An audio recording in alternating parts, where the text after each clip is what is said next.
Nothing can stop you all the way up. We all the way up. Yeah, we're all the way up. You all the way up. E37, we all the way up. Tell me what you need. Yeah, I will also sustain the tents of Judah first, that the glory of the house of David and the glory of the inhabitants of Jerusalem do not magnify themselves against Judah. Going up the phone. Going up the phone. Tribe in the air just to let them know. Me and my Hebrew tribe throwing up the phone. Throw your tribe in the air just to let them know. Me and my Hebrew tribe throwing up the phone.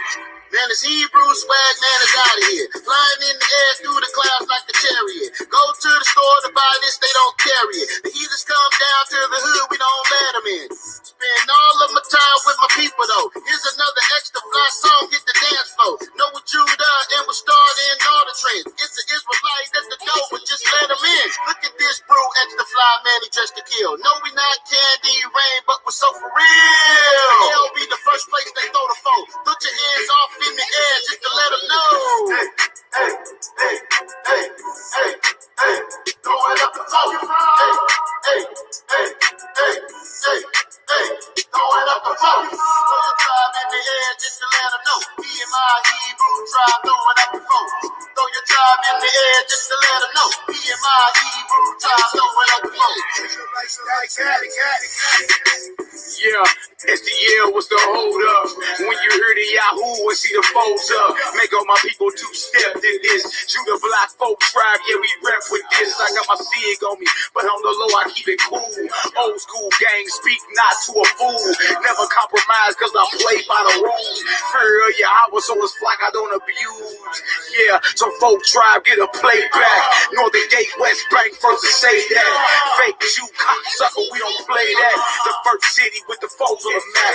Hands on Hebrews with the strap in the back. And when it comes to the spirit, we stay on attack like King David and his sons. Folk tribe where we from. Ain't a thing built a kingdom from a crumb. Righteous, you can keep your priests and your nuns. Kill the deck, you the king and priest. Crown the lion of Yahweh, I to him I speak. Hey. Throwing up the phone. Hey. Throwing up the phone. Throw your tribe in the air just to let them know. Me and my Hebrew tribe throwing up the phone. Get the flow up, throw your force up, throws up. We about to blow, party till we fold up. Dedication to our king and the nation. We at the feast in a good old place. I'm Ashiaki, I was shot, no patience. Brothers falling off, no patience. Speak against the laws, he's Satan. Talk about the royal laws, you break. Looking good like a vacation. We the real Jews, no fake. Jeremiah on his way, location. You it big in the heart of the nation. Hey. Throwing up the phone. Hey. Throwing up the phone. Throw your tribe in the air just to let them know. Me and my Hebrew tribe throwing up the phone. Throw your tribe in the air just to let them know. Me and my Hebrew tribe throwing up the phone. Just to let them know. Me and my Hebrew tribe throwing up the phone. Just to let them know. Me and my Hebrew tribe throwing up the phone.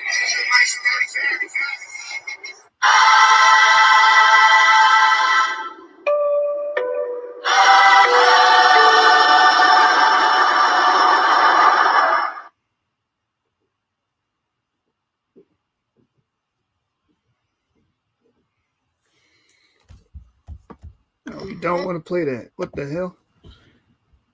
All right, man. All right, we in the building. Hey, Elder Yara. Hey, shout out, brother. This brother said Garfield skull splitters. Hey, shalom, man. Shout out to that brother, man. The Israelite intelligentsia.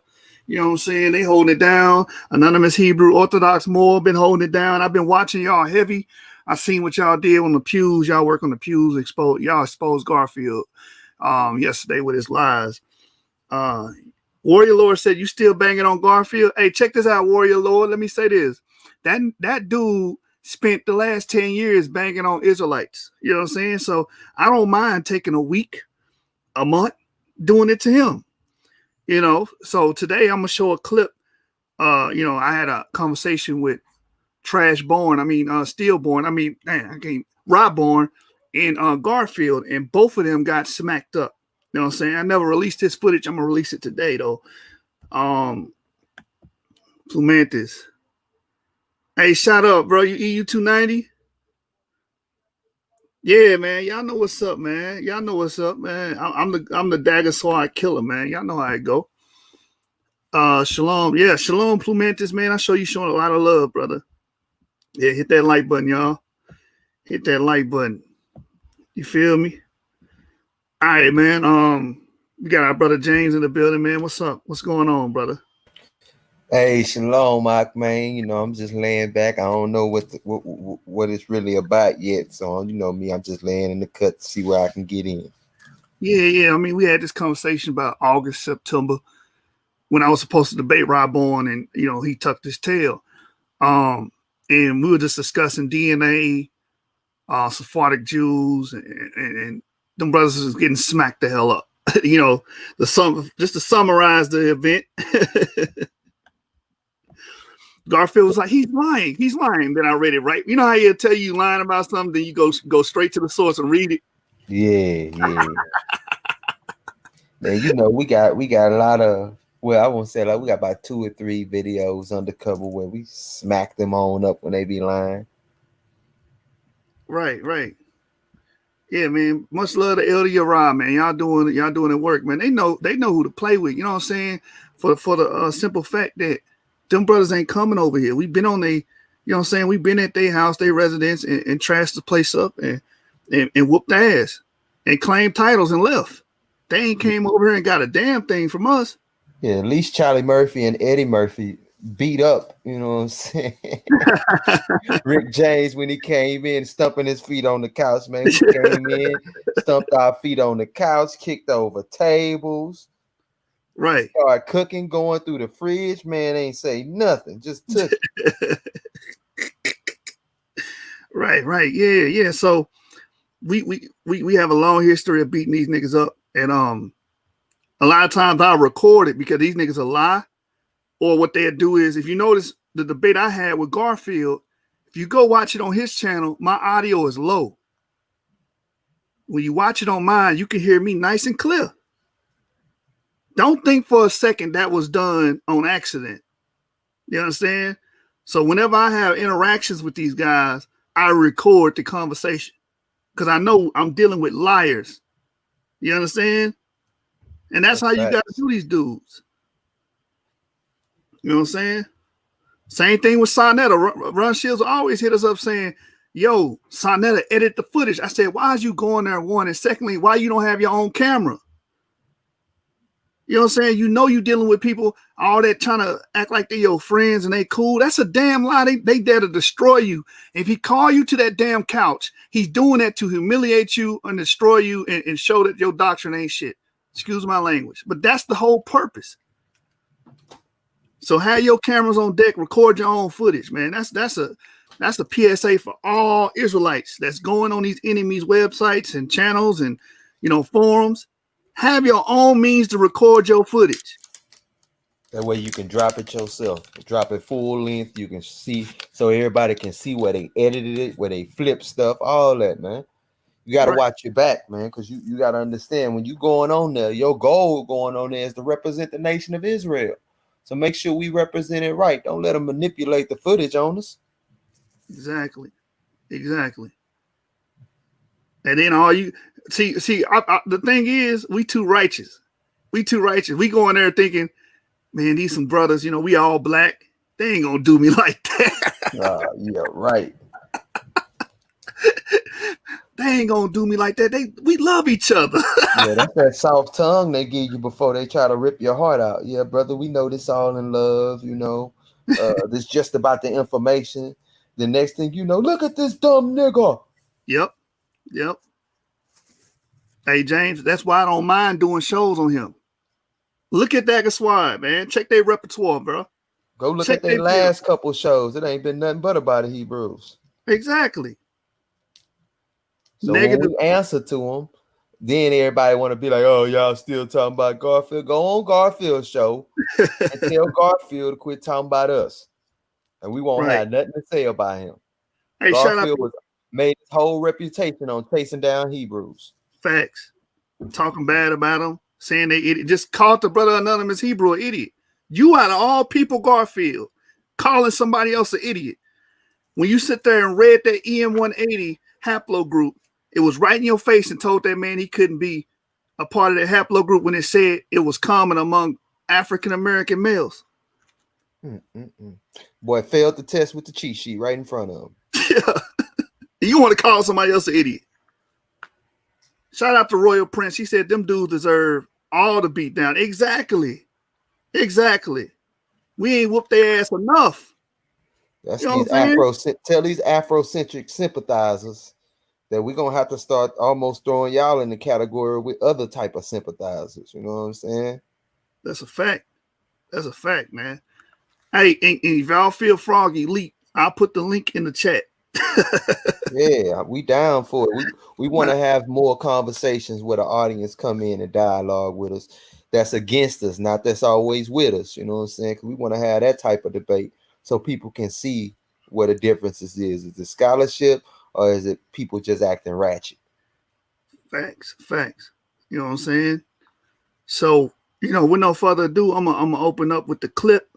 You know what I'm saying, James, if you see anything you want to discuss, just let me know to pause it, and I will, and you can give your commentary on it or whatnot, and we'll do it like that.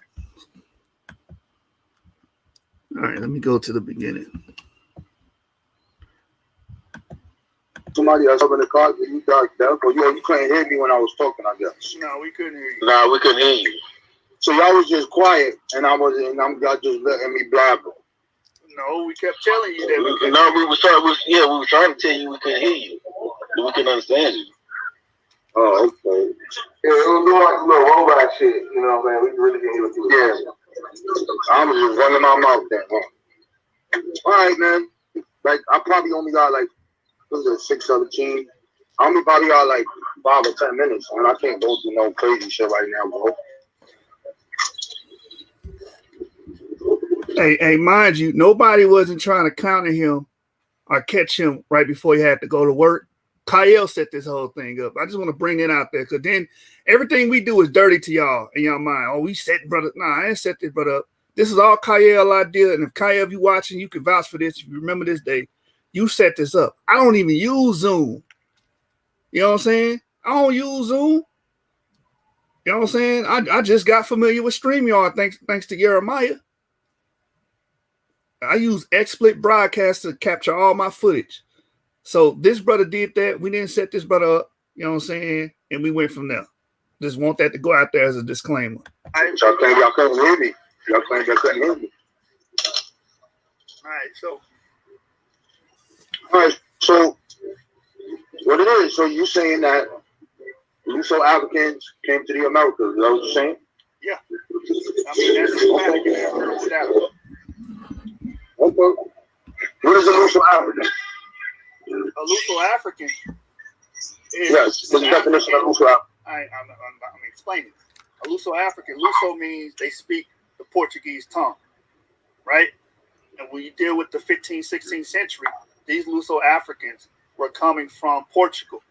And these people that was coming from Portugal were Sephardic Jews that were being either slaves of the crown or being expelled and being put in slavery because they were following Judaism. And if you read, if you read the Cedullas, which is from the Portuguese crown, the laws coming from the Portuguese crown, they were sending these slaves to colonial America in the 15th, 16th century. We also have graphs that show you that slaves were being from the North African Jew extraction from the 15th, 16th, and 17th century. So they were victims of the slave trade. Hey, this is why Rob Bourne didn't want to have this damn debate, man. And he found a way to get out of it. You understand? Because he's listening to what I'm saying. And I don't think Rob is slow. You know what I'm saying? He can process information.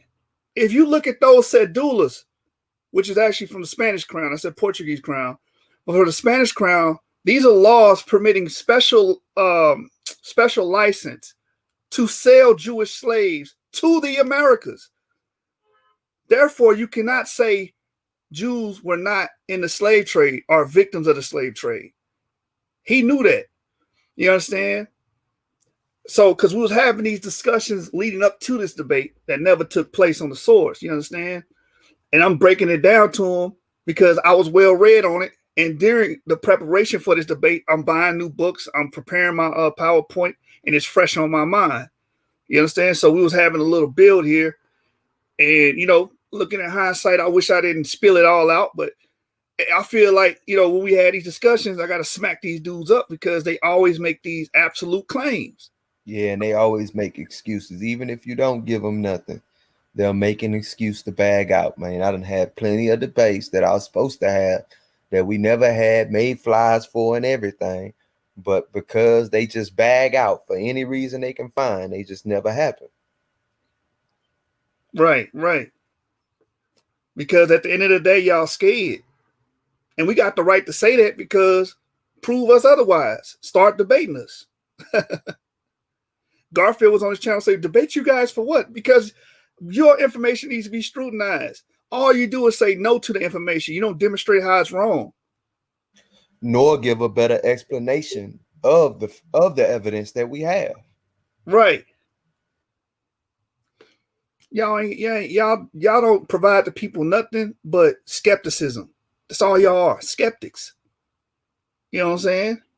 Irrational skeptics at that. I was just about to say skepticism to the extent they take it is purely irrational. It's okay to question things, but to ignore any evidence presented to you, that ain't skepticism. That's special pleading. Facts. Big facts, man. Okay, so according to the records, right, and this is coming from Cambridge, right, Portuguese in West Africa, from 14, 15 going down, the Luso Africans, aka called the Latados, which means thrown out ones, those are the people who settled on Senegambia. Those are the people who are Jews. Correct. Those are people who stayed there and they married African wives. So prior to this, of them coming to this part of Africa, those people weren't that because they were introduced to it, which means converted.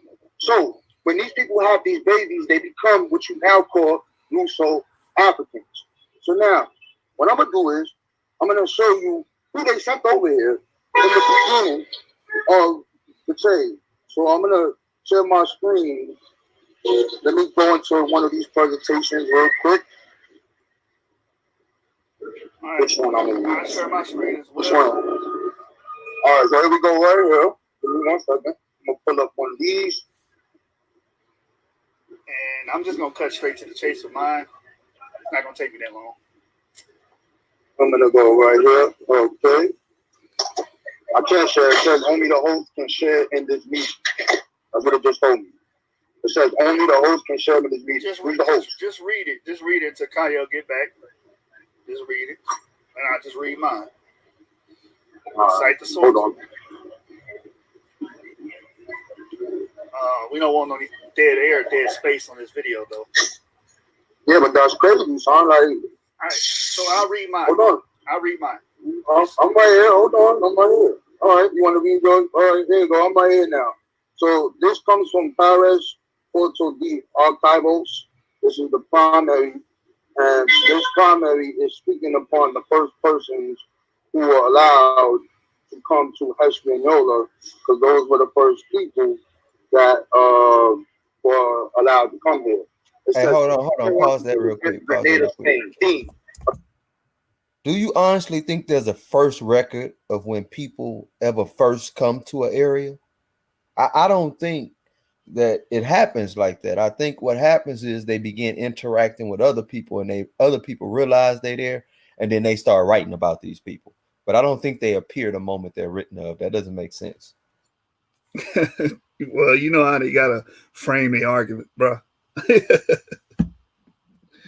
Most of the arguments against what we're saying is nonsensical. Most of them. Agreement between the crown and citizen, Nuance D. Agra, to lead settler expedition in La Espanola. The agreement prohibited the residents in the colony to the individuals banished from the Spanish kingdoms and those who have been used or wars reconciled. 1501. So during this time frame of the first people who are coming to the Americas, they don't want no new Christians here. And then I'll read that into the record after we go. And they don't want no new Christians, no people who got kicked out. So Lancados, those people you're talking about, means the thrown out ones. Those people were not allowed over. And you can't say they was the converso, the Christians, because at this point, that didn't happen. They didn't let them over. So you can read what you're gonna read. After you do that, though, I'm about to jump on this theme, son. So all right. I don't know why you told me to come on here about my belief. This was Kyl's idea. He wanted to do a live. You want to beat up on somebody, beat up on him. But I want to respond to what you just said. I got the World Encyclopedia of Black People's Conceptions by Harry Waldman, page number 243. And it says 1532 by the Cedulas, again, which is the Portuguese crown. The laws coming directly from the Portuguese government, prescribing the dispatch of any Moorish, Jewish, Ladino, or mulatto slaves to the Spanish-controlled sections of the New World. So yes, you still had Jews, Latinos, and Moors being sold as slaves into the New World. One of the punishments if the Inquisitions caught you as becoming a Jew, if they found you practicing a Jew, they made you a galley slave for the rest of your life. A galley slave that worked in the Caribbean area. They sent you to America. So yes, Jews would be victims of the slave trade because many of them fell victim to the slave trade because of the Spanish and Portuguese crown and the Inquisition. This is not hard. All right. Just look at this, Okay. the Cedulas and the Papal Bulls. Okay, all right. Hold on. What's the year you just said? 1532. 15 what? 1532. All right, so I'm going to put this here. So this is very astonishing. So now the first revolution that happens in the Americas starts in 1522, and Ovando, who is the person of Columbus' brother, these Africans that they brought over there tore the goddamn whole place down to the ground. They then edit another edict that comes out, and they specifically state, we want no more slaves coming here. So that actually lasted for maybe around 4 to 5 years. So now what I'm going to do is we need to define what is Ladino, what you're talking about. So give me 1 second. Let me grab this real quick. I have that slide, and Ladino can only mean two things: Jew or slave. No, wrong. That's what the word means. Ladino is talking about, because Ladino is a language, and that's where it comes from. Okay. The Jews were the first ones to be called Ladino. Okay, so this is what I'm citing right now. Hold on, give me 1 second. And after this, I got to run. Okay, this comes from First Blacks in America. This is the EDU site. The first people that actually come to the Americas were actually Christians. So let's get that straight. So the only people that they wanted in the next edit became Christians. Those are the people that they wanted over here. Not new Christians, not people who were banished, which are Lancados. No, we don't want them.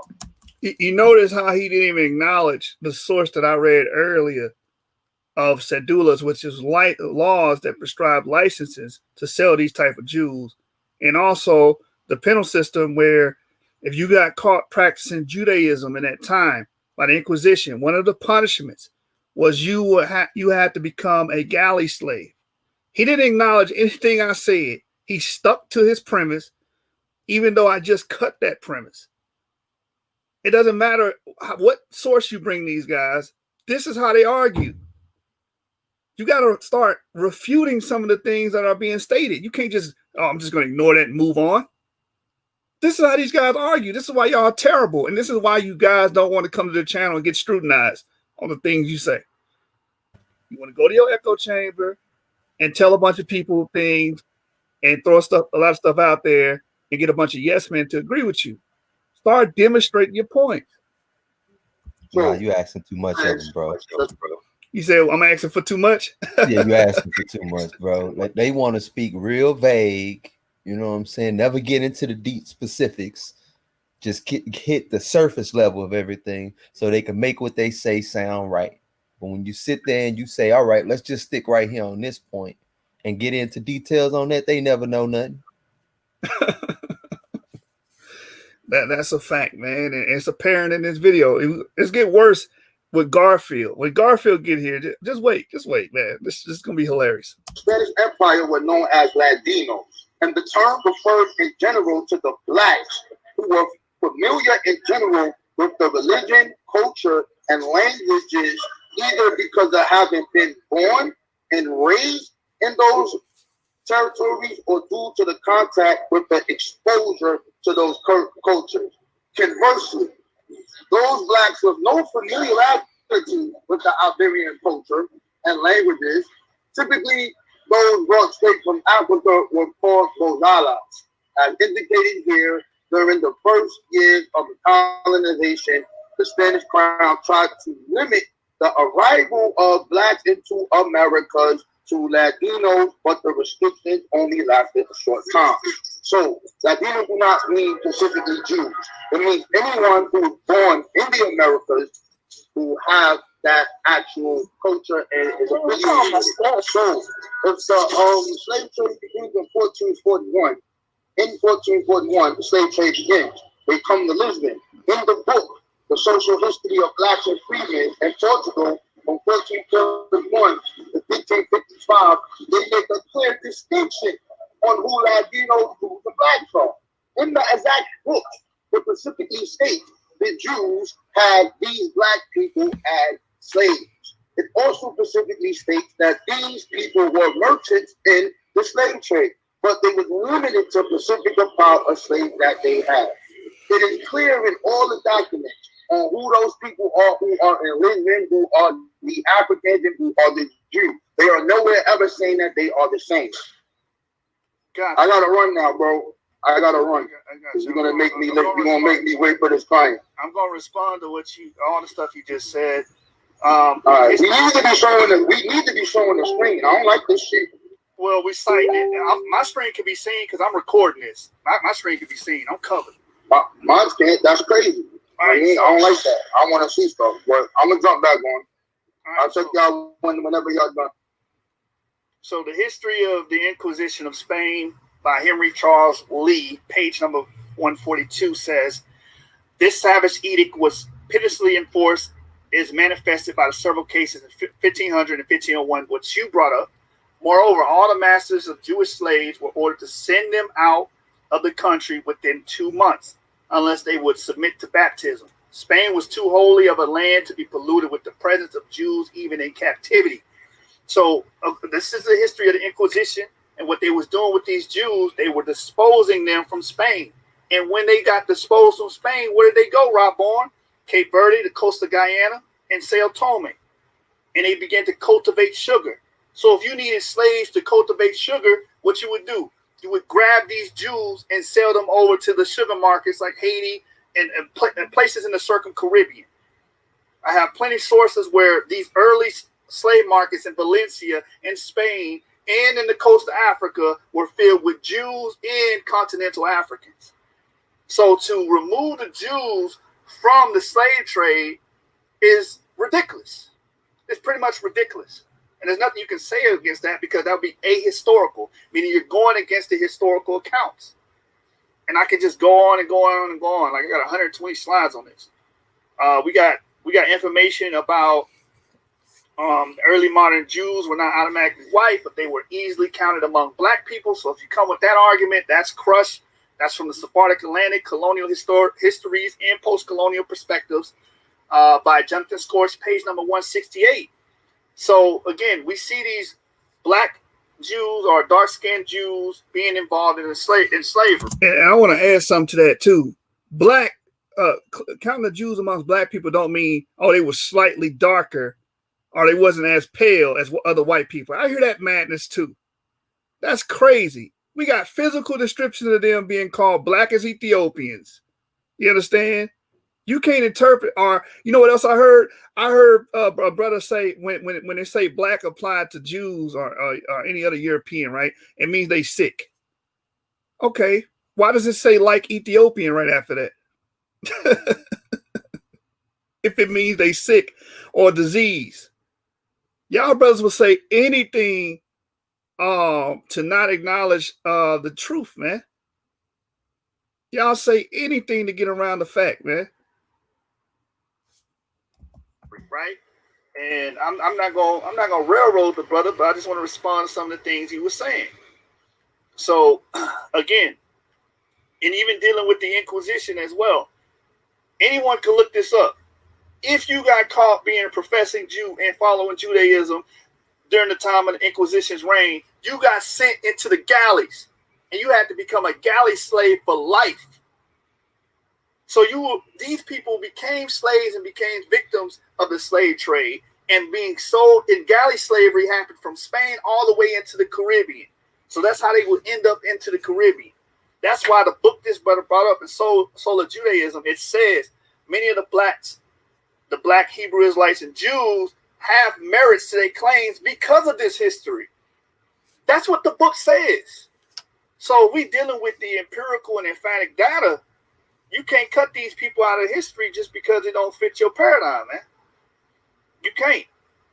So this is also Jews and Africans were victims of the slave trade. The source is Healing in the Homeland, Haitian Voodoo Tradition by Margaret Mitchell Arman, page number 59. It says Jewish captives in the continuing war against Moorish cities and Muslim slaves were sold in the Valencia market. So he's talking about the first slaves coming to Spain into America. Hold on, we got a troll on Facebook saying that Jews were slaves is a dumb thing to say. What was just read? Jewish captives, you see that? Because I know you watching, because you made this comment. Jewish captives in the continual war against Moorish cities and Muslim slaves were sold in the Valencia market. This may account for Jews and Africans sold in the slave market. That's historical. If you say anything against us, that's ahistorical. And that's why I say a lot of you guys are just dumb as a box of rocks, man. That's why I don't respect y'all. It's right in your face. You see the damn source. This is history. Jews were sold as slaves. America, these Jewish captives were being sold from the Valencia market, which is in Spain. So when you're dealing with Latinos, these Latinos are going into early America as slaves. And these are these Jews because they were filling the markets. That's who you were buying and selling over there. That's why I read that cedula of the Spanish crown, where it says that these people were to be dispatched in the Spanish colonial regions. This is history. This is history. And this ain't no PDF stuff. You got to buy these books, man. And they pretty pennies. They cost you a pretty penny. All right? So, I mean, if the brother gone, he gone. I guess he gone. I don't know what it's true. Can I ask you a question? What's Can I ask you a question, bro? Go ahead. Oh, no, sister, go ahead. I'm sorry. I didn't hear you. I'm sorry. Go ahead. Oh, no. I was just going to say, I was trying to tell people the history of America don't even start in North America. It started in South America anyway. But since we separated the two and made one so distinctly different from the other in recent history, that's why my fellows don't know. I know exactly which books you're talking about, though, because that's a mandatory history they got to learn in South America. And those books are well over $1,000. So when niggas want to really know, because you got to remember, Christopher Columbus really never made it here. Amen. He never made it here. But keep going. I was right here, What was you saying? No, hold on. The brother got a question. What were you saying? No, I don't want to get in my brother way. Y'all was building. I'm sorry. I get this later. Yeah, I got 4 minutes till my thing comes. So, I didn't hear whatever you said. So basically what he said. Oh, run it back down, just because I didn't hear what you. Yeah, I didn't even get to finish saying what you were saying, and I kind of like rushed through my thing. My whole point of saying that is that those Latinos that came here, those are free blacks, right? Those wasn't slaves. You know that, right? No, we're talking about the first slaves that came into the Caribbean, the Circum-Caribbean. If you go, Okay, so where did they hold on? Where did they get these slaves from? The Valencia market. When you can so again, I'm bringing Rob on back to the initial point. If you're talking about Latinos and those being the first ones sold over here in the Caribbeans, right? Because he said it himself, they did not want Bozales. Bozales were continental Africans. They wanted them Latinos. Rabon said that. Where were they getting those Latinos? From the Valencia market. Because again, Spain are the first ones to go into the Circum-Caribbean, right? Valencia is the slave port of Spain.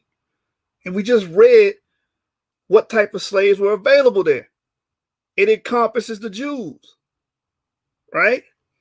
Come on, we got the history of the Valencia market. Right. It was inundated and filled with Jews. Yeah, I get what you're saying. So now, no, you don't get what I'm saying, because you wouldn't come with this fallacious argument. Latinos. Okay, so hold on. This is where the problem is coming into play now, right? So when I started out, I said, okay, this happened in 1501. We're talking about the first blacks who come to the. And he brought up 1501, and I went to a historical reference from the history of the Inquisition, a book called The History of the Inquisition, right? And it said in 1501, the Spaniards didn't want those Jews in the cities no more and sold them off as slaves. That's exactly what that book said. That's why I said you guys are ahistorical. Y'all don't go with history. Y'all don't go with research. Y'all don't have proper research methodology. Y'all don't. It's evident because it's clear in black and white right in your face, properly read to you, and you still bucking. Americans, right? This is what we're talking about. Those Latinos were free. Now, these individuals, some of them could be mixed up. We don't have their names or nothing. But what they're saying is some of these people could be mixed up from the people that they took from that south, that northwest coast of Africa, from Royal Fioro to that region. These people live there already. They are in the culture. They there. Those later Latinos that you're talking about, those are the interpreters, brother. Those are the interpreters that is on the boats. These are the people that later on is the. So if you see right here, I pull up the definition while he's speaking. Ladino means non-Iberians, and EG means, for example, Jews and slaves who what? Speak Spanish. You understand? He's trying to say, oh, Ladino don't mean Jews. It's applicable to Jews because they're the reason why Ladino that word and terminology came about is because it's a language of, it's a language. It's like Jewish and Spanish, right? So they got that name from the way they spoke, speaking Hebrew and Spanish, an infused language. It's kind of like Portuguese has elements of Spanish almost, you know what I'm saying? That's where that name even derives from. And you're going to ignore all that history in favor of your biased argument because you're not even looking at the history. Now look at the bottom. Ladino applied to the Jews, which is pertinent dealing with the transatlantic slave trade because the first slaves were the first slaves sold to the Americas. People who are actually going to Africa and they are promised their freedom if they do that. Then you have your black conquistadors. That's dealing with Esteban. Now you're getting 1555. These are all free people. Those are the free blacks. So when you get to the slaves, that changes. We're dealing with the first slaves. The first slaves to come into the Americas were Latinos, correct? No. Okay, so now you're going against history. You're ahistorical now. They did not. Damn, Spanish crown. I just read it to you. Let me bring it out. The Spanish crown did not want Bozales. You just read that to come into the colonial. That's the crazy part. He read it. He read it. They didn't want Bozales. Continental Africa. They wanted specifically Latinos at first in 1501. He just read it. Come on, man. To the colonial regions. Right. They only wanted Latino slaves to come into the colonial. No, they actually said they only wanted the Christians. And I'm going to read that. Damn, my shit is coming now. Let me grab that real quick. so I can read it for the record real fast. Hold on. Give me 1 second. Make sure I read that to the record. This is what it says right here. Boom, boom, boom, boom. It says 1500. This is the 4 months later. 1501, 16 in Grenada. 1501. It says enslaved blacks. Now remember what we're talking about. Enslaved blacks raised in Spain were already seen as a convenient labor force for the Spanish colonization of the Americas. But non-Christianized blacks were banned. So if you were not a Christian, you couldn't come here. You see, he talked around the point. You see how they do?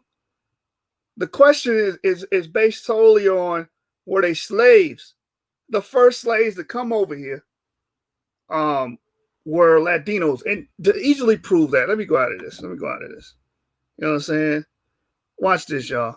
Watch this. We're going to go to the first blacks .org, I believe. Let me get the website up. Firstblacks.org. Any of y'all can follow along with me if you want. You can go to this page with me. .org Latinos. And just put like Latinos or something like that, right? Right here. You see that? Latinos in Bozales, first blacks in America. And it's not that much reading to do here, man. So if you go here, we go to the second paragraph. You see this? From January 1502, there's evidence of at least what? One enslaved black man being sent from where? Seville to La Española, together with 2 other men, presumably free, to work in the extraction of gold under the orders of a 4th individual who was himself under a contract as a worker for a merchant of Seville. Moreover, on September 12, 1502, the Spanish monarchs authorized at least 2 royal courts employees to organize a fleet. You see this? To take provisions to the settlers established in La Española, explicitly allowing the organizers of the expedition to include as many blacks as they wanted in what seems to be a clear reference to slaves. These Latinos that are coming from Spain, that are in these Valencia markets, are the first slaves in the Americas. There's no way around it. It says, according to Carlos Esteban, it is not known whether there was actually any shipment of enslaved blacks made under the permit, but this stands as the first recorded royal license issued to import what? Slaves into La Española. Right? You see that? By late 1502 or early 1503, there was in La Española a large enough number of enslaved blacks to begin worrying Governor Ovando about the incapacity of the colonists to prevent at least some slaves from escaping captivity. So again, you guys are ahistorical. You're against history. Because the brother admitted it. They didn't want Bozales over here. So the only ones that would come to America was what? Latinos. It's right here. As indicated here, typically those brought straight from Africa was called Bozales. As indicated here, during these first years of colonization, the Spanish crown tried to limit the arrival of blacks into the Americas to Latinos. But the restriction lasted only a short time. So the statement I made, the first slaves being Latinos, is justified. So y'all, man, y'all got to get it together, man. Y'all got to get it together. Let me move this so y'all can see. See what I'm saying? Let's get back to that video. So when you're talking about those first people, and the first 3 people that came with the people that I told you about, they come these individuals. So when you get to those first people who come in, those are not new Christians, they are not new anything. They're calling them Christians. It's not controversial, so they didn't want no new person over here. That's what the primary said. I wish I could show my screen. I don't know why you have this set up, so I can't show the primary. I didn't set this up, bro. Stop doing that. Stop throwing things on the thing. So you didn't set it up. To me. I didn't set so how come you able to show yours? I'm not able to show mine. I'm recording my screen. I'm recording this conversation. Oh, that's what you said. You Yes. recorded it. All right, man. We'll get back into it later, man. I know you hear where I'm on. You hear these people talking. You see where I'm on. No, bro. Listen, I work all the time too, so I understand that. Ain't nobody talking about you working or dissing you because you working. Well, where is this on? What channel is this on? It's gonna be on mine, and it's gonna be on whatever Kyle platform is. I don't know his. I'm not familiar with what he does. I guess Dagger Squad. I guess on Dagger Squad. I don't know. You know, it's just posted to his Facebook page. Oh, this is his Facebook page. Yeah, right now it's streaming on his Facebook page. It might be on the YouTube too. I don't know, but I saw it from his Facebook page. Yeah, but to respond, I was trying to pull this book up by Herbert L. Klein on the slave trade to prove that the first slaves were Latinos. Here it is. But what was your question? I did have a question, and I want to make sure it's short. Is this part of the discussion to prove that there were Jews who were slaves, or that the majority of slaves were Jews?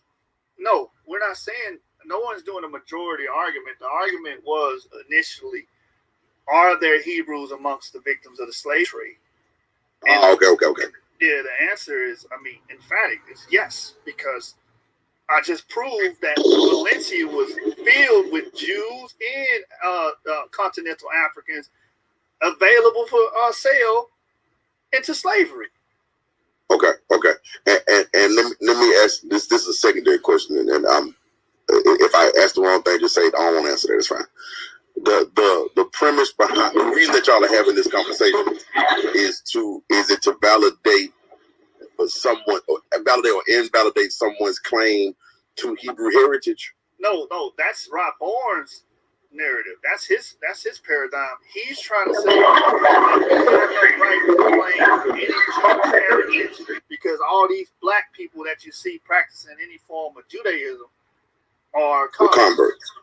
Okay. When I'm telling him that bloodline descended Jews did go through the slave trade and did have children over here in America and made communities. So you can't say and paint with a broad brush everybody comes from a convert. That's weird. Like, no, nobody does that. Okay. And then if they are converts, then what? Like, I'm trying to understand. Like, let's say Rob Bourne is right, and everybody was a convert. Then what? If everybody was, that would be impossible. And well, I'm just saying, but let's just say large numbers. You see the type of argument these got to make. Oh, that just assumed that my position is true or his position is true. I'm not about assuming positions. I'm about what kind of argument we can make or what model we can make with the evidence available. Y'all the ones who want to play make-believe. I'm just pulling from the evidence. They want to play what scenario can I make up that you can't refute? Yeah, let's just assume they was all converted. Then what? Oh, man. It was absolutely true. Let's just say we found out that everybody was a convert. And what? If everybody was a convert, it wouldn't change tradition because tradition is not contingent upon bloodline. Okay, and then if everybody was a Jew, then what? If everybody was a Jew, it'd be the same thing. If we talk about tradition, it just says everybody come from Jews. You know what I'm saying? That's it. All right, so in overall, and again, excuse me for asking this question, but in the overall, no matter how this turns out, nothing really changes. Yeah, I mean, it's not a big deal. It's just a debate. You know what I'm saying? I'm doing it for sport. I can't speak for him. Knowledge is shared. That's what changes. Y'all can't say that dumb stuff no more. That's what changes. What is he talking about? Nothing changes. Can't be making those same irrational arguments, huh? Yeah, you can't say that no more. That's why we do this, to make y'all run out of arguments. Every time y'all say something, y'all don't notice we coming out the gate with sources bagging up that we right, you wrong. Right. They're trying to say that the Jews were not victims of the slave trade. You obviously wrong. And before that, used to say that they was all crackers. Remember that? And that's y'all problem. Y'all speaking absolutes That's y'all problem. All your arguments is absolute. Show me one slave that came off the boat that had that tradition. All right, Billy the Jew. Then y'all start copping pleas on that. It's more. It's more. You got the Peregrino family. They came off slave ships. They Jew. You know what type of people only speak in absolutes? People who never learn to critically think. Thanks. But when you critically think, you already know ain't nothing 100%. This ain't nothing. That's a fact, man. What James just said proved that y'all fools, man. You know what I'm saying? Only a fool think like that, man. For real though. Only a fool. I pity the fool. Scholastic side of it, you know what I'm saying? This is fun to me. You know what I'm saying? Just okay, all right, okay. I'm thinking because I missed the earlier part of the conversation. I'm not trying to convince nobody. I'm just trying to beat up on the person I'm arguing with or debating against. That's my soul. Hey, pause that right there, bro. Pause that. Right. See, that's the approach we gotta learn to take in Israel, man. I'm not trying to convince you, man, because that's what they feed off of, right? Because long as you come with the approach, I'm trying to convince you, they can always say, I don't accept it. When it's not, I'm not trying to convince you. This is just me sharing the evidence. You know what I'm saying? From that perspective, then they can't run from it because now they got to look at this evidence and make sense of it. And if they can't make sense of it, then shoot, that's your fault. I got the best explanation of the evidence. Right. Yeah, I'm with.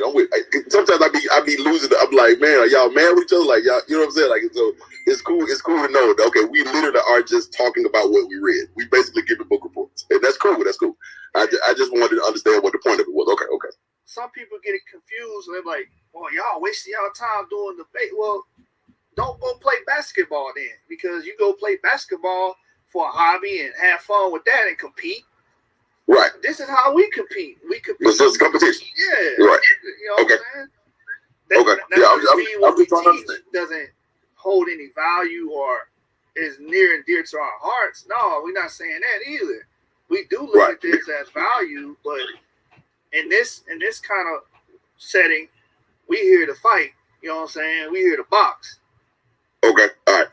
Like for example, like in my actual literal bloodline on my mama's side, both my mama's daddy and my mama's, let me say it right, my mama's daddy and my mother's daddy are both of Portuguese descent. Okay. Right? On my daddy's side, though, for 47,000 years, I am purely a West African man. That's cool. Right, okay. And now when my mama's daddy got here, I don't know. I mean, I know they're here. What does that mean? I'm purely a West African man. What does that even mean? You know what they mean by that. The same thing. I don't. I don't, bro. They try to explain it, but it never makes sense. Like they had their genesis in West Africa, and they stayed there until slavery for 47,000 years. Man, look, bro. Even the people that's in West Africa just got there, like what, 6,000 years ago? All right, the ancestors. Let's say our ancestors is the pastoralists that are in West Africa, like the Yoruba, the Oyo, and all those indigenous peoples. They just got there like 6,000 years ago, if that. Before that, what you find there is A and B, Pygmies, Khoisan, Umbuti, those types of people. So I don't know what they mean by that. Yeah, and to back you up, Ngozi said it was absent of E markers too. Yeah, he said like 9,000 years ago. They're like 7,000 BCE. Right. Wasn't no E markers there at all. They was in East Africa, Levant area. You know, EP2 is found amongst the Natufians. That's right there in the land we call Israel today. The land my forefathers was given. Facts. They don't want to acknowledge that though. You know, they cast that to the side. But you check it out. We hate our people though. We the ones self-hating. But y'all erased all of your history in favor for slavery. All you got is slavery if you think about it. I was stuck in Africa. We was primitive. And then slavery happened for 47,000 years. Come on. They want to claim those city states. They just made them pop up out of nowhere. That's what because you think about it, nothing really going on in Africa until around West Africa till the Note culture, 900 BCE, and we already know their connection to the to Carthage. Ain't nothing going on there. You ain't got no city states. You ain't got nothing. Right. We give glory to our ancestors. We bring out the fact that they brought and introduced agriculture into the world, civilization, maritime trade, because we brought out that E1B1A DNA in Corsica, man. How did we get to Corsica? You know what I'm saying? These people were dealing with maritime trade, man. And why does it always seem to be coming out of the Near East going everywhere else? Right. Natufians was in the Near East. You don't see no forming in Africa until the southern branch of the Natufians moved south. And when they got there, them Native Africans was there, slaughtered them. Yeah. Look at Naphtali. They always talking about Naphtali. That's your ancestors getting slaughtered, man. And you big up in it. I'm so happy about it. Those, them was your ancestors, them burials there. But they had got slaughtered, man, by them native hunters and gatherers. The native Egyptians that y'all like to always try to claim y'all is. They killed your ancestors, but you want to be them. How is that different than anybody in America wanting to be a white man because they enslaved our ancestors? How is that any different? They did the same thing. Right. You know what I think it is, James? What we're doing is showing that we're venerating our ancestors, not everybody that was on the continent of Africa. We focusing on ours. Exactly. We ain't trying to make everybody the same people. Hey, have you ever seen one of those guys on Sonetta draw the distinction on who's who and who our people come from? Have they ever even made the attempt? Nah, they can't, because if they do, they ain't gonna be able to always claim Egypt. They're gonna have to claim it in sections. Yeah. They're gonna have to be like, oh yeah, we was those goat herding Asiatics in the north. That's the only way we gonna be able to find our EP2. You know what I'm saying? With them goat herders. Yeah. That's crazy. That's crazy. So you making fun of our ancestry for being goat herders, which is a highly advanced way of living compared to hunter-gatherers. Extremely advanced way of living. You can set up settlements. You know what I'm saying? You're at the point and stage of making great monoliths. Again, y'all claim Naphtali as a monolith that was made by Asiatics. No way around it. No way around it. Metallurgy, Asiatic. Farming, Asiatic. Come on, man. You hate to be an Asiatic because it's not in Africa. Y'all in love with a continent and not your people. That's a shame. I don't get it. I love my people, not a landmass, no matter where my people at. Right. If they in Sardinia, look at my people doing their thing in Sardinia. You know what I'm saying? If they in China, look at my people doing their thing in China. Like, man, I'm thinking about doing it. I know it'll be down the way, but something like a presentation on our people over in India, how they went from slavery to ruling whole kingdoms. Yeah, we got to do that. But you can't speak on that, brother, because that's not in the continent of Africa. Yeah. If it didn't do it within the continent, forget them. Forget about them. Yeah, man, I got a one-track mind, and I believe it go back to slavery, because since a majority of us came from the west coast of Africa, you stuck there. Mm-hmm. But if you analyze history, who started that? Who was the proto-Afro-Asiatics? Our ancestors. We're the reason language is a thing. That came from my ancestors, man. Afro-Asiatic and all the languages broke down from there. So, like, we glorifying our ancestors. We glorifying Haplogroup E for the accomplishments that they brought into this world. Y'all don't do that. Y'all don't. Y'all fight against it. Exactly. Y'all fighting against it now. Look, they call our ancestors crackers.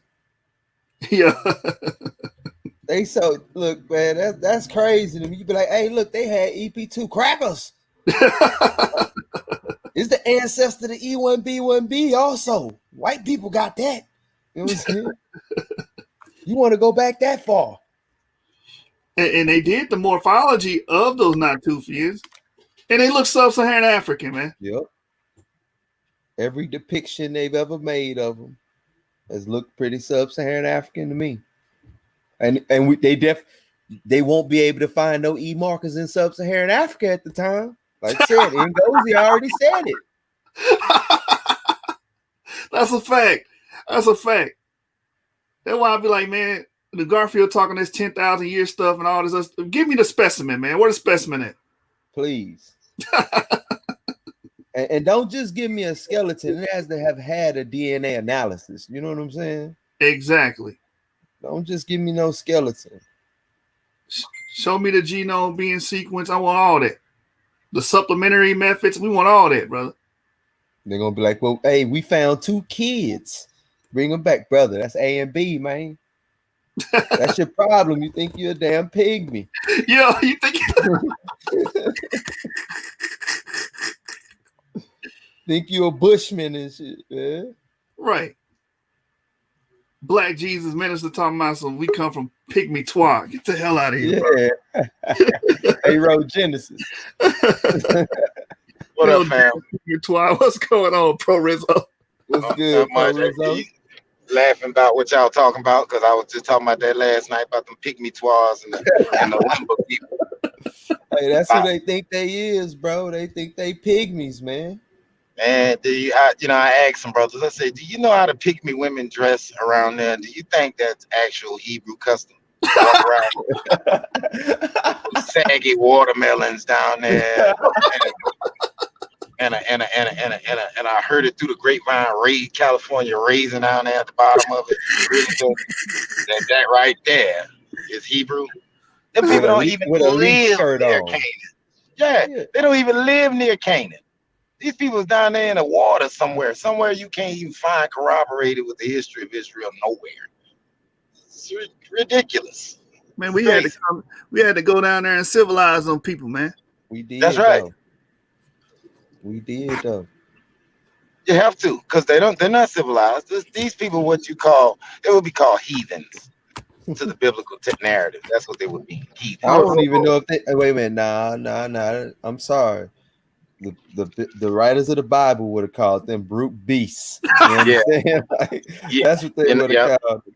Yep, you're right about that. You're right about that. Called them straight brute beasts. These people ain't got no towns. They run around in the bush. You know oh man, in the wide open, bucket naked. That's what they do. Man, hold up, man. Let me see if I can grab some pictures of them. You think Sarah would have been running around with her titties hanging out? them two flat boards. Skateboards. When they go swimming, the baby just get on top. Mama, I surfing.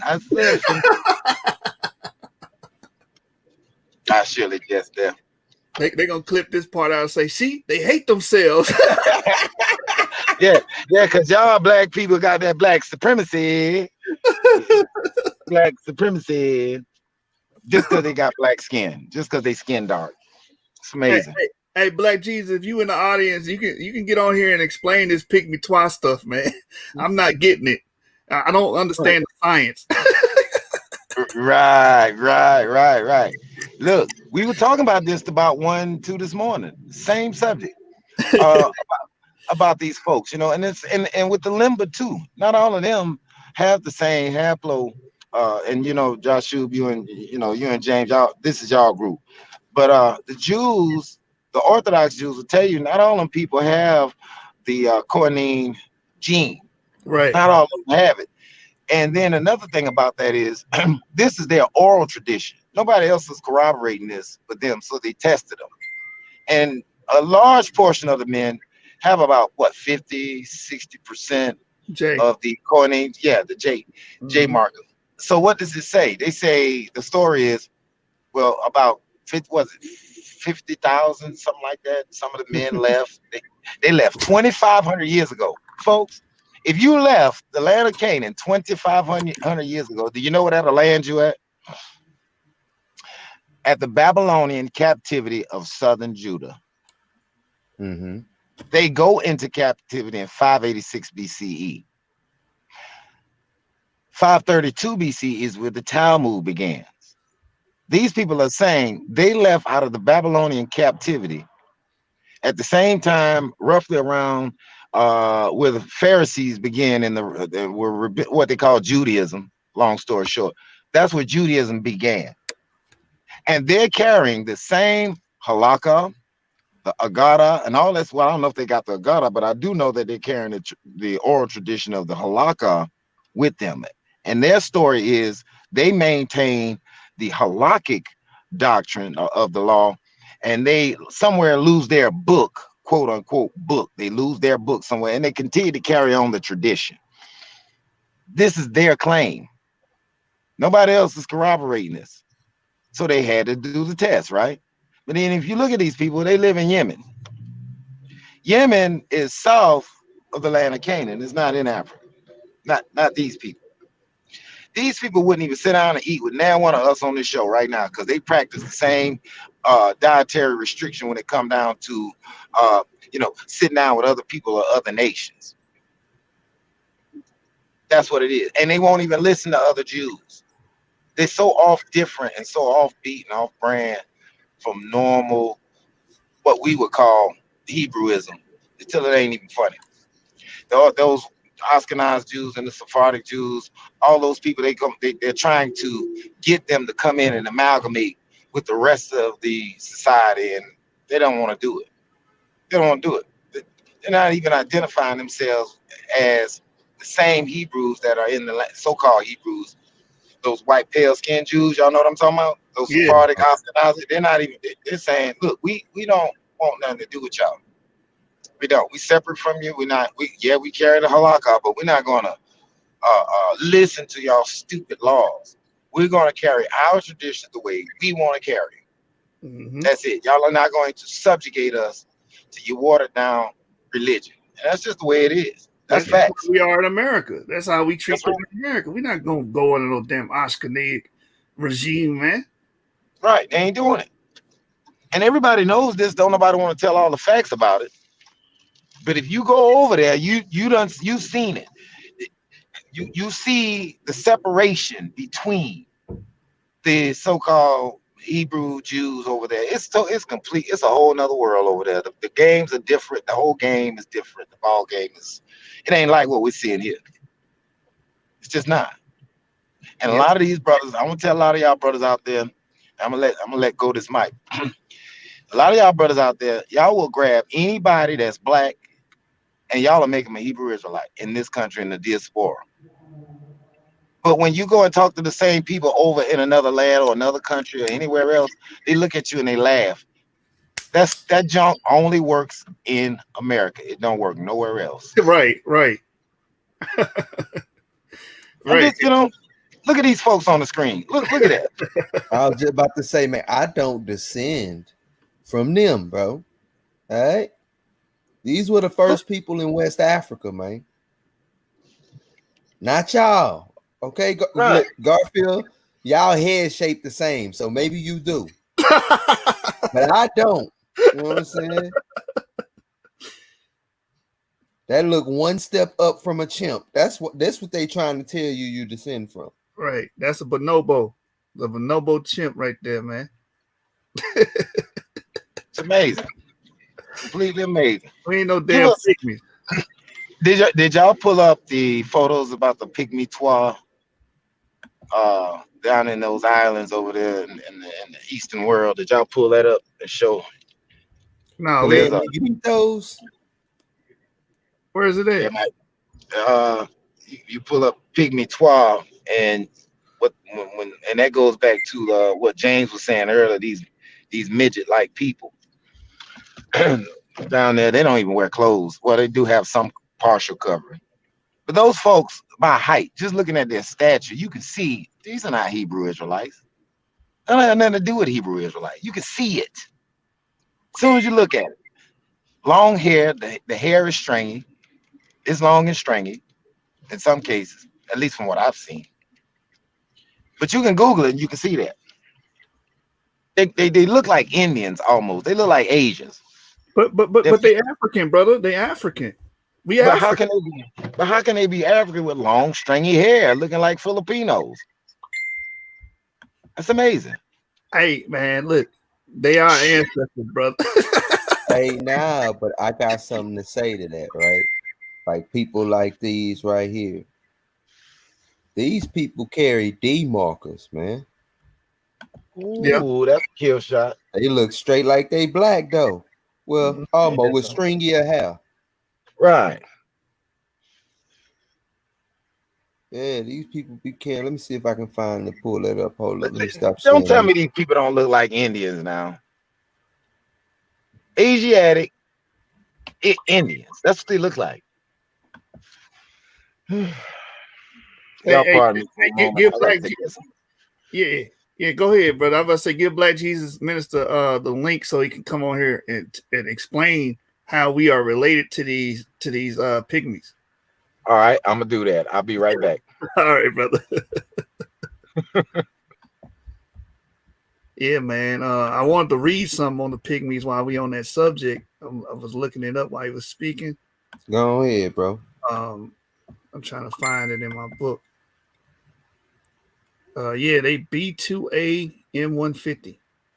Hold on. Yeah. So like y'all gotta understand this. Like these people have a completely different paternal haplogroup than you, and they represent the hunter-gatherers of Africa. Your ancestors represent the pastoralists and the agrarian or agriculture people of Africa. And that's just a fact. That ain't us throwing salt. That's just, you know what I'm saying? Again, recorded history. You know what I'm saying? Yeah, so see these negritos, man. See, they carry that D marker, yup. Like the Andaman Islanders and stuff. So it's a combination of these K markers that's gonna go back to CF. So we throw that and we throw that with Japheth. So you got Shem and Japheth over there. Right. Y'all learning something over here on the source. Y'all don't learn nothing in Garfield. You just hear the negative all day. And him talking about the Bible that he don't believe so much. You know what I'm saying? That he hates so much, but he talk about it every damn day. That's because he love it, man. He love it, man. He one of them dudes that used to have a lot of questions about the Bible and wanted them answered. But now he just stuck in that character he created 10 years ago, and he can't evolve it. Right. Check this out. This is Ancestral DNA Human Origins by Rain J. Herrera, page 434. It says, for instance, traces of 1% of local hunter-gatherer pygmy Y haplogroups, B2B, M112, and A, are observed in the Bantu populations of Gabon and Cameroon. You see that? We are not these groups. Right. We are not these groups, man. These are different Y chromosome paternal markers, meaning they descend from different males than we do. Mm-hmm. You see what I'm saying? So stop putting all of these groups that's in Africa under the same umbrella, man, and saying that's our ancestors. They not. And these Afrocentrics is not going to educate you on that because it's a gumbo to them. Africa has A, B, E, J, and R. Those are the 5 major groups. They all ain't the same. Come on, man. R come from Europe. Yeah. So you get them Chadic speakers and stuff like that with haplogroup R. Mm-hmm. They not the same as you and I. This is why brothers better wake up, man. And when you understand some of these things about these haplogroups, like how they like E1B1B is the ancestor to Europeans, and then you have like you know, the R markers and stuff like that. Now you see why they always trying to tie themselves to Africa, because those cranials would have been European like. You know what I'm saying? So they sit there and see it and they be like, oh, okay, we started Egypt because the cranials are similar. But these people, E1B1B, they got R markers, J markers, not J markers, A markers. Right. That's a fact, man. That's a fact. All right, let's get back to this clip.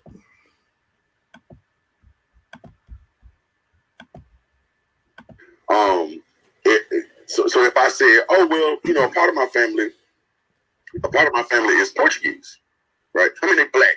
Like if they look like black men, but you know, if their DNA says they're Portuguese, right? They're from the Iberian, rather, right? And then another part of my bloodline says, oh, you are completely like a Ghanaian African, right? And then my mama's folk, they are completely Guinea-Bissauan, right? Like they're from Guinea-Bissau. So if we're talking about traditions in that regard, like ultimately this would just be about me choosing a tradition or choosing a blend of traditions, right? I mean, one could look at it that way. Okay. What's another way that one could look at it? One, you can also look at it as if you're picking the lineage that best fits your ancestry. Right, but I'm saying, but if I say again, on my daddy's side, for 47,000 years, unmutated, I am an EM2, yes. Right? Yes. On my dad's side. On my mama's side, now of course, again, I had to find it out because when my mama do her DNA, she only gonna get her mama's, you know, she gonna get all her mama's stuff, right? Mitochondrial. So, right, mitochondria, yeah. So on my mama's side, mitochondrially, she is purely from Guinea-Bissau, or Guinea-Bissau, right? But her father is from Portugal, and her mother's father is from Portugal, right? So I guess in the long run, I guess what I'm saying is any of those could technically be my lineage, if I'm making sense, right? Like, right? I mean, yeah, if you want to pick all sides, but you have a paternal E marker, EM2. That's for your father's side, and that's the side that, from the tradition I'm from, that's the side that we consider where our father come from. So if our father come from EM2, I can tell you that EM2 was in the Levant during the Iron Age 2A period, which is the Israelite period, which gives them credence to the claim that you had sub-Saharan Africans that were in the Levant and ended up in West Africa. That's right. 3,000 years ago, around the same time that we would expect to see Israelite ancestry and Israelite activity. Let me ask one more question. Let's say I was from the Portuguese part, right? Let's say I said, okay, this is still a father of mine. Like that's my mother's father, but that's still my daddy, right? Like I call my granddad daddy to this day, right? My daddy could technically say, oh, I'm one of those. I don't know what you just say. Ladinos? I didn't hear the word. Ladinos, yeah. That's Spanish though. That's the Tangamayo would be the Portuguese version of that. Okay, but I know they're Iberian, so let me not say because when the DNA test came back, it said, you know, you're from the people of Portugal and Spain. So okay. Let me not. I don't want to get the words mixed up, but let's say, and he's just as black as me. You know what I'm saying? Like, yeah. And he comes back and it says, okay, he's whatever that is, right? And we know that there were some Jews there too, clearly, right? Right, and that's the argument you're making now. Right. Okay. So, but if I just said, well, I'm asking, what part of that should I hold? Do you suggest that I hold to? Didn't you just tell him? According to my tradition. Yeah. off the paternal side. So if your paternal side EM2, then I would just look at the EM2 and trace that. But my EM2 been around for 47,000 years. So, yeah, according to their estimates. But here's the thing: when you're dealing with genetics and dating, everything after 12,000 years is unreliable. All right, let's say it's been around 12,000 years. Then let's stop it at the cap. 12,000 years. EM2 been around 12,000 years. That's fine. It can be around 12,000 years, but we gotta understand EM2 had children. When you I'm purely EM2. Like I'm just EM2. Like EM2, no. The progenitor EM2 had children, and his children were in the Levant. If you can look it up, E1B1A7. Those are the Natufians that spread agriculture from the Levant into Europe and into West Africa. You understand? Yeah, but see, I'm just listen. Bro, wait. I'm teaching you phylogeography right now. Hold on, come back. And I want you to go back in there, but I just want to make sure you hear what I'm saying. I'm not E1B1A anything. I am literally E1B1. I have no A. Oh, so you go back to the progenitor E1B1A then? Yeah, Right. he definitely in the Natufians. Yeah, he EP2, yeah. Completely West African. You mean EP2? Huh? EP2, oh, yeah. EP2, yeah. These were completely West Africans. No, Well, EP2 started off in the Levant. You got to look into no, they started Vincent from A. No, Yeah, listen, listen, brother, listen. I studied genomic data all the time. Okay. You got to look into Vincent Cabrella's work. He has EP2 starting in the Levant and then dispersing into Africa. How long ago?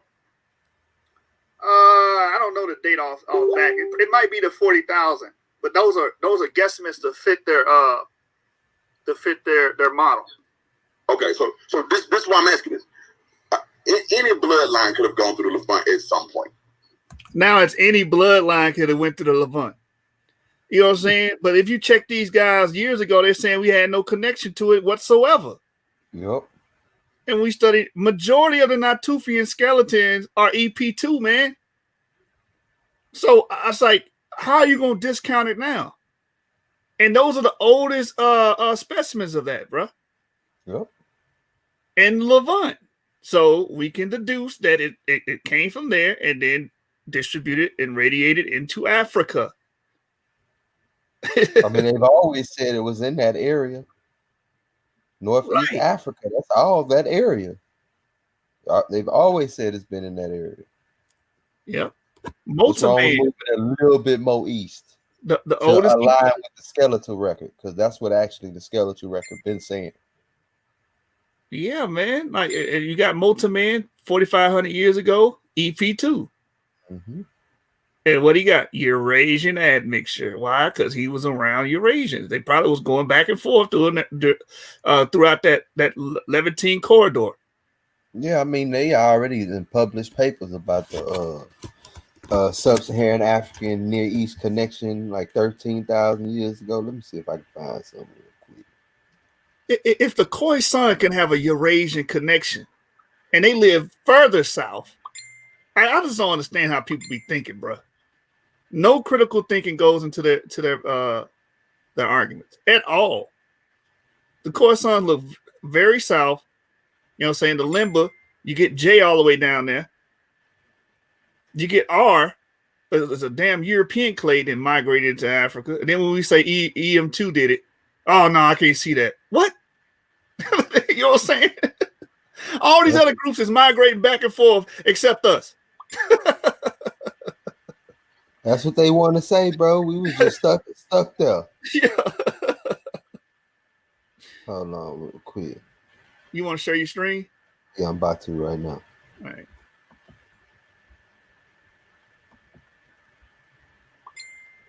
While you do that, let me check the comments. Shout out Plumantis showing love. Huh? Pleistocene North African genomes link Near Eastern and Sub-Saharan African human populations, man. Hold on. Let me get it up there. Oh, okay. There you go. It's on there now. All right, I'm going to read it. See, I mean, y'all already heard me read the title. There you go, right there. Let's see. Let me read this right here. North Africa is a key region for understanding human history, but the genetic history of its people is largely unknown. We present genomic data from 15,000-year-old modern humans attributed to the Ibero-Mauritian culture from Morocco. We find a genetic affinity with early Holocene Near Easterners, best represented by Levantine Natufians, suggesting a pre-agricultural connection between Africa and the Near East. Mm. Man, I ain't even gonna read the rest of that, bro. I know that was a bomb in itself. I ain't even gonna read the rest of that, bro. What's going on, Sean? Shalom, brothers. Shalom, man. Shalom, shalom. So listen, I got a question. The brother that y'all was just speaking to, I don't know if that was an earlier broadcast or what, and he was saying that he was E1B1, but not A or B. So that would put him back to Isaac as opposed to Jacob or Esau, right? Am I getting this right? Because E1B1A would be Jacob, and E1B1B would be Esau. So if he's E1B1, that would put him to the progenitor. I'm asking because I just need some clarity. You know, you brothers are really proficient in this, so I just wanted to get a better understanding. I think it's more complicated than that because E1B1 can mutate as either to E1B1A or E1B1B, any of their clades. So it's a little bit more complex. And I don't think it only represents like E1B1A is Jacob and E1B1B is Esau. Nah, that haplotype predates either of them. I just think that people today that carry it would be E1B1A. I do think that Jacob would have carried that. I don't know that if the reason Rebecca was having the issue in her womb, that God was somehow, dividing those two maybe into E1B1A and E1B1B at that point in time. Maybe that's plausible. I don't know what the Most High does, but just given the data I have today, I'd say, it looks like that the descendants of Esau could be E1B1B, while some people who are E1B1A are descendants of Jacob. And then that's a scientific way of looking at it. We can't speak in absolutes here. But to back up what James said, we bring up the history of Alexander the Great being the Edomite, coming from I forget the tribe. I lose it right now. I'm losing it. It's not Agagites. Yeah, the Agagites. The Amalekites. Well, if you do the genetic history, haplogroup EM35 and EV12 went all through Europe. Okay. So I would deduce that those would be Edomites going into those areas. You see what I'm saying? Mm-hmm. From my understanding. We don't have all the answers, brother. We don't. Right. But we build strong arguments for our cases. Yeah, we building a model. That's what we doing. Understood. But the reason I was asking, because when the brother said he was E1B1, and I'm not sure if it was you shoot or James that said, well, then you go back to the progenitor, then actually the sons. So which the progenitor would be Isaac, if I'm not mistaken, right? I see. Is that what you were saying? Go ahead, Joshua. Yeah, I see how you could come to that conclusion, but just because many people have EP2, a lot of the Ethiopians have it. A lot of Ethiopian Jews have EP2. You can have an older haplogroup and not be the progenitor of the children that are here now. Does that make sense? Okay, I understand what you're saying. Yeah, because it's all based off mutations. Yeah, that EP2 can mutate and become something different in his children. Okay, people all right. can still be carrying like people still have EP2 to this day. Like it's people in Nigeria that have DE. which is ancestor to all of it. To this day, it's rare, but it still happens. So, but somebody can have, like with that DE, could have a child at any time, and maybe a mutation occurs, and now that child's a early E marker. Okay, understood, brothers. Thank you very much for the clarity. No problem, brother. We trying. We trying. Nah, it's beautiful, man. You know, I stay connected. I'm always in the chat, brothers. I know y'all see me, but you know, I just wanted some clarity on that. You know, I'm trying right now. I'm like really trying to dig into this the DNA. You know, I'm not really, you know, astute in it, and so I listen to you, brothers, and try to get some clarity on things. All right. All right, no problem, bro. All right, shalom, brothers. Shalom. What's up? Shalom, brother. Anytime. All right, See, that's good. You see the brother come on, ask questions. You know what I'm saying? It is what it is. That's good, man. right. You Yeah. want interaction. Yeah. It's like you said, the DE, the 5 Nigerian males that had DE. You got EM96. I was looking at the family tree DNA database. It's a lot of African Americans with EM96. Mm-hmm. That's the parent to it all, you know. So, so that's proof that these older or basal lineages can still persist today. But And they it seems like they got rid of a lot of them basal lineages. Yeah. The slave trade. Yeah. It's rare. Like you're gonna mostly see the other ones like EM2, R1B, and stuff like that, but they do pop up here and there, you know. Yeah. All right, so let's get back to that clip, and hopefully we can get to the part where Garfield jumps in. If you know, Black Jesus Minister might throw a monkey wrench when he come in here.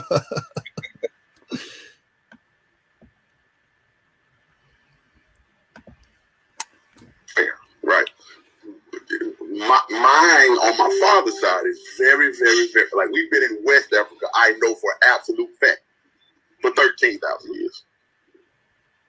Well, that don't make sense because everybody what happened in West Africa 3,000 years ago, let alone 4,000 years ago? We have the Kentampo 3000 BC in Ghana, and what is now known Ghana is the Kentampo culture. 3000 BC, artifacts, everything. Right. We're talking about what happened 3,000 years ago, and he's talking about they've been there since 12,000 years ago, right? Because that's the case. Yeah. But when you study, I get that. I mean, I ain't want to cut it to your wisdom. I'm about to walk up here to get to this. It'll take me like 7 minutes. But yo, all right. When you're dealing with these Ladino people, right? I just want to get down to the get down, son. This is the get down. Yo, you can only tell a Jew or a Hebrew from their culture. So now when we and that's actually a lie. That's a lie. You can be genetically Hebrew and know you're Hebrew and not have a damn culture, man. Y'all accept these Ashkenazis as Jews all the time. Many of them are atheists. They don't have nothing to do with the Jewish culture. They think it's just a good time to get together with family and eat food. That's it. So they make these false dichotomies into arguments. That's why I told that brother yesterday. Mumu came on here saying, well, if they don't have I stopped them right there. If they don't have a culture, no, bro, that don't mean they're not Jews. Because cultural forms is not passed down through your genes, man. Culture is not passed down through your genes. You're taught that. You know what I'm saying? That's y'all problem. Y'all so surface level. And I brought the Sakor up to the brother because the Sakor had to suppress their identity and their traditions because of King Askia the Great. If y'all look up King Askia the Great, he went through Africa persecuting the Jews, man. And they wasn't allowed to call themselves Jews or practice out in the open. That's recorded history. If there was no Jews there, why would he have to make an edict and a law pertaining to them? Y'all don't think, man. Y'all do not think. follow the slave trade. We know that majority of the slaves did not come from Lisbon. Majority of them came from West and Central Africa, a little people from South Africa, a little people from Madagascar, etc. So now we deal with the forts. We're dealing with Fort Crown Monte, right? You're dealing with the bite of a father, right? So in this Caribbean, what I'm going to ask you is this. We know that the Sephardic Jews freely went to Jamaica. We know in 1644, they allowed them to build a synagogue there, right? We know that the wars of Taki and the Akan and the Igbo are in this area. I'm going to ask you, amongst the African people that are where is that Hebrew culture? I'm glad you brought up Jamaica, because over 400,000 people in Jamaica, Negroes, can trace themselves back to Sephardic Jews. So yes, you have plenty. You have plenty. Hold on, John Bigelow. Hold on, let me. I gotta build on this, bro. I can't just say. You see how they do you? They try to gish gallop you. You say one goddamn point, you can't even get that point out. They want to say something else because they don't want to get cut. They don't want you to be clear. You know what I'm saying? Because if the people hear you real clearly, they gonna side with you, and they know they is. Because 1 + 1 = 2 every day, bro. Facts. They don't change. Hey, get your bill. Go ahead. Get your John Bigelow said he said this. Go ahead. John Bigelow in the 1800s. 1850. Come on, let's go with it. John Bigelow in the 1800s brought out that, hey, we went to Jamaica and saw these Negroid Jews. Also in the early 1900s, you had Maurice Fishberg that did the same thing. It was an Ashkenazi Jew. It was like, wait, we got a large Negroid population of Sephardic Jews in Jamaica. And that goes back to, again, those galley slaves and also those slave traders. No one's saying that these Jews didn't deal with slave trade. Just because someone deals with slave trade doesn't mean they're not related to you. That doesn't change the core biology of that person and the DNA that they have in them. There's a lot of black people who got free and traded in slavery, man. That's a fact. It's a good book on that. It's called Our Black Slave Masters. You know, so you can get that, covers that, what you just said. Soon as they got free, because it was one of the biggest commodities to get at the time. If you got free and got some land, you needed somebody to work the land. It's that simple. Yep. And you know what? That would make these guys too, though. They think if you're black, you can't have slaves. Why would black people enslave other black people? Commerce. Whether they had more humane conditions than white people did or not, you know what I'm saying? It was a trade. It was a lucrative business to get into, and you needed them if you had any type of acreage or land. Facts. African slave owners. You have a lot of the West Side. The Wolof tribe were integral with the slave trade and capturing and doing slave raids and selling them to the Portuguese and French and whatnot, and selling them over here to America. So it doesn't mean you're not related to them. Again, every time I make a point, you see he butt in. He don't let me finish. You was sounding too good, man. He was like, damn, I feel the heat. You got me over here in this corner, man. I ain't got nowhere to go. Yeah. Is how you differentiate these people. What you differentiating the Jews that they elect to come there. And during the war of Taki, coming down that line, the European got scared and said, "Okay, Jew man, we want you to rock with us." Well, so now what I asked you, this is the key point. You can call. I don't know who you calling. I don't know what Sephardic community you're talking about. When we look at the Maroon community, right? When we look at these blacks that are there, you have Queen Nanny, right? You have Jack, right? You have all these different figures. We have the science that they're using to fight the European, and they call it Obeah. And that is coming from Igbo, which is there from their divination, say the Dibia, right? This is coming from Dibia. This is what that. The oldest mention of Obeah is in the Bible. The oldest mention of Obeah is in the Bible. I shout out to Zion Lex for pointing that out, because he's the first person I've heard. Maybe y'all heard someone else bring that out before, but he's the first one that I've heard bring that to the forefront. But if you read the Book of Kings, I believe Ahab, one of the kings, went to a witch of Obeah. You know what I'm saying? So that's when you read about that, that's proof of cultural diffusion. That culture of Obeah made it from the Middle East into Africa. That's another argument on our side. That's not an argument for you guys. That's helping our argument.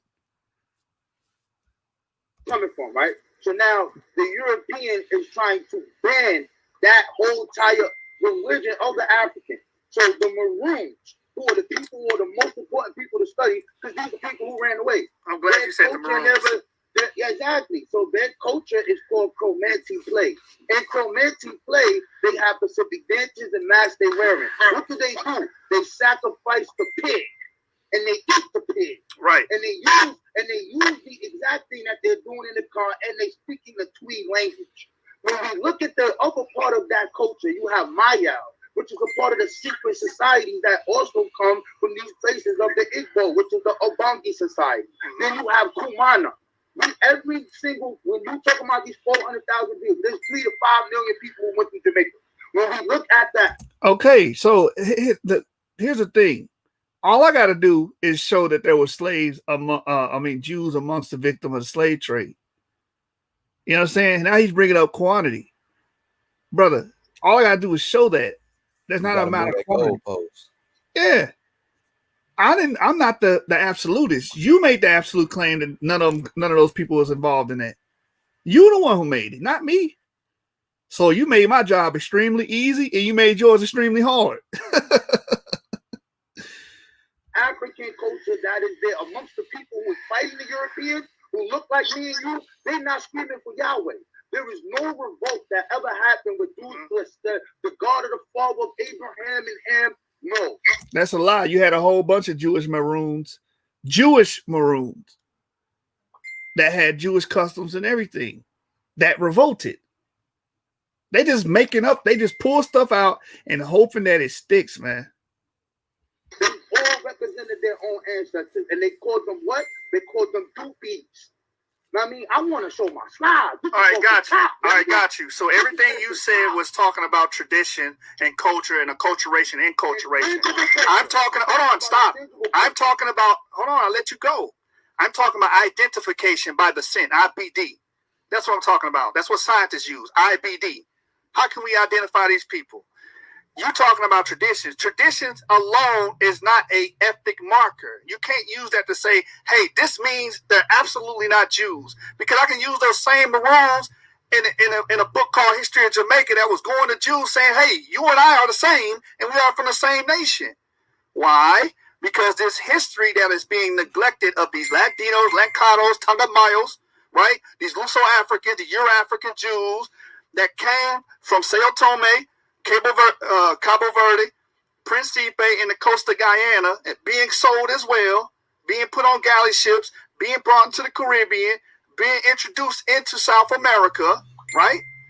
All these people had descendants, and these descendants would be Jews. Therefore, meaning these Jews, these black Jews, would have been victims of the slave trade. You can talk traditions all day. That's not going to give you a genetic marker. It's not. Okay, so, and I'm going to tell you this. There is no genetic marker for a Jew. There is none. That's why I specifically started this conversation. Constantly moving the goalposts.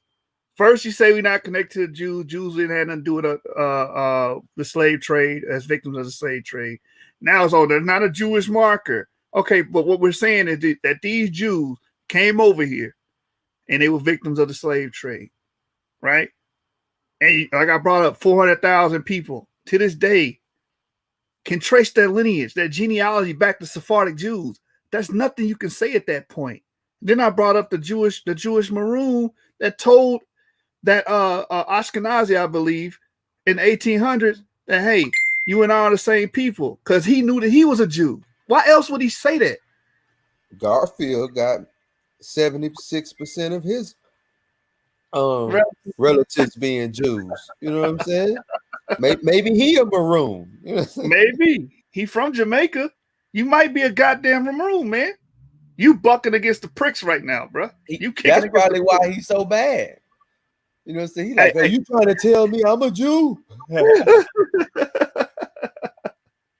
Hey, and the more you kick against the prick, the deeper the blade goes into your damn thigh, man. So it's best to just cooperate. Now all that his Y chromosome spending all that time in Europe makes sense. Yeah. Because I know you like to play that game and tell you that. It's not a game. If I show you the fathers, I let you finish uninterrupted. That's a damn lie. He cut me off several times through this whole dialogue. Talking about when you quoted that thing from the Maroon, it's called the Portuguese and the Jews and the Portuguese in the Caribbean. I got that book. No, that's not what I quoted. Well, it's speaking about that story that's in there. So in that same storyline, it talks about the miscegenation of the Jews and these Africans. So how do you know who they are? Let's deal with the ethnic markers. Let's deal with the actual primary that shows you where these people came from. They came from the bite of a pharaoh. When you look at them, they got the marks of Ichi, of Igbo on their face. They are Neri priests. This is how we know who these people are, from their language, their culture. They're not the whole But he not following their lineage or their culture, because the Neri priests will tell you they come from Gad. You know what I'm saying? Is it Neri, James, or am I misspeaking? I don't know if that brother's there. Say that again. I was just doing something. Is it the Neri priests are the ones claiming to be of Gad? Yeah, the Obu Gad. Yeah, Neri. Nri, Neri. Right, but y'all don't want to listen to them. They got their own oral history saying they go back to Gad, but you just disregard that. But you talking about some you dealing with culture. And their scholars are writing papers on it. Right. And y'all just disregard that. But we the ones who hate our people, though. But y'all call them liars. Y'all on video calling these guys liars. Oh, they lied. They lied. They're liars. Who really hates their own people, man? Who dictates their story then? You do? Outsiders, foreigners? Not the indigenous people, not the people there. They don't get to dictate their story. Outsiders do. Well, I tell you. Oh, hold on, let me finish. If they just came from goddamn Portugal, they speaking this Ladino, mixed Spanish, Hebrew stuff, this would be the stuff that is inside of their culture. No, it is not. It is the dominant language of the Cree and the Congo that is there. So when we get down to this, son, when we look at wherever there is no, and I'm going to tell you one more time, there is no Jewish marker. We look at the actual historical record of the Europeans who bring them from the forts there, and this is how we know from their culture. That's what's called intangible culture. Let me tell you what intangible culture is. Intangible culture is written by UNESCO, and that's called the knowledge for having and creating craft and the knowledge of the universe and folk tales, music, and dance, which shows your cultural identity and shows you who these people are. That is not brought with a book. If you was a Jew in West Africa, then you should be talking about Abraham, him, and that. During the most tough time that we had over there in Jamaica with all of these rebellions, nobody screamed for Abraham. No one screamed for all of the colonial records telling you they doing this goddamn African table shit. Where is the culture of the Hebrews? Damn, I gotta go there. Yeah, I know that everything you said was a mute point. Again, you're not dealing with population. Hold on, you're not dealing with population genetics. I am, so I'm going to continue to deal with population genetics and identification. Listen. I'm gonna let you do that, right? I'm trying to talk, bro. I'm gonna go right. I'm gonna do right now. Now he just said, "Oh, I didn't interrupt." Then you always interrupt us, bro. Every time we speak to you, interrupt us. You understand? And I'm trying to speak now and cut his bullshit and say that don't mean nothing. Just because someone practices a particular religion or faith or tradition, like many black people are into Buddhism, that don't make them Chinese, man. Or they like Kung Fu. Remember in the 80s, the Bruce Lee flicks and all that was coming out? A lot of black people was going around mimicking that, trying to learn Kung Fu. That don't make them Chinese. And we can go on and on and on. Just because you practice something or pass it down to subsequent generations doesn't make them a race of people who started that. So that's a moot point. We're trying to identify people, right? By descent. That's the best way to do it. That's the scientific method. IBD, identification by descent. That cuts all of that BS out. Genes are inherited. Hold on. Let me tell the people. Hold on, bro. I let you finish. I'm not done yet. I'm done right now. You was finished. No, I'm done right now. I want you to tell the people who are the people who came to Jamaica. And I want you to show them why you're doing this conversation. You keep running to this Ladino shit. I want you to show the people what it was and what is the people that came there, and show the people the culture of these people. And show people you're talking about. Show these black people you're talking about. Show these black dudes. Show them niggas. Gotcha. Show them black dudes in the revolt. Gotcha. You can't do it. Got you. Goodbye. Got you. That's a true Scotsman fallacy. Now let's get back into real scholarship. Okay, now, hey, sure, I never said before you go ahead and kill him real quick. I want to identify something on my screen real quick. This right here is where I got the information about the Obugad from. So I wanted everyone to see what scholars are doing this. Are these European scholars giving their interpretation? Or are these the people from the continent themselves giving theirs? Now, we see it's from the International Journal of Modern Education Research. Obugad, the sacred temple of mortality and brotherhood in Uguliri Kingdom. Let's see these scholars. See where they from? Department of Religion and Society, Ochukwu Emeka Odumegu, Ojukwa University, Igbarium campus in Nigeria. The other scholars from the College of Humanities, School of Religion, Philosophy, and Classics, University of KwaZulu Natal, I can't say that one, in South Africa. And the last one from the Department of Linguistics, Igbo Chukwuemeka Odumekwo, or the same university as the first one in Nigeria. So these are scholars from the continent who I based this information off of, that was talking about how the Obu God is connected to Gad. That's a bombshell right there, man. So if anybody go look on Maccabees TV, Israelites in Nigeria, in West Africa, you'll see that when I talk about that Obu God and all that connecting Gad to it, this is the source I got it from, what I just had up on the screen. Right, which they're going to disregard. They're going to disregard the African scholars.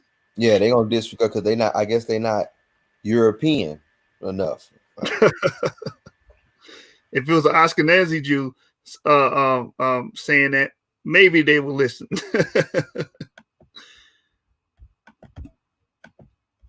All right, let's get back to the clip, y'all. Slave that came into America was a Jew. Never said that. That was never my argument.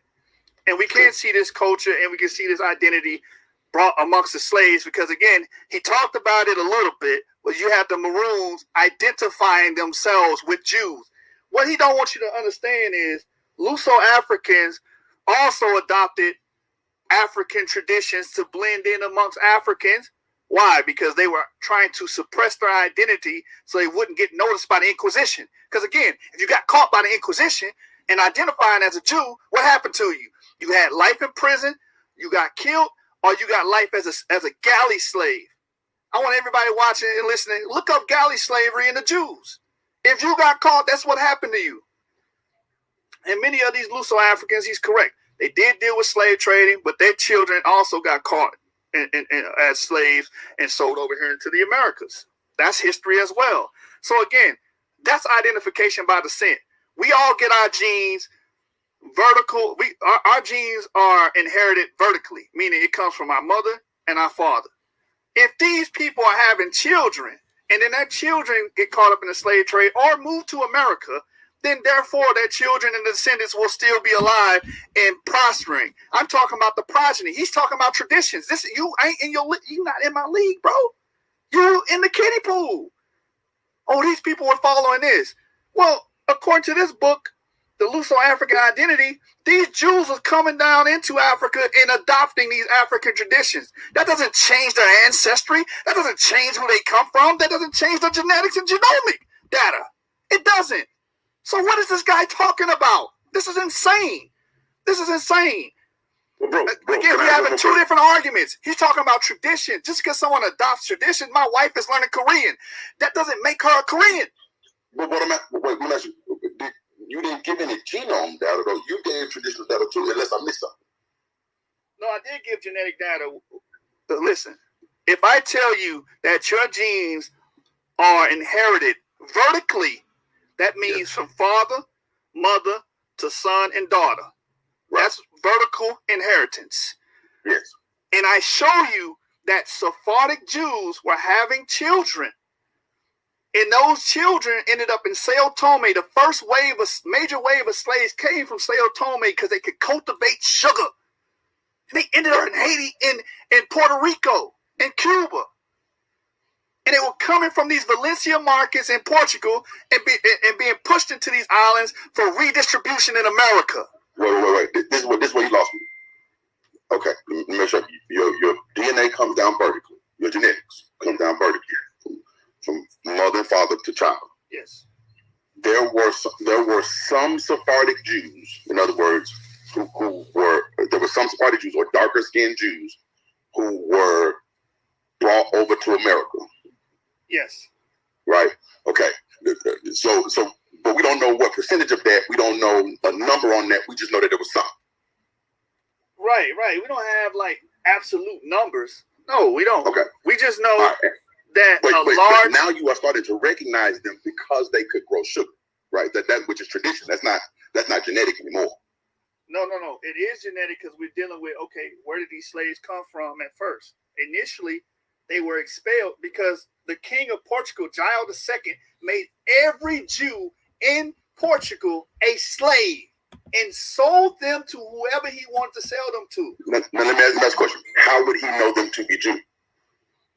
How he would know them to be Jews is simple because, first of all, the Jews at that particular time, according to James Pritchard and several others, they said the Jews of that time were very, very dark people. See, a lot of us, we try to blanket Jews of the past with modern Ashkenazic Jews and say, okay. No, I'm good. So are you saying he sold all the dark-skinned people?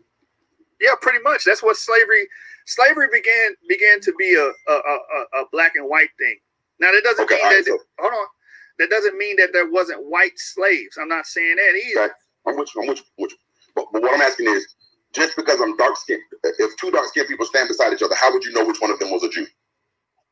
How would you know which one of them was a Jew? Well, they also had what the Spanish and Portuguese crown would make you do. You have to wear certain regalia if you was a Jew. You have to wear certain coats. Some like in early Europe, you have to wear the star. People think that star came up in Nazi Germany. They made them wear the star. No, they got that from the Iberia. They made them wear stars there too. So you had to identify yourself under the Spanish and Portuguese crown. But that's a tradition, though. That's a tradition, though, right? That's not genetics. No, listen. I understand that that's a law enforced on them. Yeah. That's how they identified them. But tradition alone is not going to tell you what somebody is, because you tomorrow can adopt Buddhism. You can become a Buddhist. But that doesn't mean you come from East Asia. That's absolutely true. That's madness. But I think that's the circular part of this whole argument. It's because both of you guys are arguing both genetics and tradition. And any person that only one of us is arguing genetics. My argument was, again, IBD, who you descend from. His argument is, they got scarification. Silly ass niggas, man. Any given point, no matter what their genetics are, can adopt a different tradition, right? So, because you said earlier in Spain that if you got caught practicing Judaism, which means that it wasn't just because you were dark-skinned, you had to be practicing a certain thing, which is tradition. A complete West African could pick up Judaism at any point and could practice Judaism. That's correct. Okay. Maybe you don't understand what an Inquisition is. You want to expound on that? Not really, because you obviously don't understand what an Inquisition is. They even looking for crypto Jews. Right. People that was hiding their identity. Yep. But I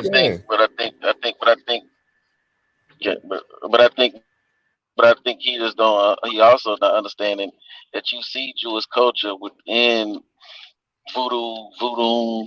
You see it. You see Jewish culture. You see the sacrifice of the chicken. You see the use of cowrie shells. You see certain vestiges of Jewish like anytime the Africans was over there cooking chicken. That was a Jewish tradition. Like you don't always see it in a form of a spiritual practice or a spiritual worship, quote unquote. You see the tradition and the material culture that these people brought over there with them.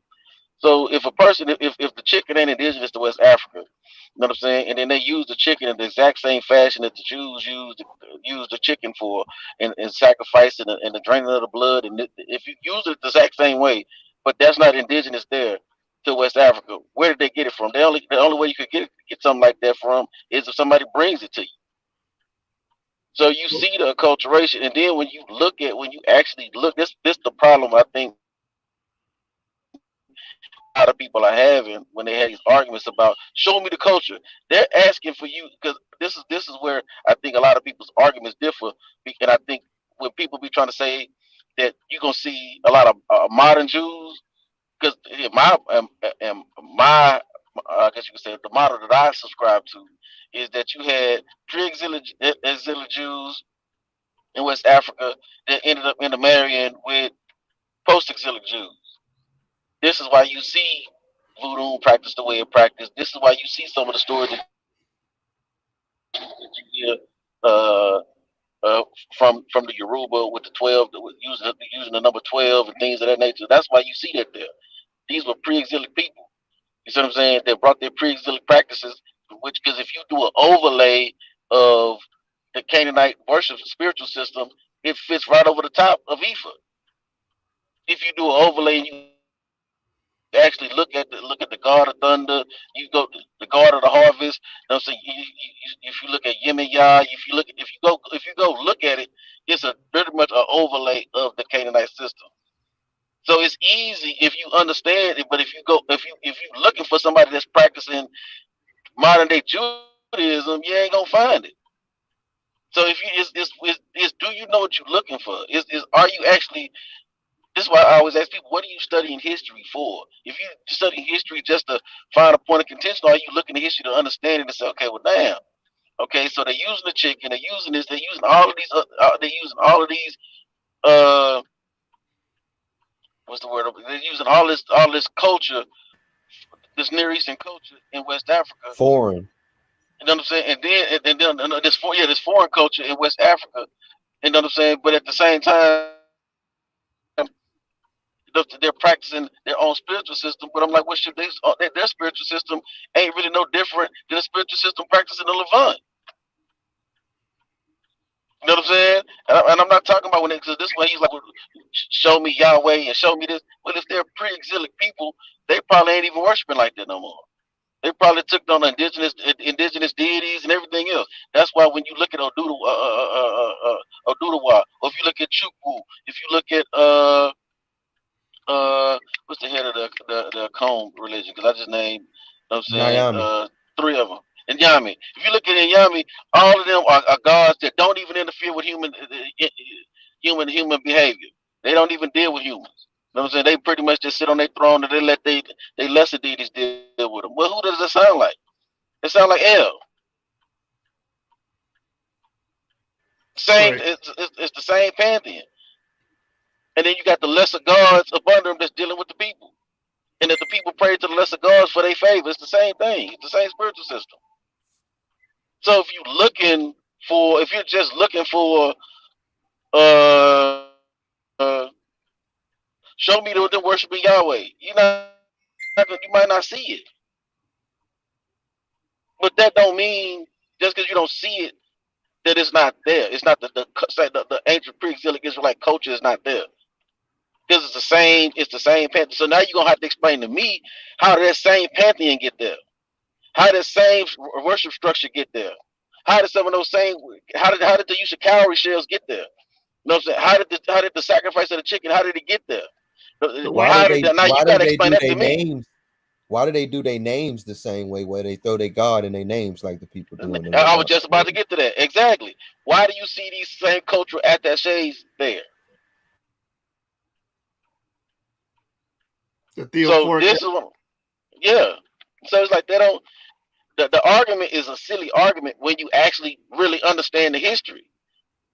And you're not looking for gotcha points. When you actually understand the history, it's right there in your face. You know, I like to pull the rug off underneath your feet. I don't want to talk about culture. I just want to deal with who did these people descend from. You know what I'm saying? Well, I understand that, but they're gonna always try to use that when you look at it from just purely that narrative issue. They're gonna always try to use show me the culture as the gotcha point. Yeah, I can show you culture, but I'm not leaning on that. I'm gonna pull the rug off underneath you. You're gonna fall down, bust your ass when I show you who they descend from. The argument's done.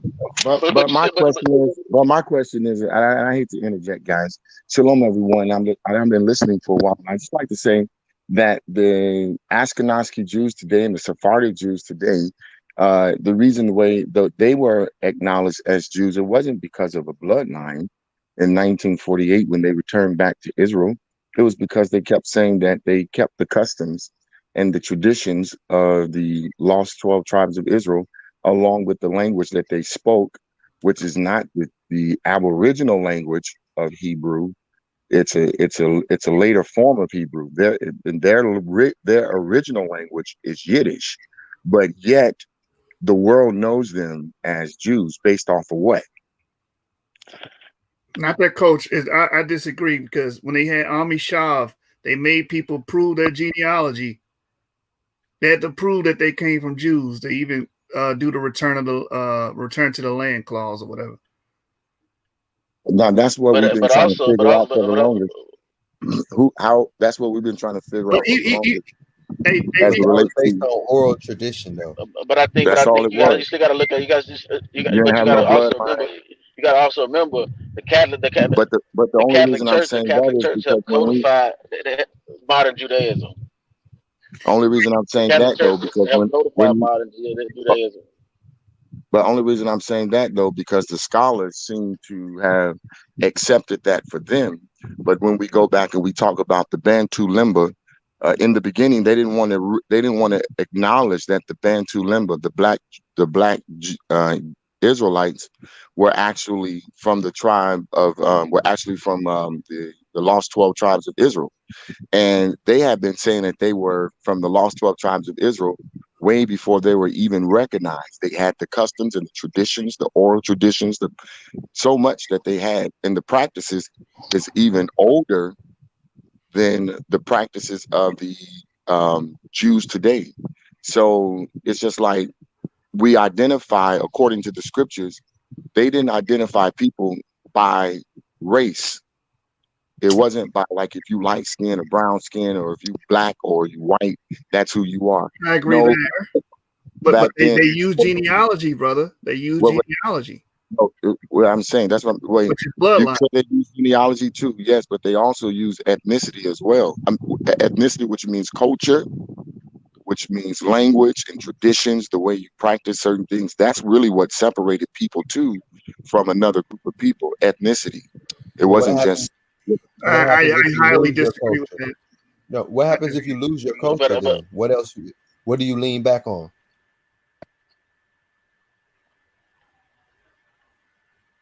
Oh, Judah.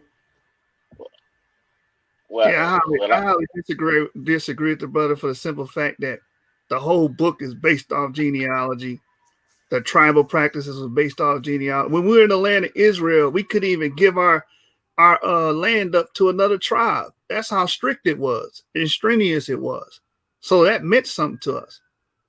Being able to prove that we descend from Israelites meant something to us. It's in the book of Ezra. They said, hey, pull out the books and make sure these people are who they say they are. So genealogy has always been important. Secondly, it's empirical reality at this point. We descend from our parents. If you're saying it don't mean nothing, then the Ashkenazi Jews are Israelites. You know what I'm saying? If all you gotta do is practice. I think you misunderstood what I was saying. I didn't say genealogy. My bad. I didn't say genealogy didn't mean anything. I was saying in the scriptures that genealogy is important as well. But I was saying we didn't identify people today as it relates to race by the way, if you look white, black, yellow, or whatever, it was more or less by as you say, genealogy and also culture, which is ethnicity. That's the main point I was trying to get to. Okay, well, I still disagree with culture because we got the book says Ephraim will become the Gentiles of the Gentiles. It said Judah became like the heathen. These people were completely disavowed of their culture and became like every other nation around them. That didn't change the fact that they You're were right. You're right. That's what they did. So they stopped keeping their culture and became like other people. So then it says they lost their identity, their heritage, because the So Bible they says wasn't that Israel no more. they're still Israel by blood. They're just scattered throughout the earth, But that's keeping our Gentile point. customs, No, keeping we get what you. Gentile customs. No, we get what you're saying, but we're saying our point is we get what you're saying, but we're saying ours is more empirical based, more something we can prove. When we start talking about how long they kept the cultures and stuff like that, we don't know none of that. There's nothing we can empirically go to every step of the way, generation to generation, to show they had been keeping something like that. But if we go to bloodline, what But that's what DNA I'm is asking about finding the in Jews. that region, who carry that DNA today, then we can But what do base you it on. guys say Like, about let me the say one more thing real ancestry? quick. Like the brother Yahya be praised is pretty much pointing out now with the Elephantine Jews. The Elephantine Jews had to write back to the Jews in Judea to ask them what traditions they should be keeping. They still knew they was Israelites, but they didn't know their traditions no more. They was acting like Egyptians. They had not only a temple to Yahweh, they had one also to another Egyptian female deity sitting there. So they had to write back to find out how to keep the right way. They didn't keep the culture. They still remembered they was Israel. Their bloodline was still Israel. So I think the bloodline is something we can always prove, but the culture can flip flop because if they went to slavery, anything like that, they would lose their culture. Well, bloodline just became a part because I tell you the truth. In 1948, when the Jews returned back to Israel, we didn't have no such thing as bloodline. And that's the number one question that I'm asking everyone that's challenging the Hebrew Israelites to show where their bloodline is and who they tie into. How did the Jews today? Where's your sources and your credible sources to say who these people are? Because when we do the bloodline on them, we see that they're from Europe. They're of the bloodline of Japheth. Japheth is Europe, according to the Bible. And the seed of Abraham is Shemitic. So how is these people claiming to be the Shemitic people when your blood ties you to Japheth, to Europe? That's why I just think it's kind of funny how we allow those things to go one way, but when it comes down on the other side of the African Americans or whoever want to claim ethnicity to the Israelites, it's not applied. You got to go. They got to go through so much more to prove who they are. When the Jews today don't do that, I think that's bias. I disagree with that. That is bias. I would say this. I don't necessarily think the people in Europe today are the descendants of Japheth. The descendants of Japheth occupied Europe right after the flood. That doesn't mean they stayed in that region until that day. The people of Shem occupied the Near East, but a lot of them are in Africa today. So they're in a whole different continent. So I don't think we identify people of antiquity to people today. I don't think that's quite fair just because they stay in a certain geographical location. I think we have to do a lot like what me and my brother Jashub be doing. We go back, we find the DNA analysis of ancient bones they found. What's the first bones in this region that they claim was Japheth? And those bones were CFs. A lot of people running around today descend from the E-clave, which is DE, which was in the region which we would associate with Shem at the time. So these E markers that's throughout Europe are Shemitic. They're not Japheth. Now the R markers, they're Japheth. That's true. And we do have a lot of Europeans with them, but I think we have a lot more E markers.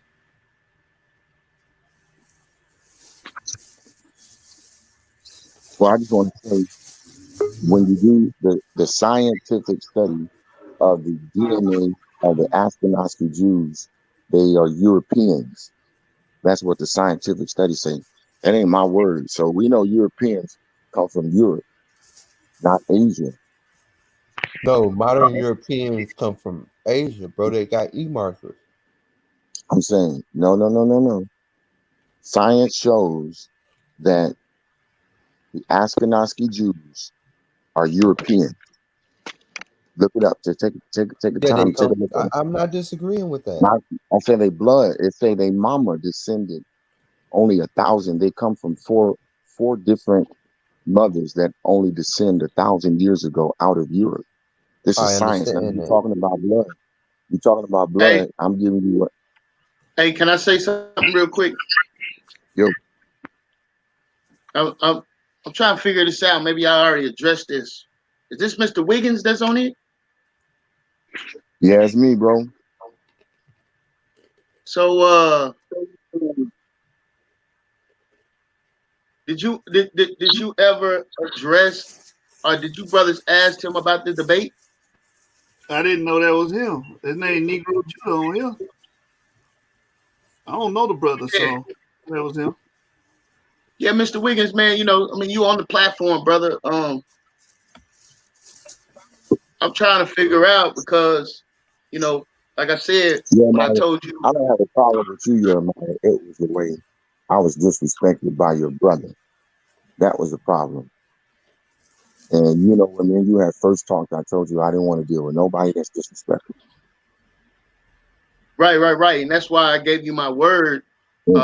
And I told you, I my told you, and I was trying to tell you that we can talk. I'll talk to someone else that's more respectable, but I'm not doing it with him, bro. It's just that simple. It's just that simple. He didn't let this draw for me, man. And I mean, I don't think I should. I don't talk to nobody like them, and I just don't want to deal with people who just don't have respect for another individual. Decorum. No, I get what you're saying, but you're talking about something that was happening on a private chat between you brothers. I don't know what transpired. I wasn't there. I wasn't there. Sometimes things get heated in those back chats. But what I'm referring to is the work and effort that we're trying to put in here at the source. And I looked at you as a well-respected brother in the community. You understand? And I wanted you to bring your scholarship to the platform. You understand? So I try to figure out a way how to pull that off. And we are trying to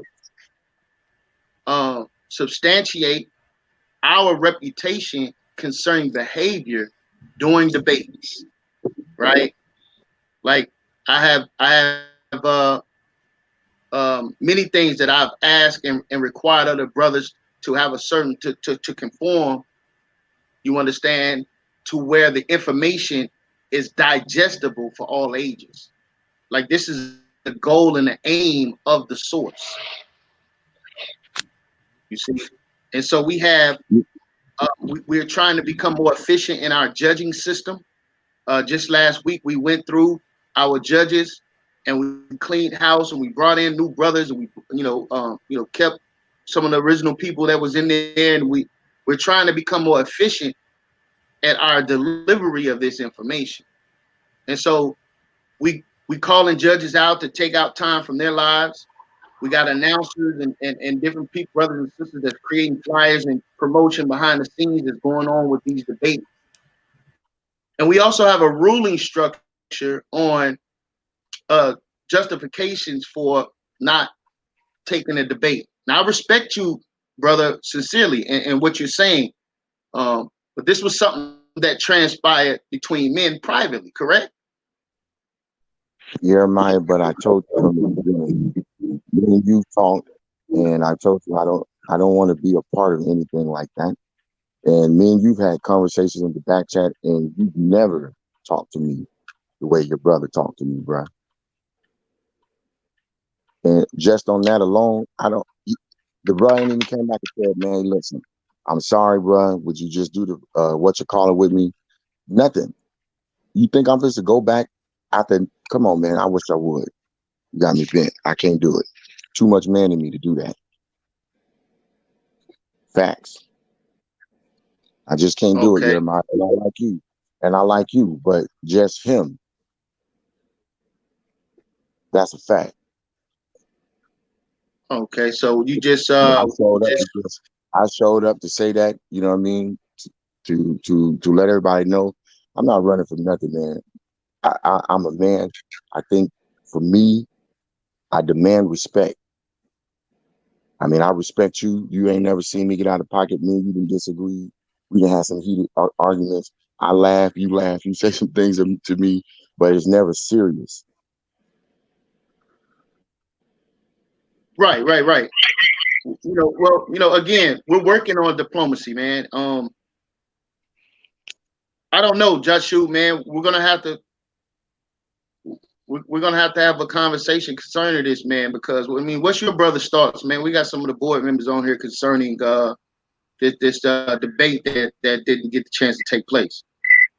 Well, I'm telling you my side of the story, and I don't have no need to lie. That's how it happened. Yeah, no, we appreciate it. We appreciate it, man. I just wanted to see what the brother's thoughts was on that, man. Joshua, I'll start with you.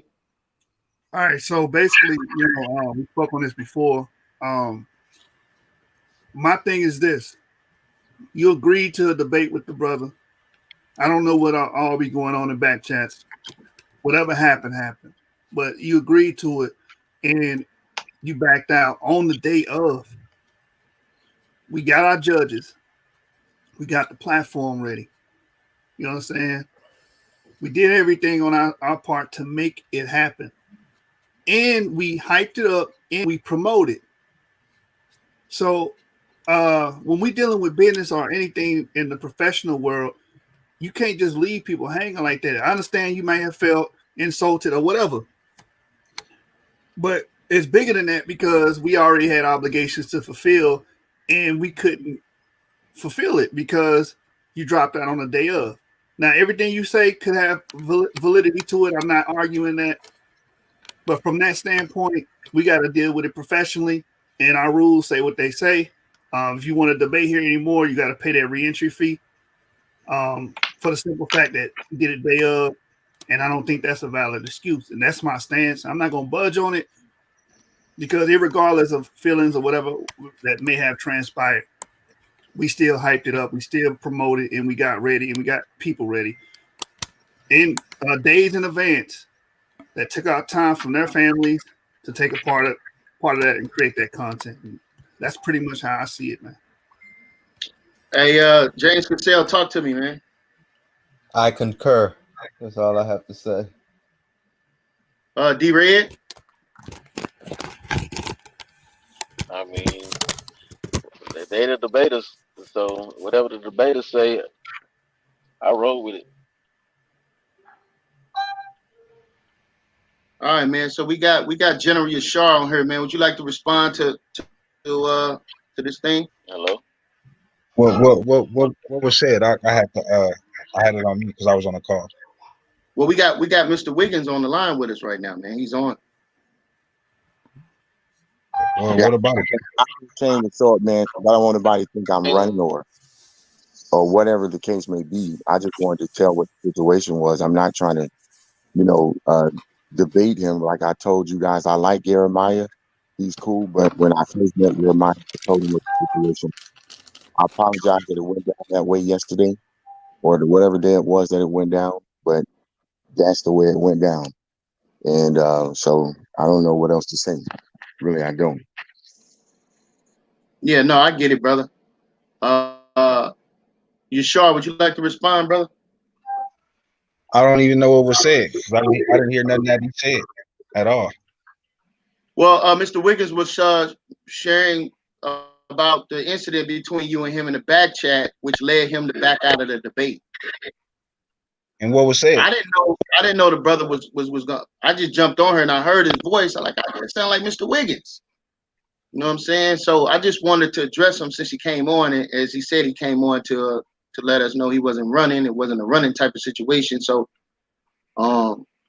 he said that they ain't got no hard feelings for nobody. Like in my back chat, people, we've had discussions and disagreements and falling out, but we come back together and, you know, be like, bro, my bad, whatever.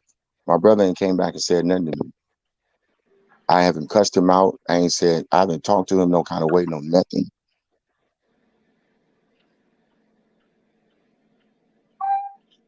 First off, I didn't cuss you out from the gate. We was talking about information, and because you feel like I was over talking you, you took it personal or whatever the case may be, or maybe because of the way I was talking to LeGrant, however he is attached to you, whatever the case may be, it's all excuses as far as I'm concerned. Because I know one thing. I know what we had going on for that day, and I know that I ain't never sabotaged my own debates. Never. I ain't never came across a person that knew what was going on for 2 weeks. Then you say, oh, we got a debate Sunday. Oh, I thought it was Sunday. How you think something was Sunday when we sat down, we agreed that it was going to be on a Saturday because we both in California, we both on Pacific time, and we both agreed to 6 o'clock.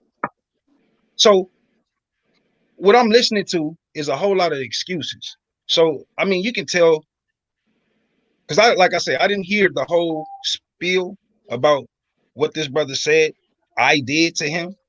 What I can tell you is after the fact, yeah, I did get disrespected because I feel like for me, put in the work that I did, for the family to put in the work that they did, for us to get to the date, few hours before that time, and you to back out because of a disagreement, because I ain't accepting what you talking about, man, that's kids play, man.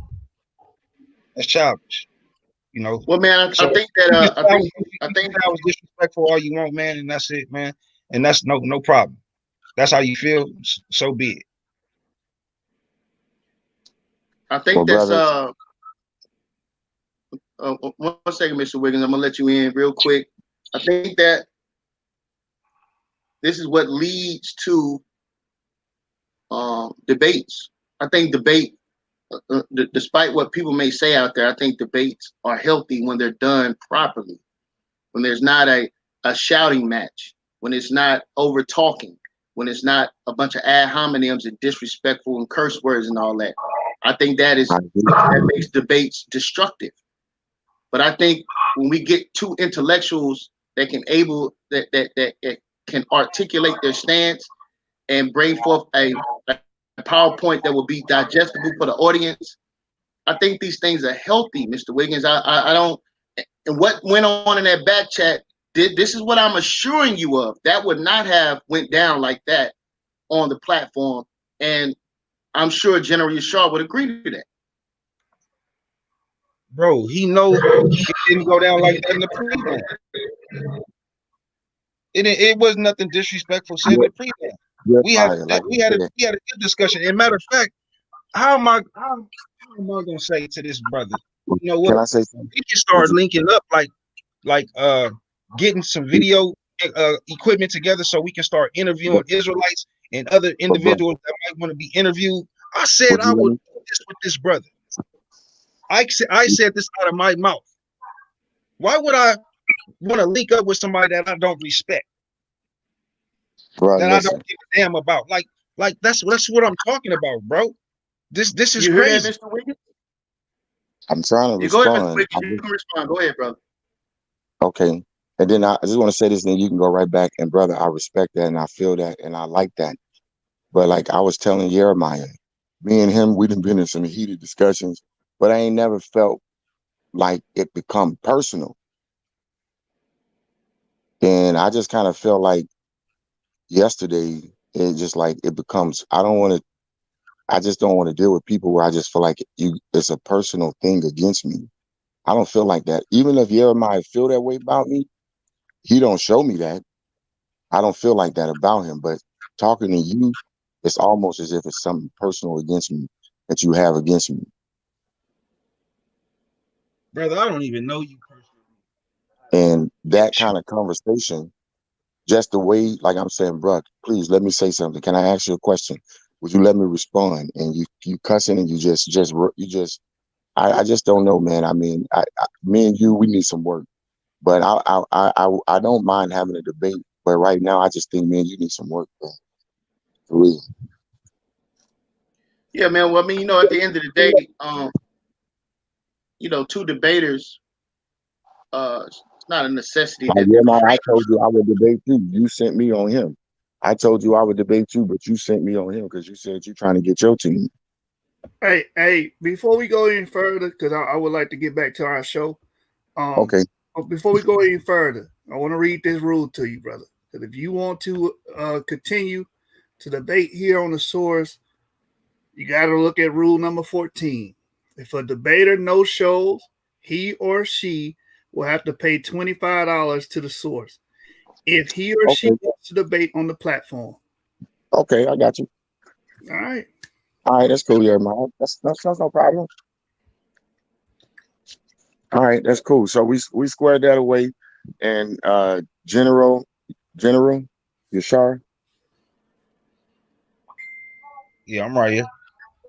Bruh, I don't have no hard feelings with you against you, man, okay? I can't tell you. You sure put me out your group today. Instantly. I ain't say Because I nothing. was waiting on you. Because I was waiting on you to come and say, bruh, let's talk. Can we talk? Yeah, I was thinking you gonna spaz out on me again like you did yesterday. You came back yesterday and you spazzed out on me. So I'm like, I don't know what my brother gonna do. I was talking. I wasn't about to come in there and just this.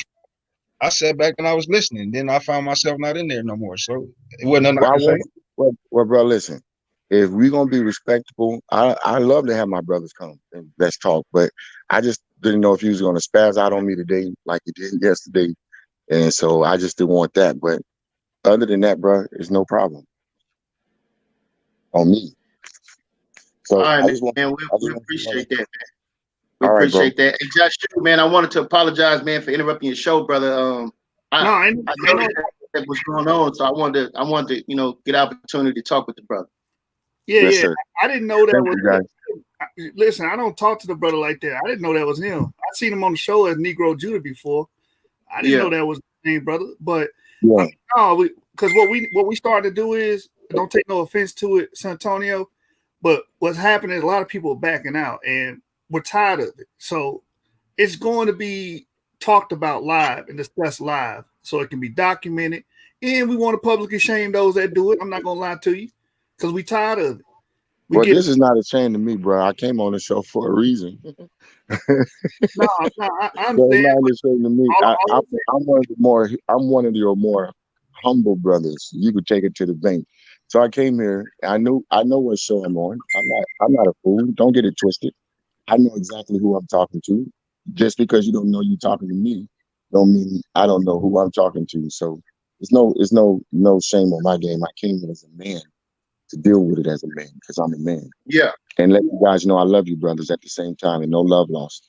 That was just how I was feeling at that day, and I just wanted you guys to know that's what it is. I don't like to do things and not explain why I've done it. So whether you guys would agree with it or not, at least you know why. But okay, I'm gonna let you guys go, man. I love you guys. Jeremiah, me and you cool, bro. All right, man. I appreciate it, brother. Yes, sir. And General, I'm gonna send you another invite, brother. All right, I appreciate it. Yes, sir. Got you, brother. And let me just say this. Yes, I sir. apologize for my disrespect. You felt I disrespected you. And I said in front of everybody, you know what I'm saying? My apologies on the disrespect since you felt that way. Yes, sir. I appreciate that, man. It all means a lot. praise the glory, man. That's brotherhood right there. Yes, sir. That pleases the Most High, man. I love you guys so much, man. Brought joy to my heart. Okay, guys, I'm gonna let you guys go. All right, shalom. Shalom. All right, peace. We're gonna get back into the clip, but I just want to say, yeah, man, y'all brothers, if y'all don't show up and it's not excuse, like it's not a proper excuse. I mean, like you in the hospital about to die or something. then we gonna publicly shame you, man. We tired of it. We getting everybody hyped up and ready for a debate and get the judges, ready. And they didn't probably cancel dates and appointments and whatever they got going on in their real life to be a part of this thing. And just for you to say, I'm not going to do it. No, that's going to stop. That's going to stop. You know what I'm saying? But I'm going to let it go for now. We're going to get right back into it. And break down this clip, man. So let me share my screen.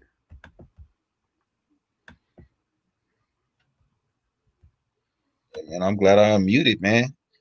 I'm sitting here talking to you, Hukanon, and just so happened I unmuted. I hear you brothers talking. I'm like, whoa, what did I miss? It's cool. I'm glad we got it squared away. That's what's up. Yeah, I had no idea that was, you know what I'm saying? San Antonio, man. I just seen Negro Judah. So it is what it is. We got to swear it away, though. So that's what's up. That's true. And I'm not denying that as well. See, the thing is, I'm not arguing the absolute. I'm just saying that this element of the slave trade exists. That's it. I'm not saying everybody I get that, but what I'm saying is in this argument, like the weird part about this argument, the reason that we keep having these arguments is because there is no clear winner. And the reason that there is no, because if you could just prove outright this was this, then we would never have to debate this again. Wait, right? I can prove outright this is this because you have over 400,000 Negroes in Jamaica that can trace themselves back to Sephardic Jews, right? But that just means at some point they have a Jew in that father, like one of their fathers was a Jew. Yes, they descend from Jews. That's IBD. This is how scientists. Hold on. This is how genetics. No, this is how geneticists do it. This is how you identify people by descent. You don't. You don't identify people by them listening to hip hop music. A lot of people listen to hip hop music. What's my descent, though, bro? That's what I'm like. What's your descent? What's my? You got 16 great granddaddies, bro. Like they not all from the same place. But here's the Yeah, thing. they are. My chromosome is a direct line to the most recent common ancestor within that paternal clade. So if you got an E marker, it's going all the way back to that person that had that E marker thousands of years ago. Right. It's a direct connection. But that would most of our E markers would take us back way further than Israel. Because we have ancestry that go farther. That's what I'm saying. The beginning of humanity. Okay, so picture what I'm saying. So that means that at some point my ancestry picked up a tradition. Right? If my ancestry goes back further than Israel. Notice he's stuck on tradition. And I'm talking about descent. You know what I'm saying? You stuck on tradition. Once you take that out of the play, there's nothing else to talk about. I'm just saying who these people come from. You could argue to the cow turned to the moon turned to cheese, you know what I'm saying, about tradition. Who cares? Anybody can pick up a tradition and practice a tradition for eons. I'm talking about who these people come from, and our argument is strong because we see our DNA, our signature, our microsatellites in the Levant during the time of the Israelite period. You can't get around that, man. If you said that, we can agree on that. If my ancestry goes back further than Israel, that means at some point their children picked up a tradition in Israel. I mean, if you want to word it that way, how would you word it? The geneticists would call it. The geneticists will call it the double. What is it? The double inheritance theory, where genes and traditions go side to side. You know what I'm saying? They coincide with each other. I understand that, but my problem is the tradition alone. Trying to identify people with tradition alone. You're not even using the genetic side of it. You don't even have a genetic argument. It's just tradition. Tradition. Oh, these people practice this. Scarification. Okay. But here's what I'm saying. The reason I'm having this discussion with you is because I agree with you. But if a genetic marker can pick up a tradition at any point, then I'm not sure that this could ever be settled. Like you just gave me a really good argument about the what you call it, the double the dual inheritance theory. Dual inheritance, yes, okay. Which is a great way to walk that down. I right, because if we're in a certain place for a certain amount of time, this genetic marker is gonna pick up some habits together. I get that, right? And we might even evolve a little bit if we're there for long enough. A couple thousand generations or so, I don't know. But we might actually eat certain things, or this is better for us, or whatever. I can get that. But if the genetics, if my genetics are older than that, if I didn't begin there, then that means that someone in my genetic line visited there or went to live there. Then they grew there. You know, they grew there. But my genetics would still not be from there. Like, I'm from Alabama. My whole family from Alabama. Right? As far as I can think back, all my folks from Alabama. But I'm not an Alabamian. But I got all the cultural markers of people who live in Alabama. Yes. Right. So if you ask me where I'm from, I say Alabama. But that ain't where I'm from.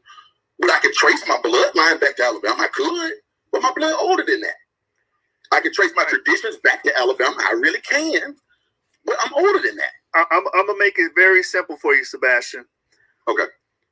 There's no question to who we're talking about when we're talking about the Sephardic Jews. These Sephardic Jews did exist in history and had a cultural identity called Sephardian, right? Yes.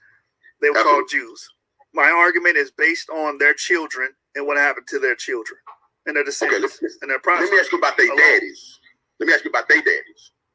What about their daddies? What they the starting point is with them. And we're dealing because the brother wanted to challenge and say, are there Hebrews amongst the victims of the slave trade? He doesn't think so, but the historical record says there were, because at this particular time, these Sephardic Jews will be quote unquote Hebrews, and they were victims of the slave trade. Let me go back to my next question. Argument. I really want to ask you. Okay. The argument is the Sephardic Jews descendants of Abraham, Isaac, and Jacob, or whatever, right? No. That's not the argument. That's not my question. That's a different argument. That's a whole different debate. Yeah, that's a completely different question. Right. I'm asking, okay, like it's as if we are freezing, like time began, right? Because what we're trying to do is prove that these people are the genetic children of this one group of people, as if to say, hey, we follow this tradition because we are the genetic children of this group of people. Is that what I'm getting? Am I missing that's not my argument at all. It's not even on tradition. You listen to Rob Bourne. Rob Bourne swimming in the kiddie pool. I'm dealing with the big boy stuff. I'm talking about genetics. I'm talking about these people who they descend from. No, that answers the question directly. You mentioned tradition several times because you said if they practiced Judaism, they would be in galley slavery. You literally said look up galley slavery and Jews. Yeah, Sebastian. Sebastian. Sebastian. Yeah, but listen. That's not the crux of my argument. The crux of my argument is these people descend from these Jews, and they was a victim of the slave trade. The way you know that is because they traditionally say they are descendants of Jews, or because you have their DNA evidence? I have DNA evidence on Sephardic Jews as well, and linking them to African Americans. I do have that. But to the Jamaicans that you were talking about, the Jamaicans, right? What are we talking about, Jamaicans? Yeah, you just say 400,000 Jamaicans. Right. Yeah, they descend directly. They have their pedigree. They have that in genetic evidence. Or do you have that as a tradition? No, that's not a tradition. Listen, when you have a pedigree, or kind of like a registry, or what's the word for it? When all your members, you know what I'm saying? Your grandfather write his name down, and then your father write his name down, and then it comes to Sebastian. You write your name down. But that is a tradition. No, that's a you see the idiocy we deal with, man. I don't. That's a record of your pedigree, man. I don't understand what record. That's a record of your pedigree. Well, that's not genetics. A record is a tradition. No, that would be hold on. That would be a record of your genetics because unless you're saying they committed adultery and had a baby with somebody else, then that's you invoking adultery. Which is very possible. Also, what's very possible is somebody have a baby. Yeah, because queens was just sluts back in the day. Right. Everybody was sluts. Yeah. Yeah, everybody just got to be sluts in order for your theory to work. I don't like theories like that. Rather, I don't see why my foremother got to be a whore for your theory to work. I don't get that.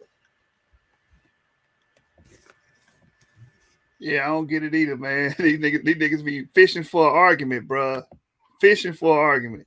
Well, I mean, you got to think though. That's the only thing they really can do is try.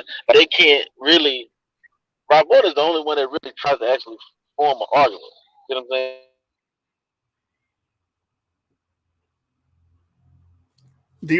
D-Red. This Hey, you went happened. out. This, Hey, this. you went You out know on what I'm us saying? after Would that be this? And You went out on us after form an argument. hello. Yeah, you went out on us after Yeah, so form an argument. yeah, you see what I'm saying? Like that's not forming an argument. Oh, my bad. No, it's like they don't really actually form an argument. They just be like trying to fish for any little point they can stick that makes any remote sense. You know what I'm saying? So it's like, okay, so let's say 5% of the women committed adultery. Well, there'll still be 95% of the women that didn't. So what is it's like, but what if that happened? And because shoot, what if that happened? And I really need you to tell me, would that not be tradition? Mm-hmm. Yeah. What if I inherited $1 billion? The exceptions never make the rule. That's a fact. Yeah. What if you hit the jackpot, huh? what if you hit the I lotto? inherited $1 billion? You know that. Yes, it's possible, James. It's possible if I jump for a couple million years. I grow what is the wings too. likelihood of you inheriting that $1 billion?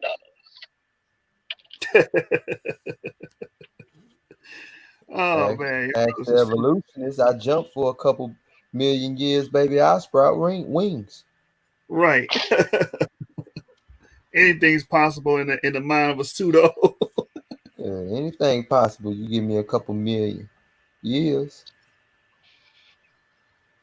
That's true. Possible. Okay. Well, yes, James. You in the realm of speculation on that. No, I'm not trying. No, I'm trying to nail. I don't think that you are understanding what I'm saying. Like even now, people write their names in Bible. That's a I don't think you're really understanding how I am trying to put this. In the same vein as like a traditional, sacrifice chickens and spread the blood. I will show. Have you ever seen a family crest? Yes, I've seen a family crest. Okay. A family crest is literally the tradition of that family keeping a record of that family. Is that true? Hell no. Record itself is not I wouldn't put that as like an Abrahamic tradition or African tradition. I wouldn't. I didn't say that. I'm saying it's not scientific. It's not just genetic. I hear you. Hey, can I be heard? Hold on real quick, Garfield. Sebastian. Okay, I just want to make sure I could be heard. Yeah, you're clear. You're loud and clear. Yes, but keeping records and record keeping, to call it a tradition in that vein, I can't rock with it. Cause okay, let me take it out of that vein. It's just a way to keep up with your genetic, your ancestry.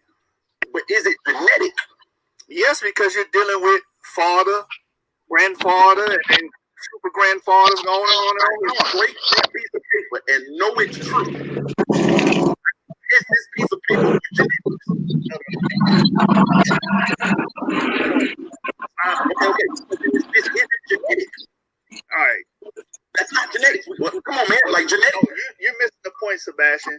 If I come from these three people, then genetically I would be the same as these three people because white markers, again, white markers are vertically transmitted. Absolutely.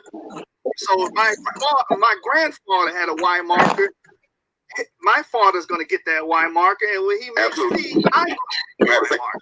But so that's why it's a genetic argument. That to be true. Bro, the only way you know that to be true is to test your genetics, not to read that on a piece of paper. Hey, to show that's how they do it on Family Tree DNA, they ask you for your genealogy. And then when you take your Y chromosome, they superimpose your Y chromosome on your ancestors, on your male ancestors. They do that on Family DNA all the time. Why? Because they basing it that you descend from these males. Therefore, they should have the same Y chromosome. I don't know why Sebastian don't understand this. Can I say something real quick? Both. You need both, Sebastian. Not just one or the other. You need both. Is Kyle there? You're right there. Kyle. Can you say something, Kyle? Let me know that you're on the panel. You might be studying, bro. All right, cool. Nah, because I wanted to ask two questions. The Sephardic folks, they have two major studies with genetics with Sephardic, right? And I want to ask the brother, what is the difference between EV38 and EM2? What's the difference between that? Because both of them are E1B1A. So what is the difference between EV38, that marker that Ramesses III have, and EM2 that we have? And they're both considered E1B1A. Yeah, but they're probably different haplotypes. If they're different, E38 is older than E1B1, right? Right. No. There's a reason why I bring that up. There's a very big reason. Because EV38 back migrated into the Levant from 40,000 years ago. They've always been in the Levant. But the thing is, what they did in genetics is called, both of them are called E1B1A. So it causes a lot of confusion. So they're both from the EP2 marker, but they're not the same. So now what I want to say, Garfield is retarded. EV38 is another way of saying EM2. to the brother is this. See how Garfield got to get pseudo to make his points? It's because he don't know what the hell he talking about, man. Through the molecular clock, you could check the folks who have the EM2 markers that they have found. You could tell how long they've been in a region.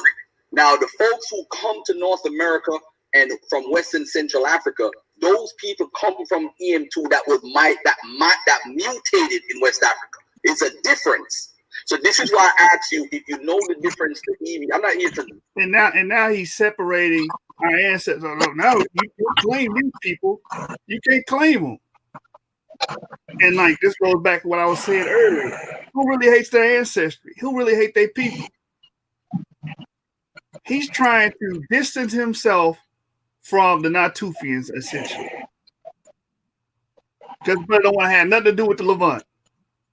They your ancestors, like it or not, man. You are, say, I got one of you or whatever. I'm trying to say that this is one of the same mistakes the people that love Egypt make, because Ramesses III got EV38.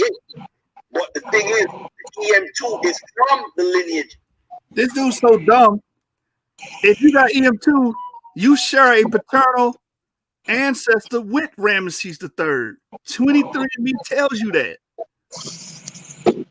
The same lineage of EV38, and they're both called E1B1A, formerly anyway, not anymore. They were both called E1B1A. So it causes a confusion. I'm telling you, Yashu, if you look into the EM2, you're gonna see that those people. Hold on, let me show that real quick, because I had threw a presentation together yesterday and showed it to the people. Let me show it right now. Let me see if I still got it up. Or did I close it? Let me let it play while I look for it. It got nothing to do with the Levant. And you're going to find E1B1A in the Levant, but it's from the back migration from the EP2 marker. We understand E1B1. We got Garfield on camera saying that, y'all. See, he didn't know he was being recorded. Ah, man. Hold on. They said it through the Natufians. I understand that, but let me clarify something with you. EM2, like you said, or E1B1A, the sub-Saharan African DNA, was found. Hold on. It was found in the Levant during the Iron Age 2A period. And we know that's deceptive, bro. That was very deceptive on you. So it wasn't found earlier? It was never found earlier. No. I'm not saying it was found earlier. I'm not saying that's what you're implying. No, I'm not implying by saying that. I'm not. You gotta let me. All right, you gotta let me imply it before was it found 20,000 years before?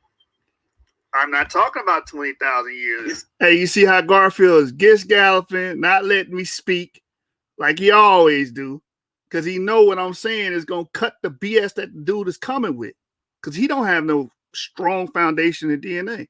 See, because if those people... Hold on. How you going to tell me to hold on and I'm trying to answer? Hold on. Yashu, listen to your logic. You hear that? How you going to tell me to hold on? I'm trying to answer. That's what this dude do, man. But I want to read this. This is from 23andme.com. And if you got any clade from E1B1A, it's going to say this. It's going to say Ramesses III's paternal lineage belongs to haplogroup EV38, from which your line also stems.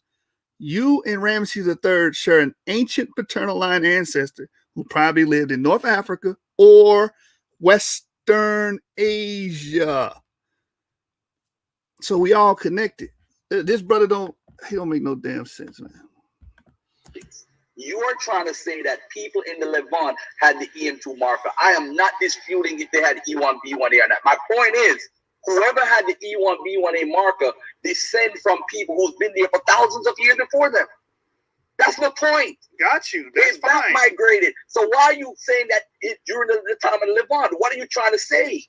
Because this gives them credence of being Israelites if they're in that area during the time of the Levant. This is called paleogeography. And then we find that migration pattern coming from the Levant, right?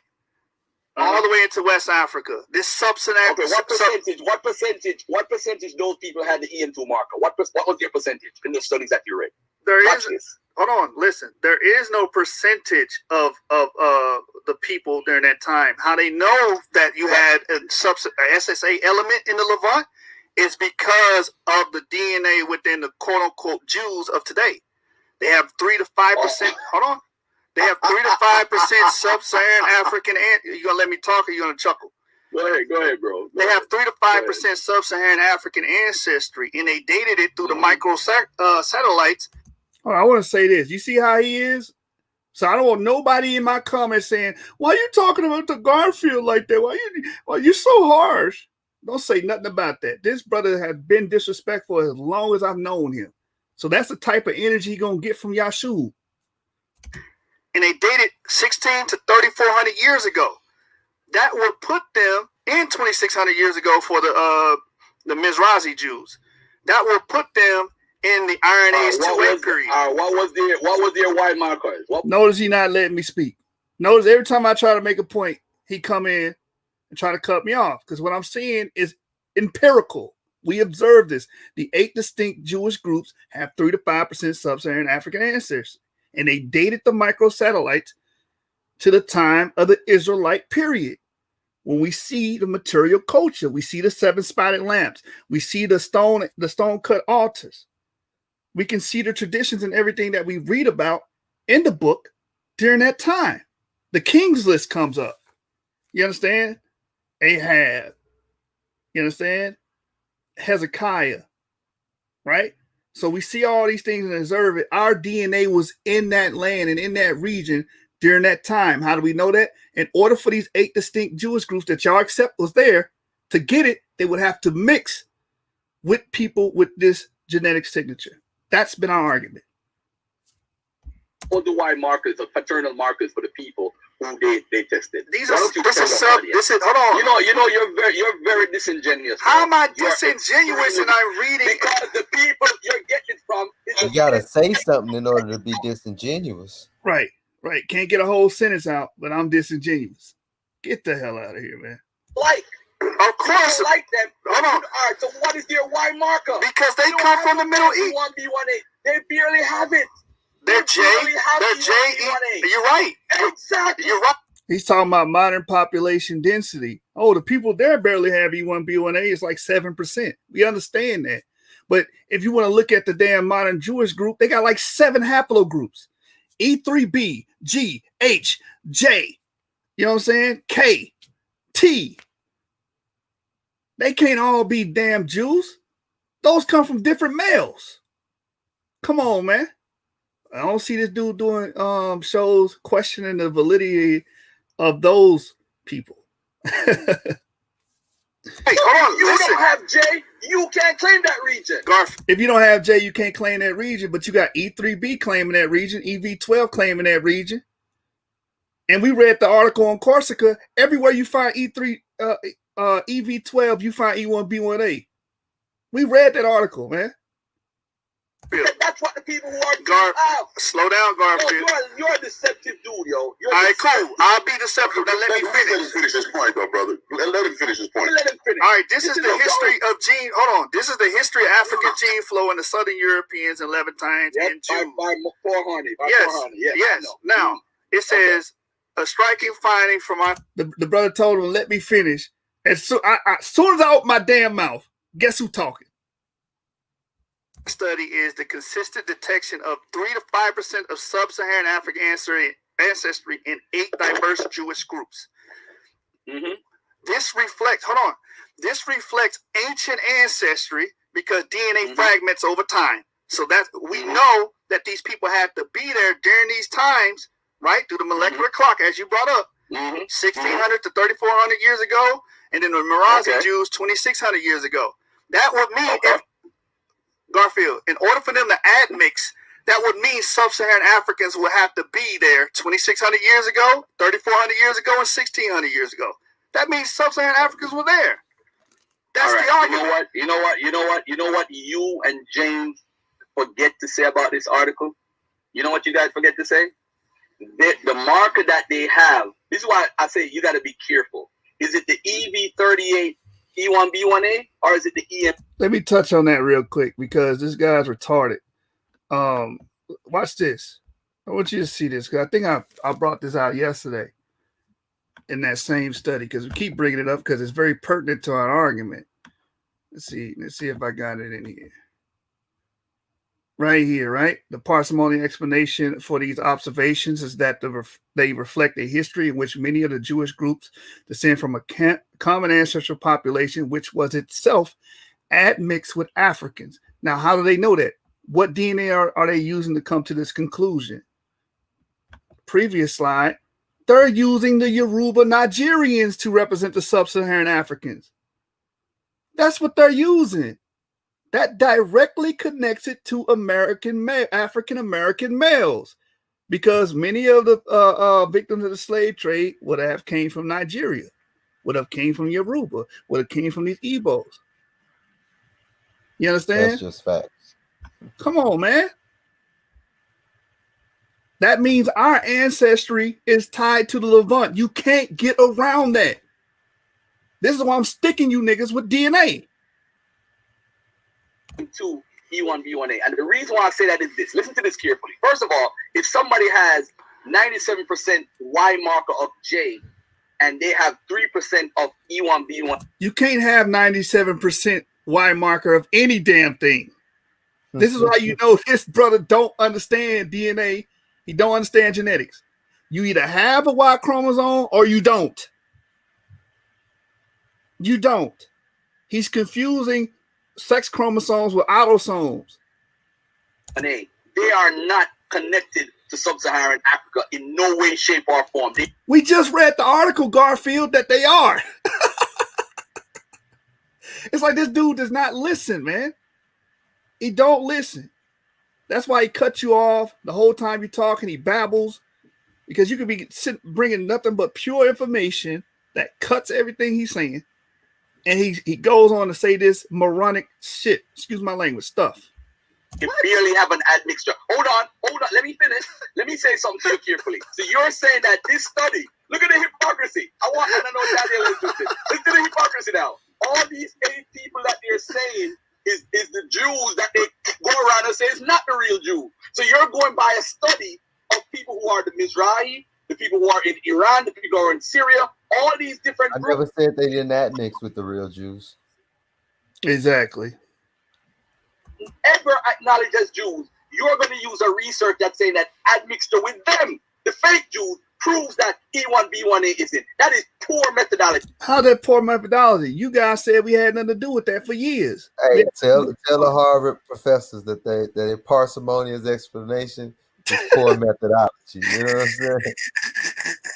According to Garfield, right? The Harvard Medical School using poor methodology. Let me explain to you why.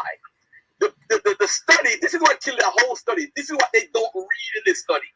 They don't know if the E1B1A is from East Africa or they coming from West Who did they use? Who did they use? I thought they used Yoruba. I thought that was West Africa, but come on, man. Maybe they don't know where the Yoruba from. You know what I'm saying? And guess where you can find that information in the article that he said I didn't read. The only person that's not reading it is you, Garfield. Africa. They're saying that it could possibly be people from the admixture from East Africa, and it could be possible people from West Africa. They're not sure. This is what you don't tell the people, and what James Cassell don't tell people. In that same article you're reading, 18 times. And what you do is you want to imply it's West African when the article itself is not saying it's West African DNA. It's saying it can be either West African or East African. All right, I'm just gonna pull this back up for my audience. This is the quote from the article. You see this? Morajani, April 21 and 2011 from plus one. It says for most analysis, we use HapMap 3 Utah European Americans to represent Northern Europeans, and HapMap 3, you see that? Yoruba Nigerians to represent Sub-Saharan Africans. There's no way around that, man. Because they don't know. Gotcha. But now, check this out. So check this out now. If you have, if I have 80% E1, B1A, right? You can't have 80% E1, B1A. You only have one Y chromosome. You don't get percentages of it. Hey, everybody else may have one Y chromosome, but his come in percentages, bro. Yeah. He got two daddies, and the rest of us got a mom and a daddy. He got two daddies. He got a 20%. One of his daddies is 20% of his. Your mama was wild out there in them streets. If that's true, you know what I'm saying? Don't put your mama out there like that, Garfield. Right. Man. Have more respect for your mother. You know, my culture teaches us to honor our mother and our father, man. Right. And Yashu, you have 80% E1, B1A. How the hell you know I got 80%? How do you have 80? First of all, you can't have 80% E1, B1A. That is dumb. I guess he's trying to say 80% Western African. And how do you know? Did you see, like, these brothers be always making these claims, and that's why that brother Anonymous Hebrew embarrassed you that other day, because you sit there and told that man that he wasn't EM 180. You need to learn how to watch your damn mouth and stop pontificating and telling other people who they are and what they is and what you don't know. You can't connect yourself to somebody that has 3%. You gotta connect if you're a Y-DNA marker, you're paternal. Hold on, if you're a paternal marker, because the autosomal marker is the autosomal. You hear me in the background? This is terrible. Testing that allowed us to know there's 3 or 5%, because technically your paternal root is to those Jewish people that you don't, who you say is not real Jews, those eight groups. And I want you to read the 8 groups to the people to show them how hypocritical you are. Why is it that these 8 groups don't have a paternal marker that goes to E1, B1A, or an E marker? Because they're not African. They do have E markers. From the ancient. Hold on. You heard what he said? He just killed himself. Why they don't have? They do have E markers, dumbass.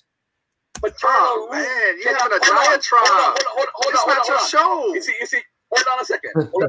Let me check. How you gonna cut me off in the middle of my answer, and then keep going? I'm trying to get back in and finish what I'm saying. Have a diatribe, and then tell me to hold on. What kind of? That's just backwards, man. Can I get 20 more seconds, bro? Can I get 20 more seconds? Go, 20 more seconds. Go. Can I moderate this, please? Yeah, the point that I'm trying to make is he's trying to use DNA in his advantage. And I'm sorry, Robon, I have to say this, because Robon was going to destroy this in the dialogue. But listen to me carefully. The EM2 marker, ladies and gentlemen, that you find in those people, if it's the EM2 or the EV38, E1, B1A, whatever they found. I'm at 10 seconds. Let him finish this one last statement, and then I promise it's on you. The point I'm trying to make is Yashu is over 80% or over 70% E1, B1A, E marker. That means he is West African. Now, these guys who they're testing, they are 80%, 90% Y markers of being Jews as far as the J marker. I'm sorry, not Jews, but as far as having the J marker. Why doesn't Yashu have the J marker? Okay, Okay, let him respond to that. That's what the people from that region have. Okay, let him respond to that. The people from that region had haplogroup E. It dominated through the Epipaleolithic and Paleolithic periods and all the way to the Chalcolithic periods. And then I just showed you sub-Saharan Africans had to be there in the Iron Age 2A, which is the Israelite period. So that just kills everything you just said. You don't have to have a J marker to be an Israelite. You don't.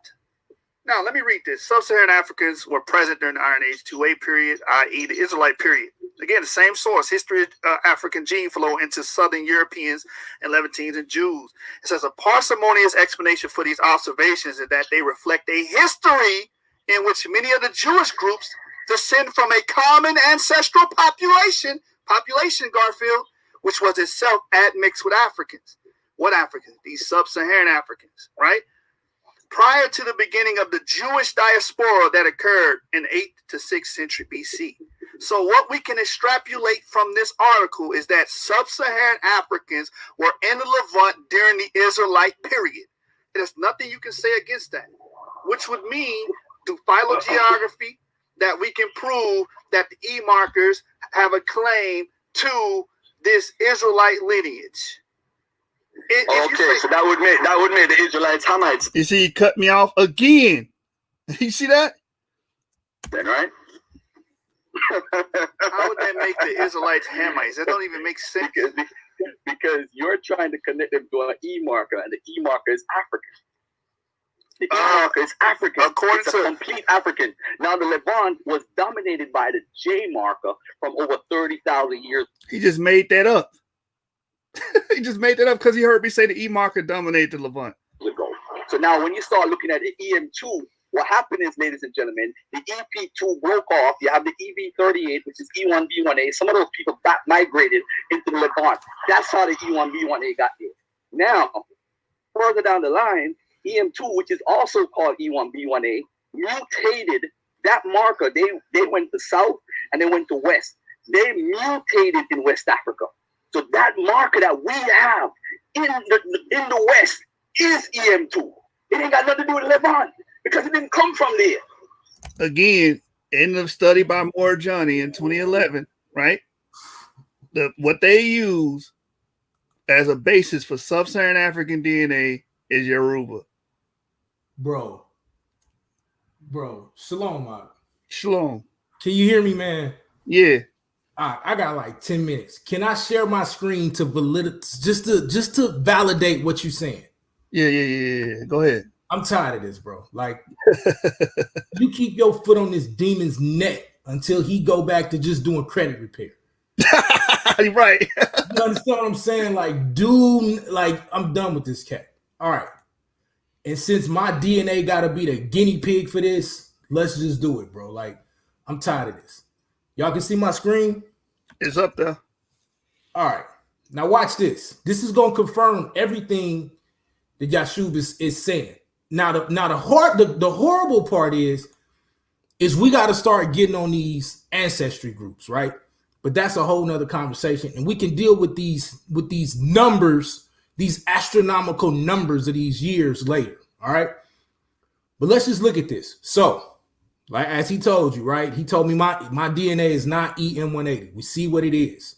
The reason that becomes important is because EM180 is the parent subclade to his young ass DNA, right? That's what he don't want to deal with. But now let's deal with D first, all right? And this is just from the 23andMe joint, all right? So this is what it says. The first steps of your paternal line ancestors lead from Eastern Africa north towards the Red Sea and haplogroup DEM145. The DE lineage branched away from its brothers around 65,000 years ago. Once again, we can deal with that when it's time. Among the first of our ancestors to cross out of Africa into the Arabian Peninsula. Most descendants of the DE lineage belong to one of its two branches, D and E. Men carrying D moved east into Asia, and those with E moved west out Africa and into Europe. But now watch what happens when you get to EM96. Your path branched off again over 60,000 years ago with the rise of haplogroup EM96, also simply called haplogroup E. Now remember, Garfield will tell you E don't got no connections to the Levant. But look at mine. It clearly shows you where I'm going, correct? And I'm going to show you in a second why that becomes so important. The common ancestor of EM96 may have lived in northeastern Africa or in the Arabian Peninsula. Since then, his descendants has carried it all throughout the African continent into the neighboring regions of Europe and the Middle East. And then when you get to EM180, that's when you see it start to really pop off in Western Africa. After we've already spread, after we've already been throughout this, and Yashu showed this a while ago, when you deal with its connection to the Yoruba and the Mandinka. This solidifies what he's saying, but now let me show you the ultimate cut, because what they try to say is then anything that we have outside of Africa that's in the Levant comes from our maternal DNA. Remember he tried to say that? Now, this is my paternal DNA, right? You see me clearly going up here into the Levant, and if you see my map, you'll see how far over I spread off into all of these areas. But now let's look at my maternal DNA. Watch this. Now, this is my maternal side. The only portion that you see me going into the Levant is some portions of Yemen. Y'all see this, right? So that means everything else on my maternal side strictly is in especially Southeast and Southwest Africa. So anything that I have that goes further out into the Levant, into Asia, into things like that, has to come from my paternal side. And all of this works together to make what we call your autosomal DNA, right? Watch this. Now, this is your complete autosomal DNA. Now, look at my map. I'm spread all over the place. This shows what the DNA is saying. This is why they can't give you this Levant region, because that sample size is coming from the people who currently reside there. This shows that we have been spread to the four corners of the earth, family. Do not let this dude fool you and lie to you. And I'm going to keep jumping on whenever I can to try to validate with my DNA. Wait till you see like the brother Moore's DNA, Yehukana's DNA. This dude is such a moron that at this point he has to stop. And I try not to do the mocking and call these dudes names, but he's so disrespectful and he's such a liar that now it has to stop. That's why he got beat up the other day on the pews by Moore, because we had already did that research. I had already went there and done that research. So all Moore had to do was take the pictures and put together the rest of the slides. This guy is such a liar. This is why he'll go back and forth between autosomal and what was he saying? And your patrilineal lineage, talking about your 80% EM180 or 80% EM2. What kind of ignorance? Like anybody that knows DNA know that is the most silly nonsense, because that is just one portion of your DNA. That's why autosomal DNA is so important. It's so important to understand. Bro, you keep your foot on the neck of this demon until he don't say nothing else about our people. Yeah, I'll wait on this clapback. I will be responding to it here on the source. So, bro, yeah. He in witness protection. He in witness protection. And look, we're going to talk in private. I'm going to tell you what happened. He in witness protection, fam. All right, yeah, most definitely, brother. Yo, keep your foot on his neck. Yo, shout out to all the kings of the source, man. Y'all doing amazing work. Y'all know what it is. Your Shark Tanks on the ground, fam. James Cassell, Shalom. Tanks on the ground, not. You know what it is. And obviously the brother Yerim Yah. And please say the Yah, Shalom. I love that video. Y'all please say the Yah. Please say the Yah, man. Shalom, Mike. Shalom, Mike. Y'all be easy. Keep your foot on his neck. Thank you for letting me just come in and I just wanted to validate what you're saying, because the genetics now confirm what you're saying. And I'm just one portion of it. Wait till all of us get to the point where we hear and we'll just continue to prove it. We'll continue to make them look foolish, continue to make them look like idiots and liars until they leave us alone and go play somewhere else. Facts. Shalom, family. I'm out. Shalom, brother. Hey, Jeremiah. if you can give me that YouTube link to your new, is that a new video you got? And at the end of this, I'll play it. Okay, Con. Yeah, it's just a promotion for the video coming up, but it got the song on there and everything. I'll drop it to you real quick. Hey, Jeremiah. Hey, can you play that? If it wasn't for the sacrifice of Christ, can you play that? Oh yeah. I sent to you. Oh snap! We got Konsu. Konsu that finally got the bravery. Come on, man! Everybody give a round of applause for Konsu in the building. Man, Konsu, man. Hey man, I threw the bat signal out there yesterday. Why you didn't come through? Your man's was looking bad, man. You didn't come through and save Ngozi and Garfield. Now you mute.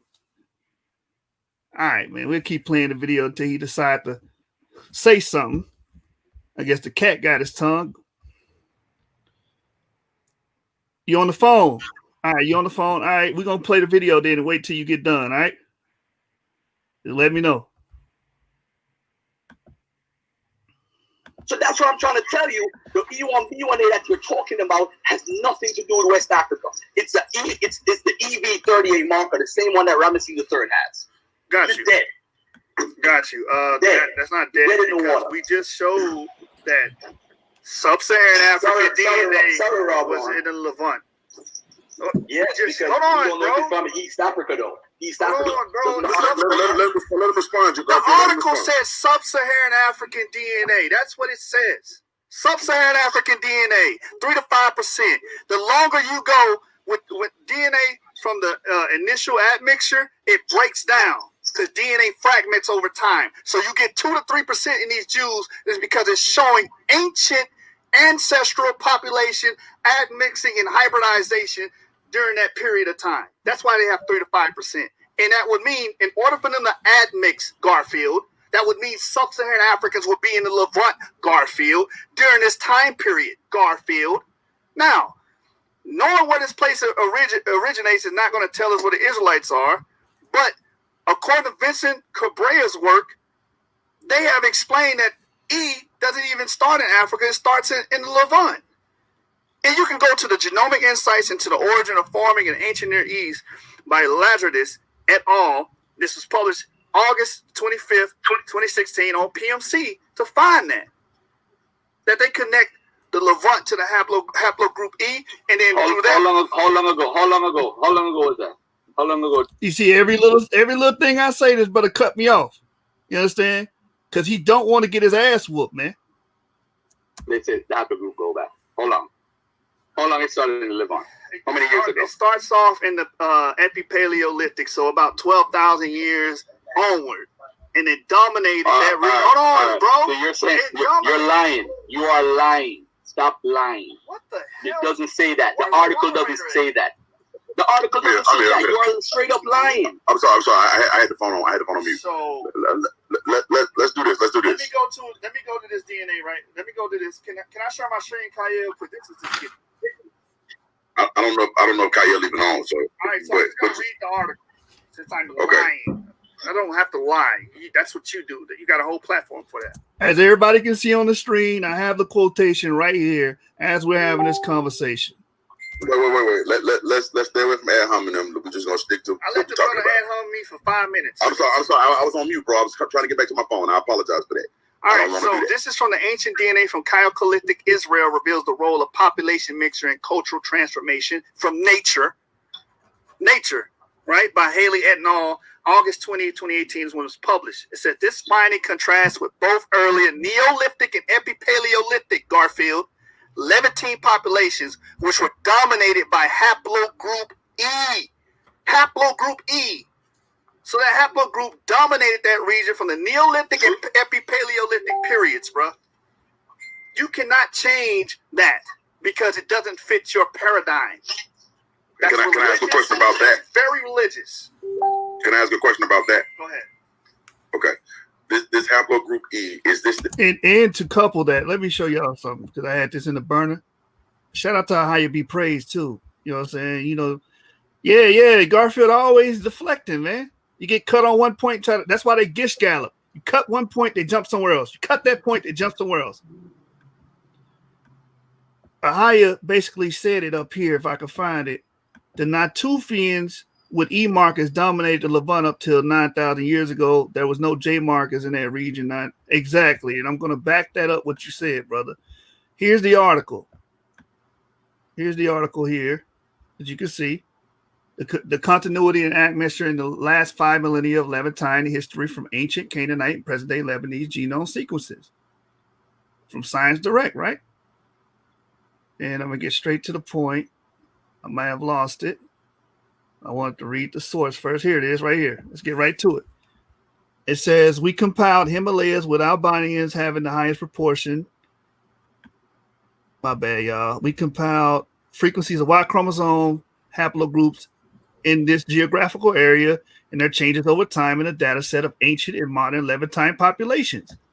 And note, similarly, Ladders et al., that haplogroup J was absent in all Natufian and Neolithic Levant males examined thus far, but emerged during the Bronze Age in Lebanon and Jordan, along with ancestry related to the Iranians. Now, he said haplogroup J was dominated that region for 30,000 years. He's showing you that he's ignorant of the topic. Our haplogroup dominated.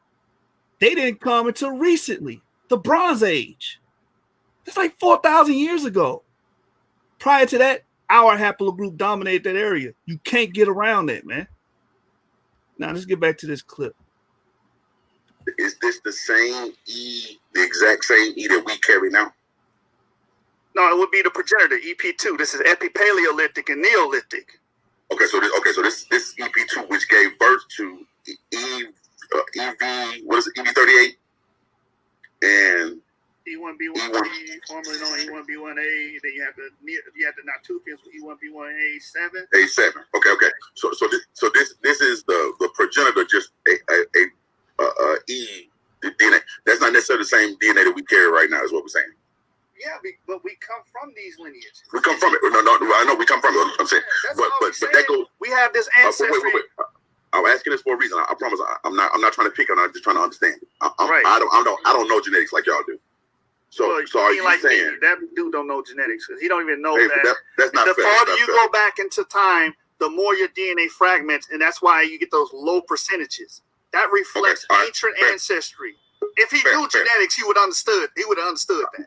That's fair. I won't argue any of that. I'll leave that to Garfield argue. He can't even argue it because he wouldn't have known this. Right. During this discussion, Garfield was wrong about having percentages of Y DNA. You don't have percentage of Y DNA or your Y chromosome. You just have a Y chromosome.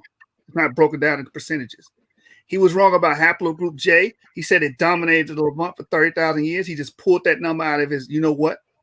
And I just read to you, haplogroup J didn't come into the Levant until the Bronze Age. Before it was dominated by the haplogroup E. If you're going against that, you're being ahistorical, right? And being disingenuous. Period. He doesn't understand how DNA works. Smaller percentages reflect ancient ancestry. And they dated it, the micro satellites, and dated it to the Israelite period. There's nothing you can say. Statement if he understood that. Okay, let me ask this question. This is what I'm asking. So our forefathers, collectively, me and you, we both carry a haplogroup, right? Yeah. So some male paternal clade. Right. Our forefathers were EP2. Yes. Right. Some of us went to the Levant region, or stayed in the Levant region. Right. You had a considerable amount of sub-Saharan Africans in the Levant region, even in the Chalcolithic period, which is just the Bronze Age. It's just a fancy way of saying the Bronze Age. Okay, all right. And then some of us did not stay there. Yes, some of us, because what we did was we took agriculture and pastoralism and spread it into West Africa. That's what we can see with the genomic data. So the E1B1s that we know now are the people who spread the agriculture? Yes. Yes. In West Africa? Yes, going towards West Africa, yes. Oh man, you are you listening to this? I'm trying to make sure I'm understanding this. Do you see Garfield don't even know that? Garfield don't know that the descendants of EP2 are responsible for spreading agriculture into Africa. He don't even know that. He's questioning that. This dude is not qualified to have this conversation. Period. I have 3 sources that say that. No. I have 3 sources that say that. So for a person to come on here and say, "Are you listening to this?" You need to be listening to it so you can learn it. Because obviously you don't know it. Yeah, sure. I'm literally listening. No, not you. I'm talking to Garfield the cat. You're what you're doing is making up as you go. There's no source for nothing that you're saying. Okay, bro. And I've been showing sources the whole time. There's no sources for haplogroup J dominating the Levant for 30,000 years ago. There's no sources for the Y chromosome having percentages. There's no sources for that. You pseudo as hell, man. How can you just say? How can you just say that, man? If that is not evidence of being intellectually dishonest at the end of the day, when the information is being placed in front of you, man.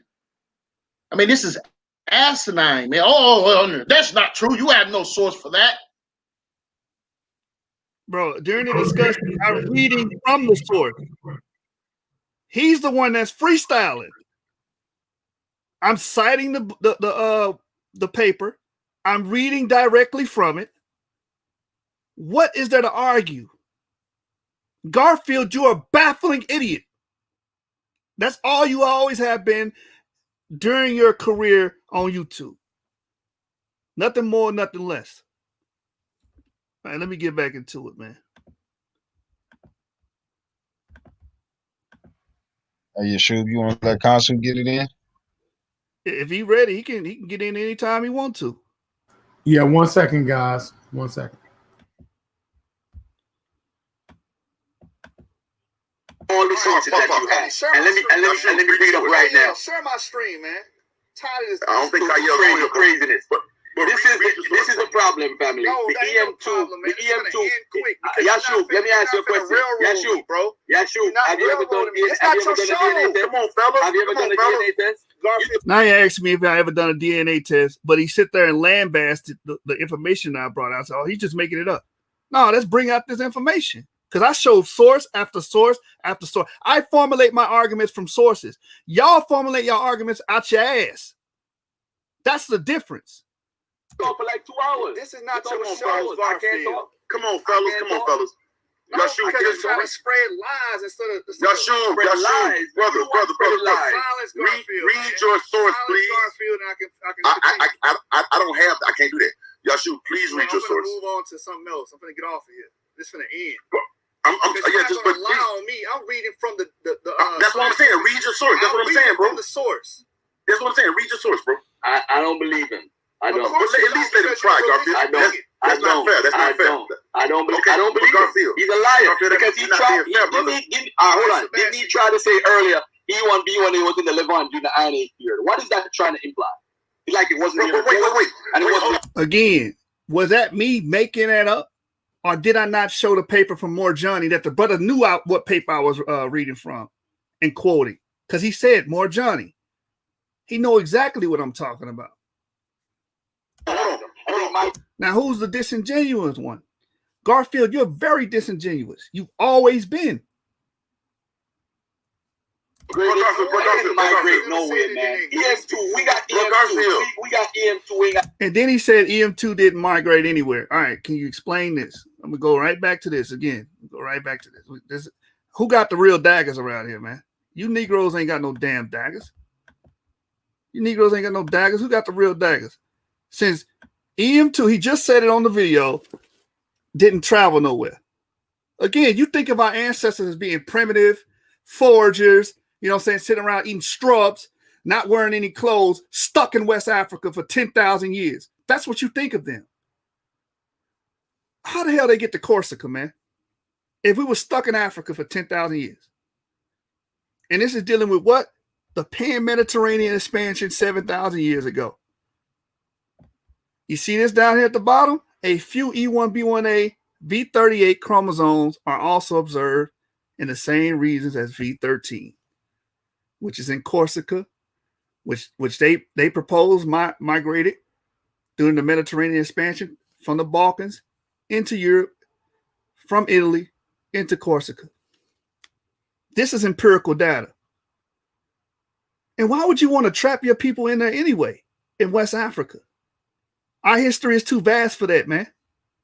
And this is from the prehistoric migrations through the Mediterranean basin shaped Corsican Y chromosome diversity. Again, my arguments are based from sources. His arguments based off his ass, man.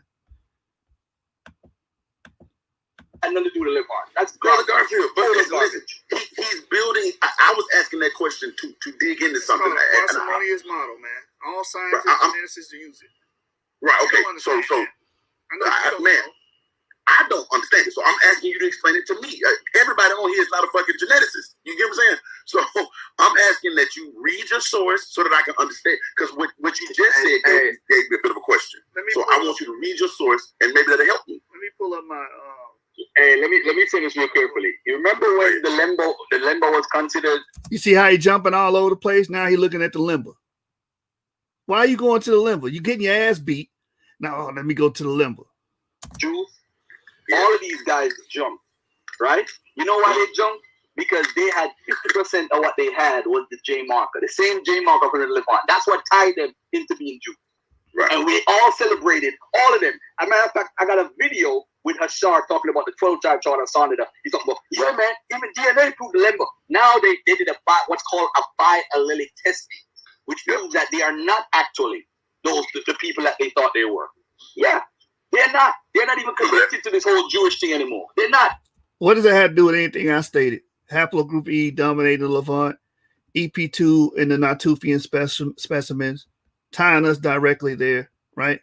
Because you have to have a migration from that area from these people.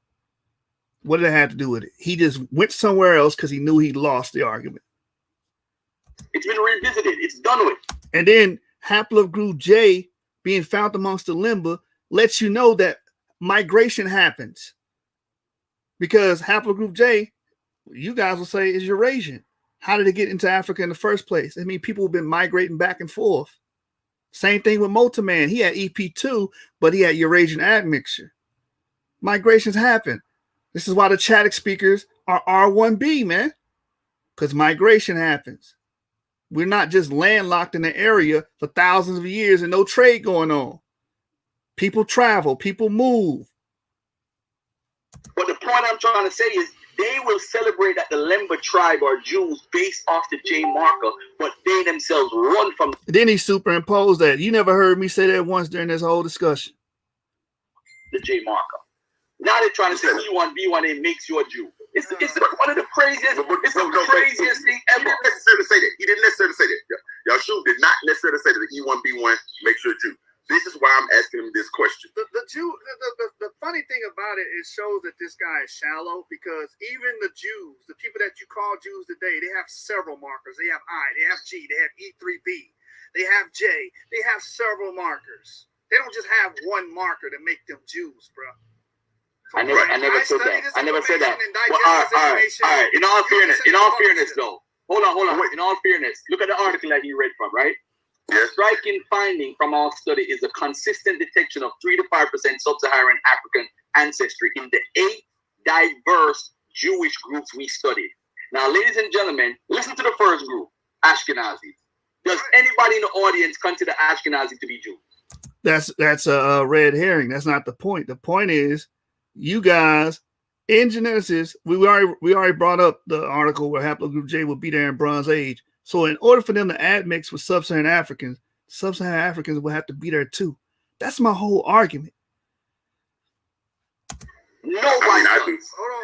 So hold on. Let me finish. The Sephardi's from and he's speaking during the time I'm supposed to be presenting information. Italy, Turkey, and Greece. Do we consider those people Jews? Do we consider them Jews? Come on, man. This guy, this whole That's not the report that they showed. The purpose of me reading that article, Garfield, and I said it 1,000 times, I'm going to say it 1,001 times. The purpose of me showing that article is that it was a common ancestral population during the Iron 2A period, which would be the Israelite period, which was sub-Saharan African. If you're going to sit here and misrepresent me to try to make your narrative, that shows you're a religious bigot. I said what I brought it up for. I brought out why I brought it up, and you're still trying to push your narrative. But brother Yeshua. No, ain't no brother Yeshua, nothing. He's still trying to push the narrative, and I clearly read what it said, and I clearly stated my intent behind moderating this. The point of my moderating this is so that this will not stay so personal, right? That's why I asked, can I moderate it, right? And points off of Garfield for making this personal. I'm with you. I'm asking, the reason that I asked the question that I asked is because if I am confused, I do not have a dog in this fight. I do not give a fuck what you are. Okay. Yeah. Okay. So I'm asking, are you saying that the E1B1A that we have, right, was the West African E1B1A, and there is another E1B1A that stayed in Levant? What I am telling you, like I've been saying, that we can find those sub-Saharan African markers. Yes, I get that. Hold on, Sebastian, let me answer you. Okay. During that time period that I've been saying all night. Yes. And the reason why we know it was there, because those 8 groups that he kept bringing up, they admix with them. You can't admix with people that are not there. You can't have sex with. That's the whole point. How the hell did they admix with them if they not in them regions, man? How? That's the point. That gives credence to our argument. People that are not there. They're not there. You can't reproduce with people that are not there. I'm with you 100%. Come on, man. Hold on a second. Please. I gotta read this though. Brother Garfield, one thing, please, bro, and I swear. But I'm asking, were the E1B1A Africans in West Africa at that same time? Yeah, of course. Okay. Do you know if those E1B1A West Africans or those E1B1A East Africans made it to America? Do you know the difference? Yes, E1B1A.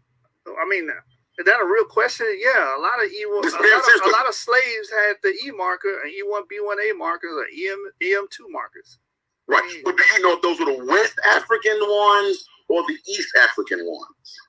In America, well, you got both. You got East African descendants and West African descendants. And that's another thing. A lot of people don't understand that you got slaves come from Mozambique. You got slaves come from the East.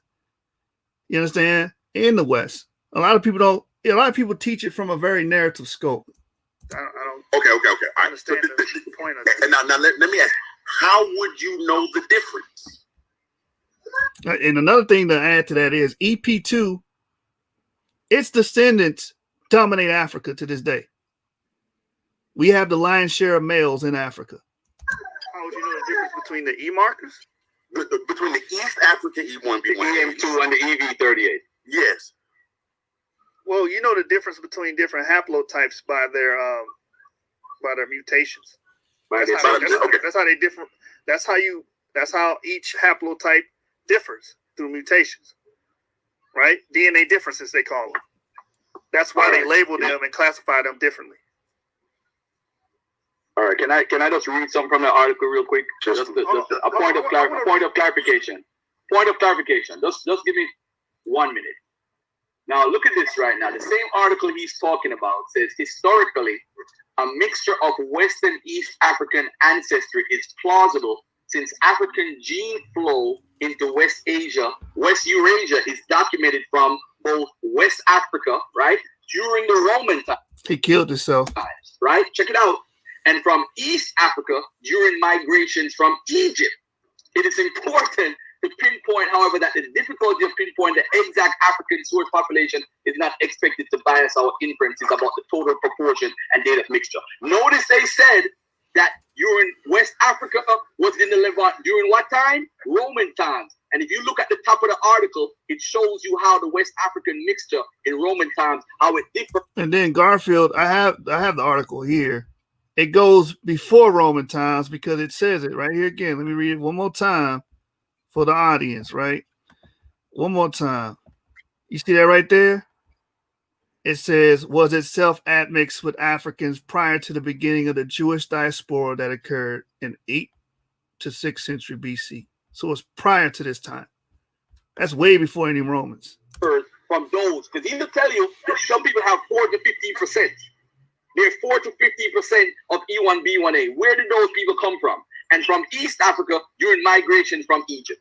So the article is telling you where they could have gotten the E1B1A from. And guess what? The top one is referring to East Africa, not West Africa. And this is why what you asked a while ago was so important. Since I don't know nothing about DNA and I'm an idiot, I'm saying that the EM2 that we have, you know how we can differentiate it? We look at the subclass. And if you look at every report of 6,900 people or 10,000 people that they took in America of their DNA, they come from that EM2 West African marker, not the East African marker.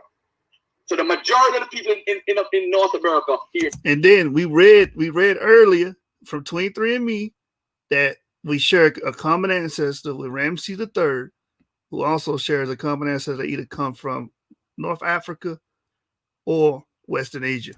95% and plus come from the EM2, which is the West African marker, not the same marker from the EB38. Right, simple as that. We don't need to debate this. This is simple. All you got to do is show me the Sephardic folks. But anyway, Joshua, thank you, sir. See, you bouncing all over the place and want to leave now, sir. And I can't wait to see you debate on whatever your debate is, Friday or Saturday or whatever. I'll be in the audience. All right. Enjoy. Peace and love, my brother. Bye. I'm glad that idiot's gone. Now, I'm going to just turn my camera on and do this ghetto because I can't share my screen. But if you can, what I said earlier with this, he's lying. What the hell wrong? What's wrong with y'all friends, man? I don't know if y'all can see that. Can y'all see that? Hey, Sebastian, you there? Is anybody there? Yeah, we can see it, bro. Sake of argument. When he said I was lying about haplogroup E being associated with the spread of agriculture, it's right there. Look at that. Haplogroup E is distributed across. Oh, he's gone. Well, anyway, it says haplogroup E is distributed across much of the continent and may be associated with the spread of pastoral and agricultural communities. So haplogroup E is responsible for that through the Natufians because they are the ones that are known for the agriculture and pastoral revolution or the Neolithic revolution. And that spread into Europe and also into West Africa. So this guy, I don't know, this guy's deplorable. Anyway, Kyle, I'm getting off of this. I got my footage. I don't know what you guys are doing. I guess you sleep. I hear you now. I swear to God, I got kicked out of the room. Oh, okay. Well, anyway, I'm back now. Remember when I was talking about haplogroup E being responsible for the spread of agriculture and pastoralism into West Africa? Yes, sir. I read the source. And that I'm sorry, could you read it? I swear I got kicked out of the room. I swear to God I did. One more time. Read it one more time. All right. So it's haplogroup E is distributed across much of the continent and may be associated with the spread of pastoral and agricultural communities. Right? And that book, let me get the book title for you. I'm reading it from. Let me ask, is that EP2? Is that EP2? Yes. That E? Yes, it's dealing with the haplogroup E in general. As well. Yeah, I'm saying, but are we talking about because now it's at least 3 E groups that we're talking about. One of them being EB38, one of them being EM2, one of them being EP2. So are we talking about EP2, the father branch? Are we talking about EB38, which is a little bit older than the EM2? Well, actually, with pastoralism, we might be talking about E1B1AC, but I'm not for sure. But this is DNA for Archaeologists by Elizabeth Madisode Smith. That's what I was reading to you. You know what I'm saying? I get that. I'm saying, but I need to understand. As a person who doesn't really understand this, you guys have brought to me at least 3 E groups that are all a part of the E family. Yep. Right? So I'm asking, in these 3 E groups, I have now learned about EB2, EB38, and E1B1A. Okay. I'm asking which of those E1B1A7 is responsible for the spread of agriculture. E1B1A7 is responsible for spread of agriculture. Okay, all right. So are you E1B1A7? Probably not. I'm probably just E1B1A. Okay, all right. My haplotype is. I will have to figure that out. I will have to find it out. Oh, you don't? Okay. You have them. Okay. All right. I don't know. Yeah. So, but are we saying that E1B1A7 are these Jews? No. See, y'all mischaracterizing things. I'm asking, bro.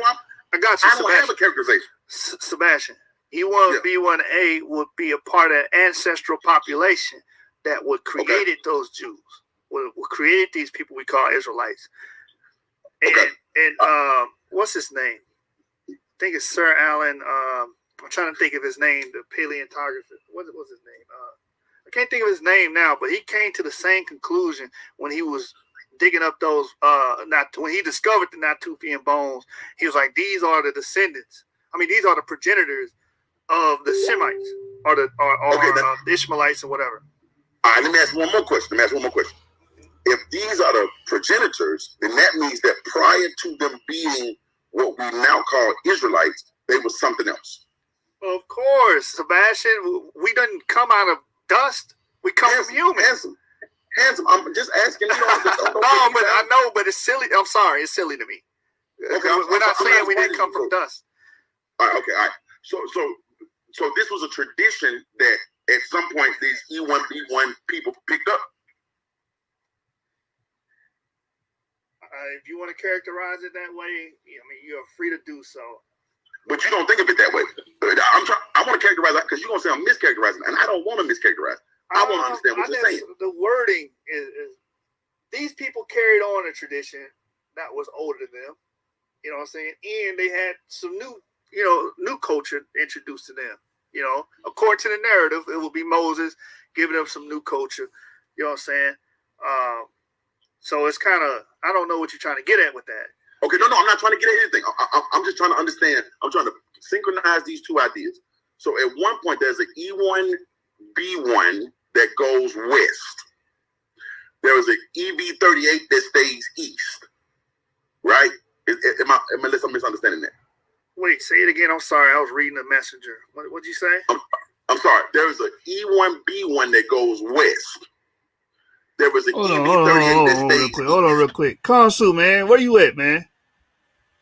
Where you at, Konsu, man? You got to chime in, brother. You ain't going to just sit in here and have a front row seat and spectate, brother. Where you at, brother?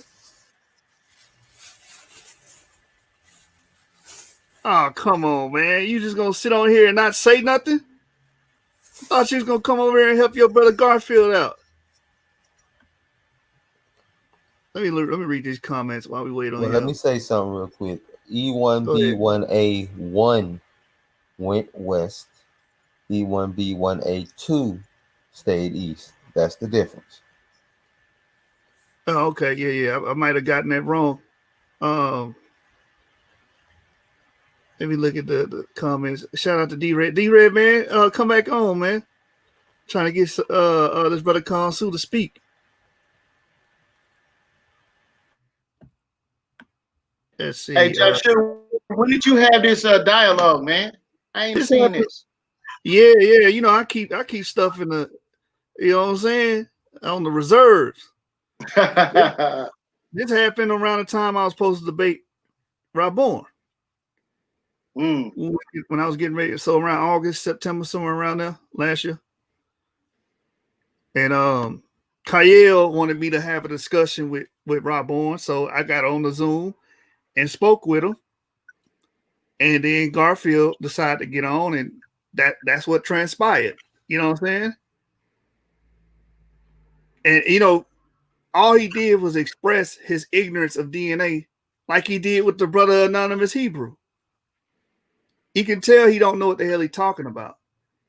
Hey, Konsu, if you in the audience or if you here, brother, I need you to speak on this, man. What's up with your brother? Oh man, this brother ain't on nothing, man. Why did you even come in here?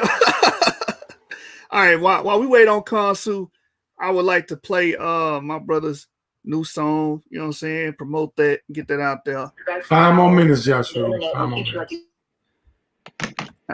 All right.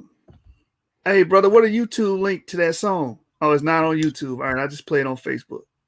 Yeah. All right. Let me share my stream, man.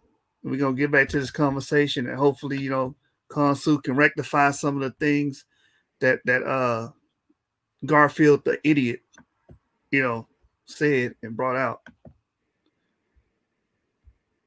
The council, we the fighter, you can run. I'm from Judah, so you ain't gotta mention I'm wild. 2 sticks to both of your ribs, spin you rotisserie style. Go against the truth of the Bible, I wish a nigga could. Crucifixion with 2x4s, I wish a nigga would. Debating evil on the 11. Debate you in the afterlife, that's a match made in heaven. We false doctrine killers, we'll see you to your death. These You gotta rewind it, Joshua.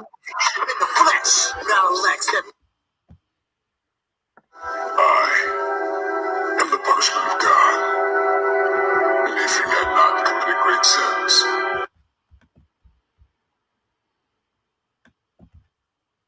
am the punishment of God. And if you have not committed great sins, God will not have sent a punishment like me upon you. Thou shalt not come against these Hebrews, boy, you can't stomach them. The Bible is my gun, word to Muhammad, I won't muzzle them. Spiritual warfare, and we stay dropping these bombs, shooting scripture with the council, we the fighter, you can run. I'm from Judah, so you ain't gotta mention I'm wild. 2 sticks to both of your ribs, spin you rotisserie style. Go against the truth of the Bible, I wish a nigga could. Crucifixion with 2x4s, I wish a nigga would. Debating Hebrew on the law for the bread, I'm talking leaven. Debate you in the afterlife, that's a match made in heaven. We false doctrine killers, we'll see you to your death. These songs follows the devil, we can meet him in the flesh.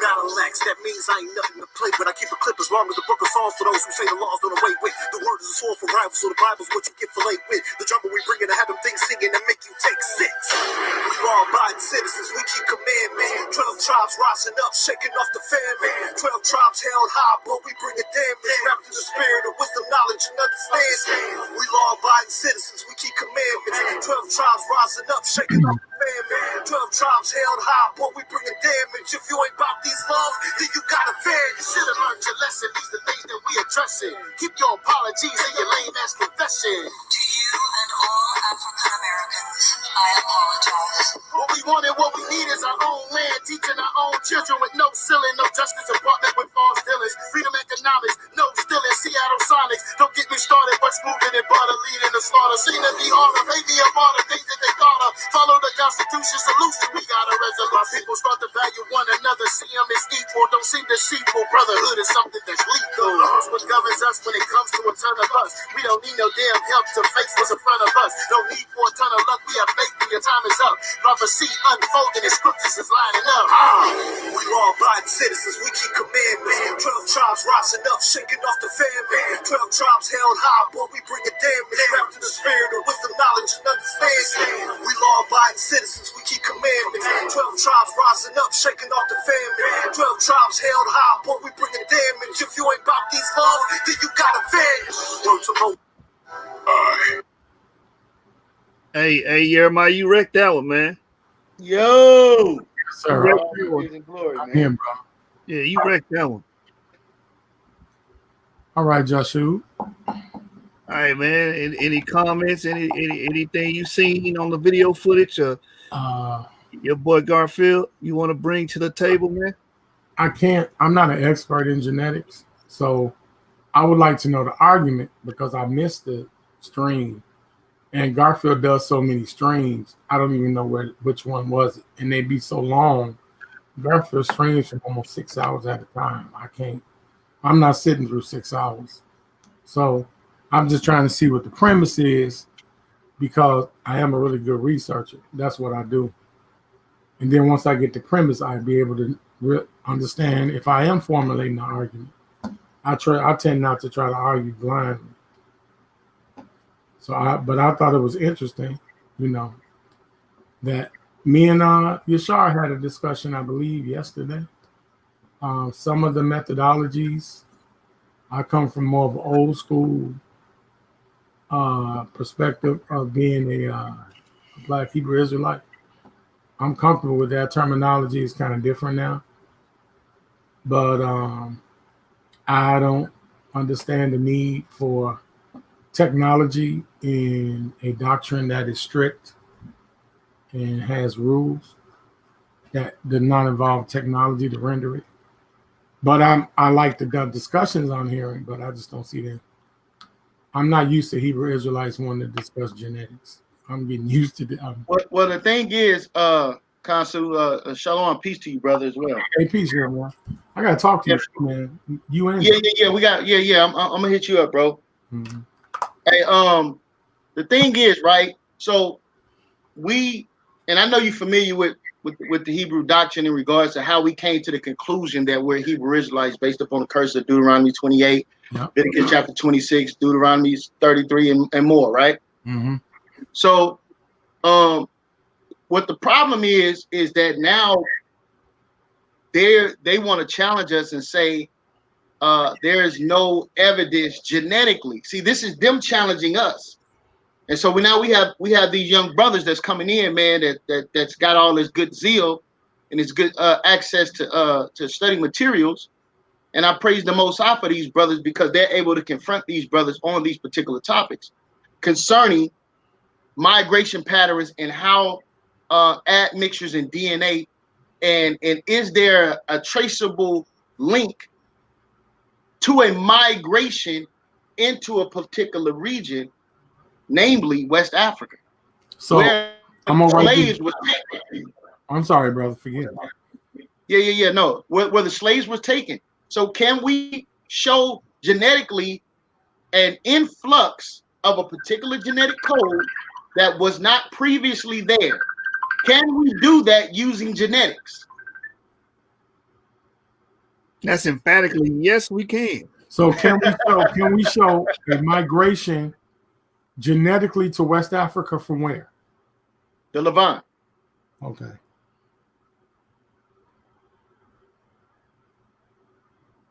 Yeah, I mean that's easy. That's easy. And every time, you know, St. James and did a whole, I think, a 3-hour video on this. Just on the migration part. But what happens is Afrocentrics ain't so Afrocentric when it comes to oral testimony, when it comes to material culture, and definitely when it comes to DNA, because you seen them trying to talk around the subject and actually make an auxiliary hypothesis, right? Oh, well, we not related to those E1B1A brothers. Or we not related to them EP2. Trying to separate us from our ancestors and our relatives. Well, I thought y'all was pro-African. Now when it comes to us making an argument for Israelites, now you're not pro-African. Now it's to hell with your people. We ain't got nothing to do with them people. Right. And the argument that they're trying to use, and we played a video yesterday. This literally came out of this brother's mouth. There has been no genetic mutation in West Africa for 10,000 years. He literally said that. Yeah, we were there for 10,000 years, but I showed the sample that they find E1B1A in Corsica. Corsica is right outside of Italy. It's a little island right above Sardinia. And that was 7,000 years ago. So you can't trap our people in Africa for thousands and thousands of years. We didn't trade. We didn't travel. I mean, we didn't do nothing. We just stayed there like the pygmies and were virtually primitive. Yeah, and think about this, and I want your take on this too, Consul, because the brother, what's the brother name over there, genetic specialist over there? Oh, Ngozi, that's his boy. Right. I mean, he's the best I've seen. Nobody can. It's no problem. That's good because he corroborated our information. I mean, all information should be corroborated in certain kind of ways. I would say. Right. No, what I'm saying is, he made the statement that the E1B1A is a mutation, a hybrid. He said a hybrid. Right. So and he made the statement that there was no E markers in West Africa 9,000 years ago. Right. Yep. Which blows what Garfield was talking. I mean, that was just embarrassing. Okay. So, but now, in order for that mutation or that genetic alter to take place, what must happen? There must be a new flux of genetic material that comes into the region, right? Mm-hmm. So that isn't that evidence of a migration of people coming in? We ain't gotta even ask that question. Yes, that's evidence, man. Like some of this stuff is rhetorical, man. Look, right. If DNA wasn't there prior to a time period, and then an influx come in, largely males, right? Where are these males coming from? They're migrating into an unknown territory that they haven't been before. That's why I asked Garfield, give me a specimen with E1B1A there 10,000 years ago. Give me one. And then these guys are masters of moving the goalposts. Oh, okay. Well, show me those people calling themselves Hebrew Israelites when that name don't go back to antiquity. So it don't make no damn sense, man. Is the point of contention that one side is claiming to be the genetic relative of ancient people in Levant? No, the thing is there evidence of a migration from the Levant, right? Okay. And then we can build from there. How? We start looking at certain cultural practices, and we can build from there. But the first thing we have to prove and everybody have to agree on that it was an influx from the Levant. They don't even want to agree to that. Look, man, we got everything. We got the oral testimony, we got written testimony. Eldad to Danite is written. You can sit here and try to discount it all you want. That's a written testimony. And like I said, we have the material culture. First people to consume chicken, who? The Palestinians, the ancient Palestinians, first ones. And then you see that being traced into Africa, right? We also have metallurgy, iron metallurgy. How did they learn that lime removes impurities from iron? How did they learn that difficult process? And they didn't do any of the earlier metallurgy steps, right? They skipped right to iron. So was the argument, whereas it was peer-to-peer, where sources were exchanged and researched, or was it more so just on the fly? No, me personally, I like something this complicated. I can't see it being settled in a stream. I just don't know how that's possible. Because it's layers to this. I mean, I'm listening because I'm a fan of genetics, even though I'm not an expert. But we have to take into account so many other variables. Was it a peer-to-peer? Like, okay, here are my sources. Okay, here are my sources. Talk to you in a few days. Because nobody does. I don't know. Nobody can memorize this shit like on the fly. No, well, the brother, don't jump your ass on there to have a conversation. Then, if you're not ready to talk about it, that's Garfield's problem. He sit up here, hear you say something, jump in there, and be erroneous the whole time. He lied about haplogroup J. There's no evidence of haplogroup J being in Levant for 30,000 years. They just got there in the Bronze Age. You see what I'm saying? Yeah, and that's when you're dealing with somebody that has an agenda, man. Like, he has an agenda. He want to disprove Hebrew Israelites, which can't be done. And this dude uses nefarious means to try to achieve that. Facts. He told your boy Ngozi you being too honest. How you gonna tell somebody you want him to lie, Negro, like you do all the time? Yeah, like honesty a bad thing. Oh wow. See, that's why I'm asking, because I haven't seen it. See, that's why I don't jump in on nobody bandwagon. I like to research. I'm a researcher. I like to research. Well, Garfield should pick up that trait, because he don't. Wow. He's a very surface level thinker, man.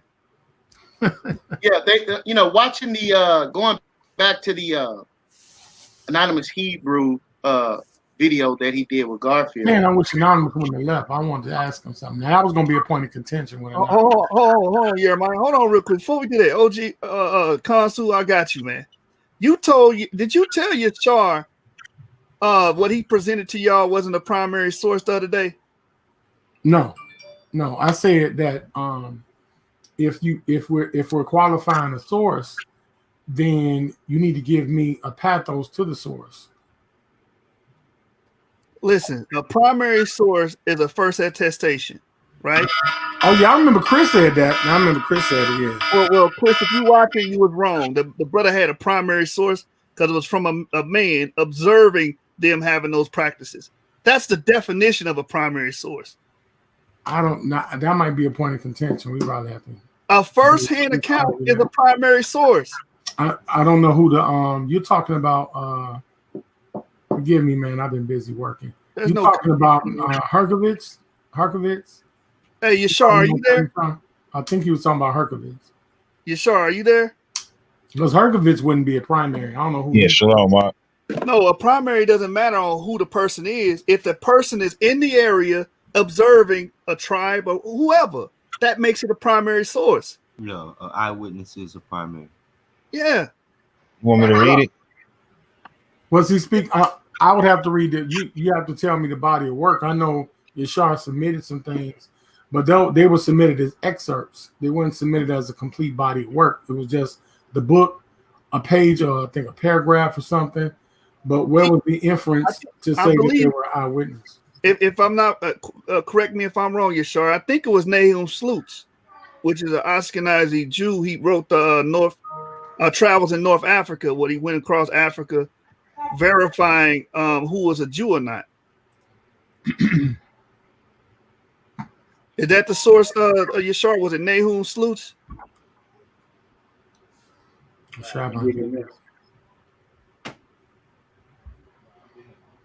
Because if you saying he not a primary, he went around and physically observed these people doing it, having these Jewish practices.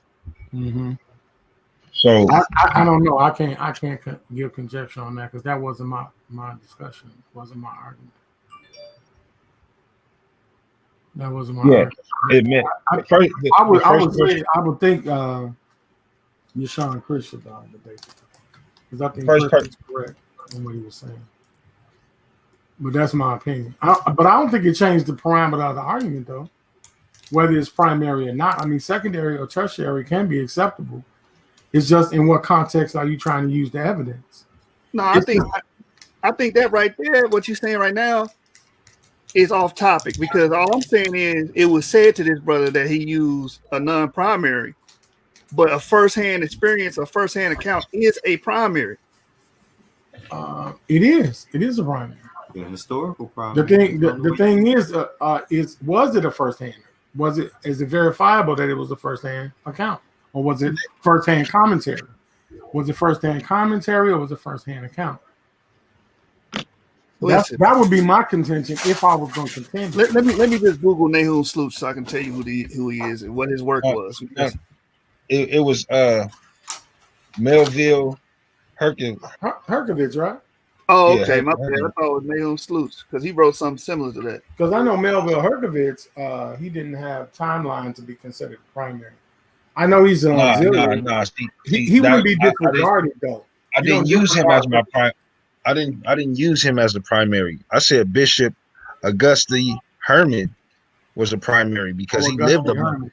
Okay, I'm not familiar with him, See? so I can't speak on. Chris may be familiar with him. I'm not. Bishop, what's his name again? Bishop Auguste Herman. He's the one making the observation, right? Right. That would be a primary. What's his term? What's Mr. Auguste's timeline? A discovery. What's the timeline of discovery? When did he make these accounts? This probably be 18th, 19th century. I'm guessing. I'm not looking at his work, but a lot of this stuff did come out during that time. Right. That's why I'm hold on. I'll tell you. Research to find out. I'll tell you. Hold on, because they always give us some nice little timeline of the information. Hold on. I'll tell you when.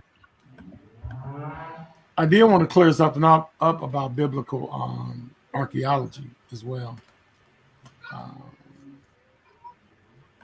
Anonymous had a challenge for me, and I was trying to explain it to him, but we were in the chat. It's kind of hard to explain that. Well, explain it while we waiting on Yashar to find what you're looking for.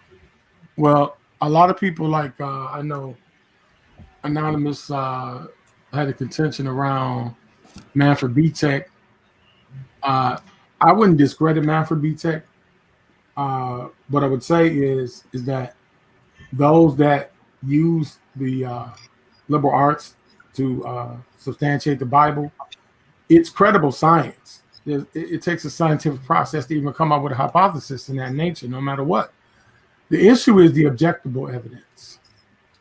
We do have speculative evidence that says, okay, this is a claim, and it will remain a claim, but it will not be discredited. It won't be just like, oh no, that's trash. You know, anything Manfred B. Tech does is trash. No, but what it will substantiate is, okay, Manfred B. Tech has opened the door for ongoing research and proof.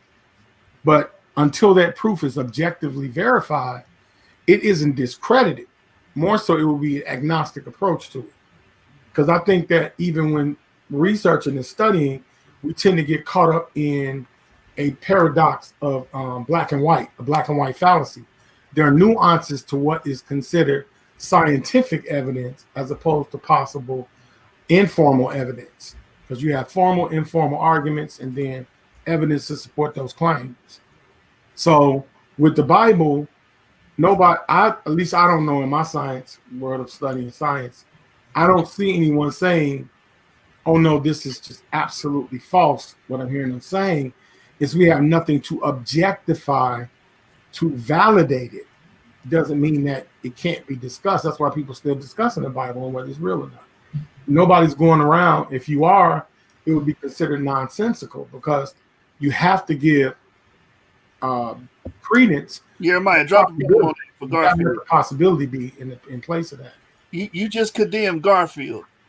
Oh, I'm not picking. I'm not part of nobody's gang. I'm just a researcher. I'm just telling you, just condemn Garfield. May I respond to what the consul just said? That's Garfield problem. That's not my problem. That's not mine. Go ahead, Anonymous. You got it. Yo, peace, because I know the brother said he wanted to have a conversation. Yeah. You excuse me of a Texas sharpshooter fallacy. Yeah. At the time, I still believe you were cherry picking because you didn't give me an opportunity to give it in context. You just said that I was saying a fallacy to you, and I didn't have a chance. That's why I'm on here. Yeah, no, and I appreciate you for standing in the fire. Coming, let's deal with it. So first off, I wasn't trying to do anything. I was told that, and then I went back and heard you say it, and I wanted clarification myself because you clearly said that, you know, there's no such thing as biblical archaeology, right? And so my question was, you know, did you say that? And then the other question would be, why did you say that? But just to clarify, even when it comes to Manfred B. Tech, and I really want to have this conversation with Chris because I know he hasn't studied his work. Manfred B. Tech is not a biblical archaeologist. No, this is why he does it. This is why he doesn't make any assertion as to whether that time period is the Exodus or not. Right. The people that are making that assertion that I make would be a PhD like Bryant Woods or a Douglas Petrovich. These are biblical archaeologists, right? So he's saying that B. Tech has synthesized the Hyksos with the Exodus. No, he has not. See, Chris has got to stop this. And this is why I was really asking you, did you say that? Because to say that biblical archaeology doesn't exist, number one, is fallacious. To say something like it is not a valid form of study, because all it is really just a study of Near East archaeology. That's really literally all it is. So to even attack it in a sense is this as though it's invalid. It wasn't an attack. That's what I'm. See, what I meant by Texas sharpshooter is that whoever told you that, that you listened to it, didn't listen to the other 2 hours attached to it. Got you. See, it's cultural context. The culture of archaeology carries a distinct aspect of its culture. There are attributes to whomever is the professional in it that denotes an archaeologist. By profession, it's just like I have a PhD in metaphysics. I have a doctorate in theology, right? A PhD doesn't make me an expert. It makes me that I'm given permission to synthesize information.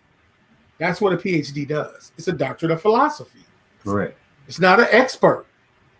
So when you can call whoever you want a PhD, okay, good. That means that they've gone through the trials and they're trusted that their intuition is trained based on a finite set of criteria.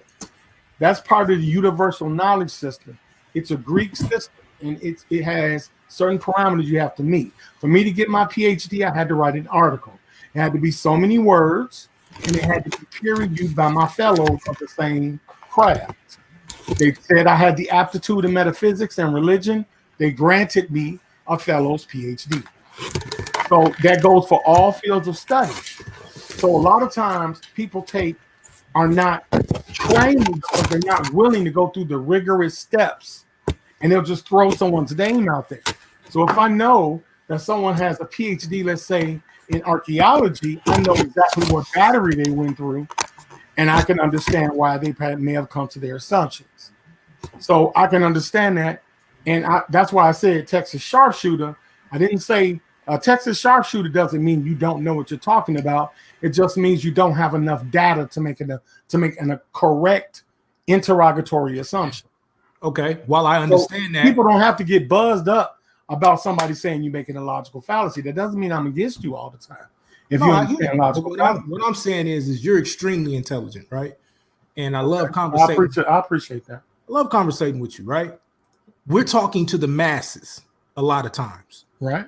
And a lot of people don't understand that. So if one person hears biblical archaeology, something along the lines of biblical archaeology doesn't exist, or it's not a valid form of study, to the lay person, that's all they can hear. So everything from that sounds like noise. And so I would say that's slippery slope, with all due respect. I think that's and I would agree, but I also say we're dealing with the masses. I'm not talking about as it pertains to you and I. I'm talking about if it is our job to come out here and educate people through our conversations and through the information that we put out. And we must admit that by and large, the goal of certain people is not to have truthfully honest scholastic conversations. It is to attack rather than to truly be show some type of integrity. For instance, not saying that you do this, but for instance, we've spent the last few days showing one brother who is scholastically dishonest. And that is amazing to me, how he's built a career over the last decade by doing that, right? I too have a large amount of education. I know how to research. I know what I'm doing. Half the things that I hear could not pass as research. For instance, if I'm in a debate and I'm showing the information that an archaeologist has put forth, and then I'm showing that I have arrived at this conclusion based on the data, not simply based on what he's saying, why then would I be accused of something like appeal to authority?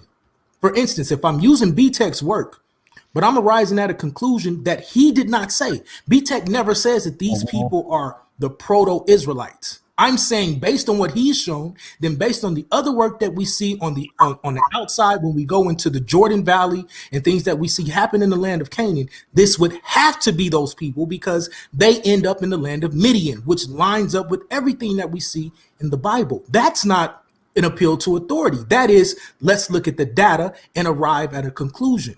These are the problems. These things have to the got best to explanation, exactly, which is a good thing, right? We have to stop this, and we have to become more scholastically honest. Because all I see is let's attack the Bible believer, no matter how scholastic they are coming, no matter what it is. Let's stay in our echo chamber. And I applaud you once again for coming outside of the echo chamber so we can have the conversation. Well, see, from a scholastic aspect, if I took the Bible from a scholastic aspect, like some biblical archaeologists do, when I meant they don't exist, what I meant was in the objectivity of trying to use it as scientific research. That's not what a biblical archaeologist does. A biblical archaeologist maintains and makes sure that the discussion of a possibility stays in the minds of scholars. They are to support the notion of truth and possibility of the Bible being real. So they have sites and dig sites and they maintain that evidence. They haven't been able to objectifiably prove it yet, but it keeps it in the science world. It doesn't become what we call archaic. to the point where it's not even mentioned anymore. Just like words disappear from the dictionary because they're not used, they're not utilized. So they keep commentary on it so that it has utilization. That's let me ask you this, Council. Let me ask you this on that, right? Yeah. So if there's an ancient city spoken of in the scriptures, yeah, and archaeology uncovers a location that fit those parameters, is that not real archaeology? It's real archaeology, but there are other elements that have to corroborate. That means that you have to have geologists, seismologists, you have to have those that deal with topography, you have to have those that look at cultural artifacts that are byproducts of human activity, like pots, bowls, stuff, writing, scripts. They would all have to be in symmetry with the scriptures. Well, I'm making that statement that's established as if those things are found, because it cannot be they can't report it as this particular location without going through those steps, correct? No, that's not true. Each step, because each discipline isn't connected to each other. Like linguistics is actually an auxiliary to a historian, because linguistics help establish human activity. So there are different levels of an entire body of discovery. Like you can't take language, like I used to when I was debating. Sorry, I'm gonna tell you one time. You can't take language and establish an entire culture off your language. Because no, right. Wouldn't what you describing, Consul, be more of a biblical maximalist? Because there's when you look at biblical archaeology, there's two schools of thought. You have biblical maximalists like Amir Har-Mazai, and then you would have biblical minimalists like Israel Finkelstein. And so they argue with each other, and guess what? The consensus is the stuff they agree on. That's all it is. Yeah, but that's what I'm saying. But that's all still biblical archaeology, and they butt heads so they can actually come to a consensus on, okay, what can we agree on that is dealing with these people during these time period. When we look at people like who even biblical minimalists, like Israel Finkelstein, after he retracted his whole stance in the Bible on Earth about it being the army, and they found that don't deal with that. 3 or 4 sites. He admitted it. He wrote a retraction himself. There's 3 or 4 sites he left out that showed that they had Philistine pottery at an earlier time period, which would have made everything fall back in line. So he bagged off that. But even he came to the point where he was like, he sees no reason to be against the historical aspects as is written. I mean, not dealing with, I'd say, David down. I think up to Judges, was it, Yeshua? When he talked about the King's list. Matter of fact, Judges is one of the most. To back up what you're saying, if you get that book, Forgotten Kingdom, by Israel Finkelstein, he tells you that Judges is one of the what is the word I'm looking for? Authentic book. Right. Because everything that's stated, especially in that Song of Deborah, lines up with the archaeology that they found during that time. Now, let me take it one step further, because this is the point that Jeremiah was making, right? Now let's go into the Canaanite conquest. And this is why I try to stress to people, even Israel Finkelstein will say, when it comes to these things, you have to deal with the Exodus, the wilderness wandering, and then the Canaanite conquest as 3 different conversations. Because the amount of information that you have to cover is so vast, you won't get it done in a conversation. You won't get it done in one conversation. So now, to go from the time period of Judges backwards to the Canaanite conquest, what they have found now as it pertains to Jericho and Ai, which are 2 cities that they say they conquered and burned, there is clear cut. It is not just archaeology now, right? Now we have pottery shards. We have proof of seismologists that the wall came tumbling down. We have had various topography done to show that this was not only destroyed, but it was burned right? This is all archaeological, historical, anthropological proof that not only did it happen. We'll see right there, brothers. Hold on, I'm gonna give you the anthropological evidence. Relax, right? I'm gonna give it to you.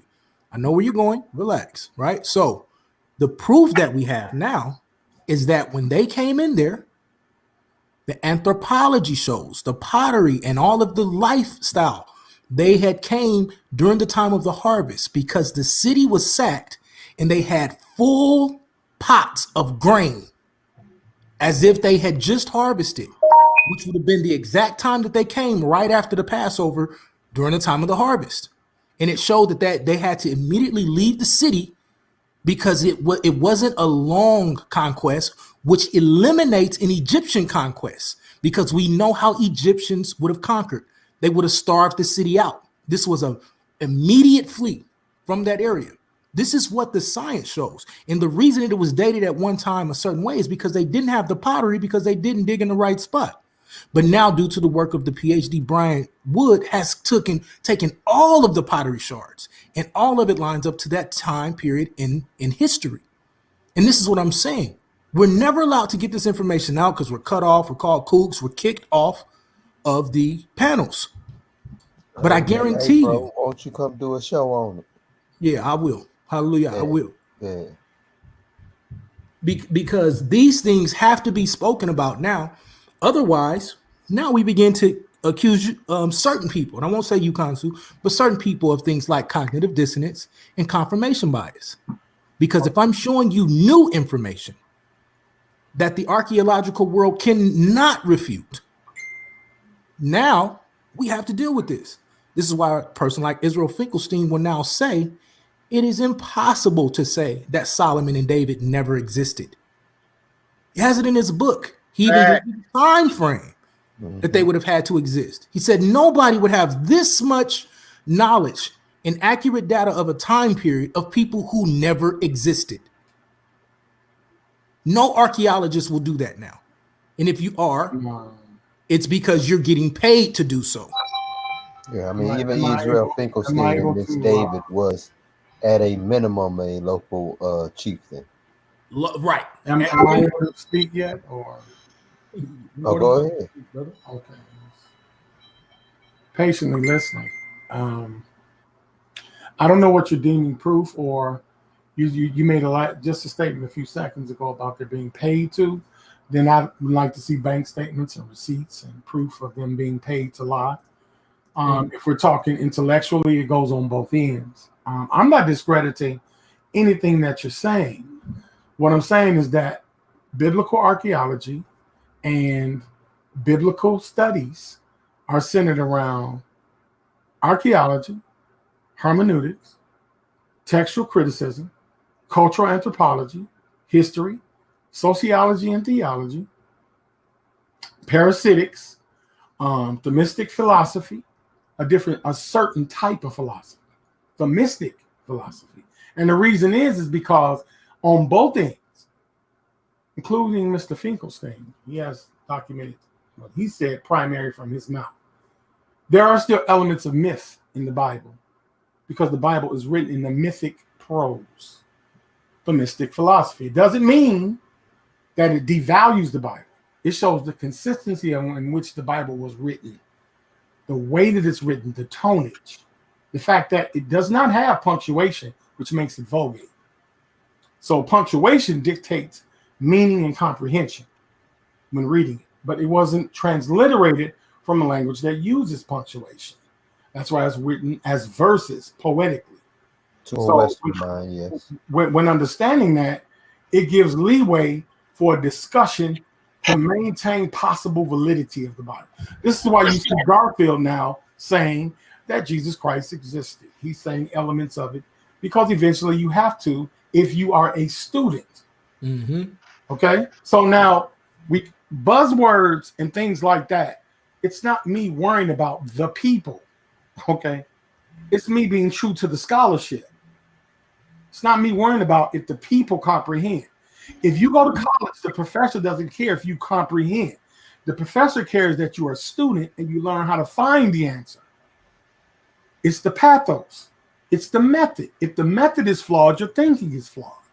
If you don't follow the laws of learning, if you don't follow the steps to acquire proper learning and control our own natural biases, for all of the logical fallacies, there are 36 biases that we have to go through to prevent us from creating incredulous work. If you've gone through that battle. And if you complete those 36 biases, then they will say, this could be something that we can trust and be, credible for. So on the outside, it may look, oh, he's opposing, oh, he's that. I can't speak for Garfield or anyone else. I can't speak for that. But what I will say is that the Bible has been immensely studied. It still is to this day. It's an ongoing research. Nobody has given up. It's up. This side is one. There is no side. There's a collective effort to understand religion in its whole. And what I see in this small community, I see sectarianism versus theology versus a soft form of agnosticism. That's what I see, which is a bunch of confusion. Because sectarianism is not that, in my respectful opinion. That's an opinion. Now check this out. I'm calling it an opinion. I'm not calling it proof. I'm just calling it an opinion. It's sectarian. Let me geologists, my bad, Yeshua, let me just say this one thing. That's in every community. People have disagreements. Some people but it's not what I'm saying, Joshua, is everyone's turning a deaf ear to it over here. Scholarly people don't. Because see, I don't have to nitpick. Oh, you're talking neo-creationism. They don't get, oh no, it's not. What's wrong with being a neo-creationist? If you believe you're a creationist and you believe in the new method, so what? Because because the implications that come with it. But I want to give it to my brother Yeshua after that. If somebody ignorant is implying it, then it's non sequitur or something to laugh at. Well, look, man, this is what I want to say. Now, one time, did you get cut off? Did you get put in the back chat? You know what I'm saying? And all that. Because you long-winded. But I ain't never did that to you. But hold on, brother. Hold on, Kansu. Because this ain't about you, brother. Come on, man. I'm not attacking you at all. I'm making a point. I'm making a point, Kansu. And because you here, it's an opportunity for me to make this point about how we get treated when we get on other people's panels and we're just expressing ourselves. And we might be a little long-winded and we get cut off, get put in the back chat because we want to finish our point. You know what I'm saying? We get treated like stepchildren. Like our words don't exist. Like it don't matter. But this is what I wanted to say, man, because you asked me about a source and what's his body of work.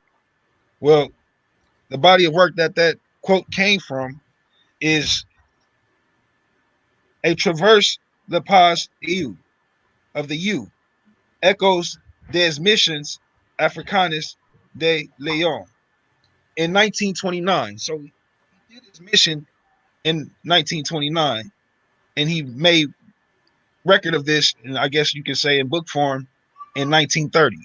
So for him to make this statement because he lived amongst these people, I believe is a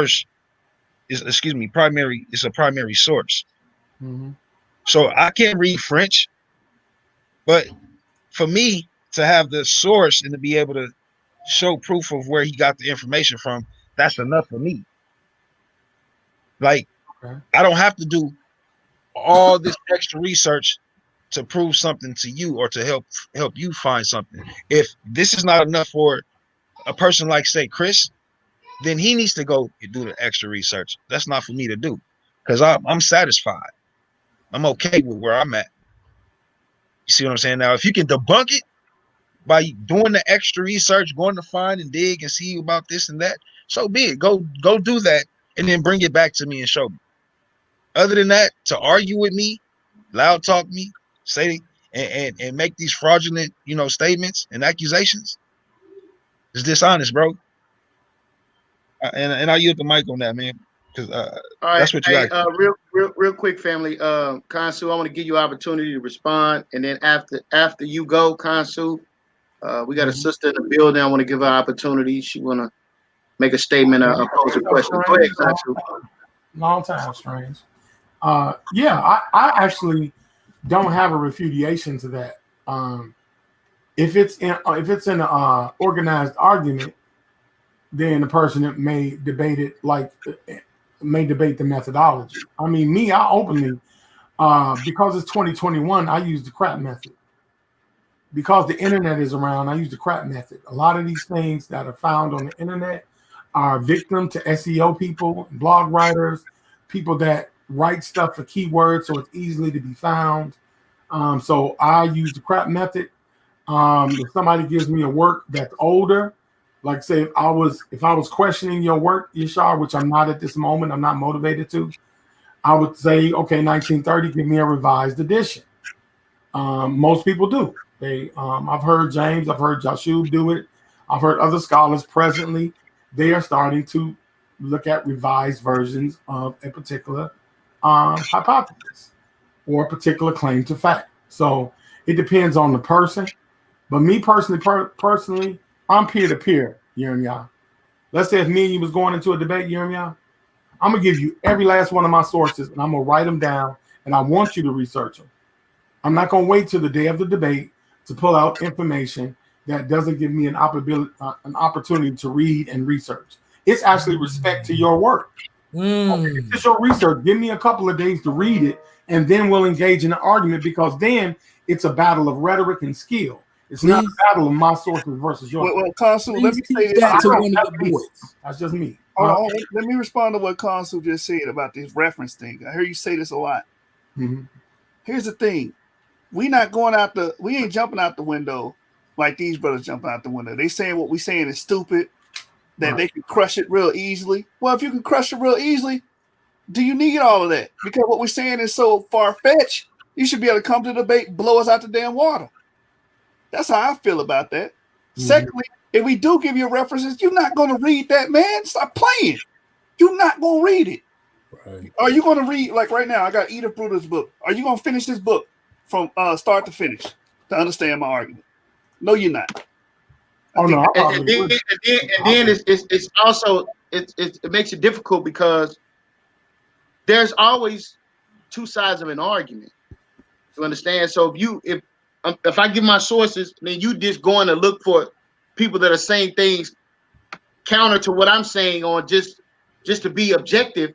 You understand? And the information that we're bringing out now it's hard to come to a consensus based upon the information that we're evaluating, because we got two sides that are arguing. You know what they're gonna do? They're gonna go get book reviews. They're not gonna read it. They're gonna, this person says something negative about the book. Let me run with this argument. And you're gonna get smacked up anyway, because the people that actually read it is us, and we know what's actually in the book.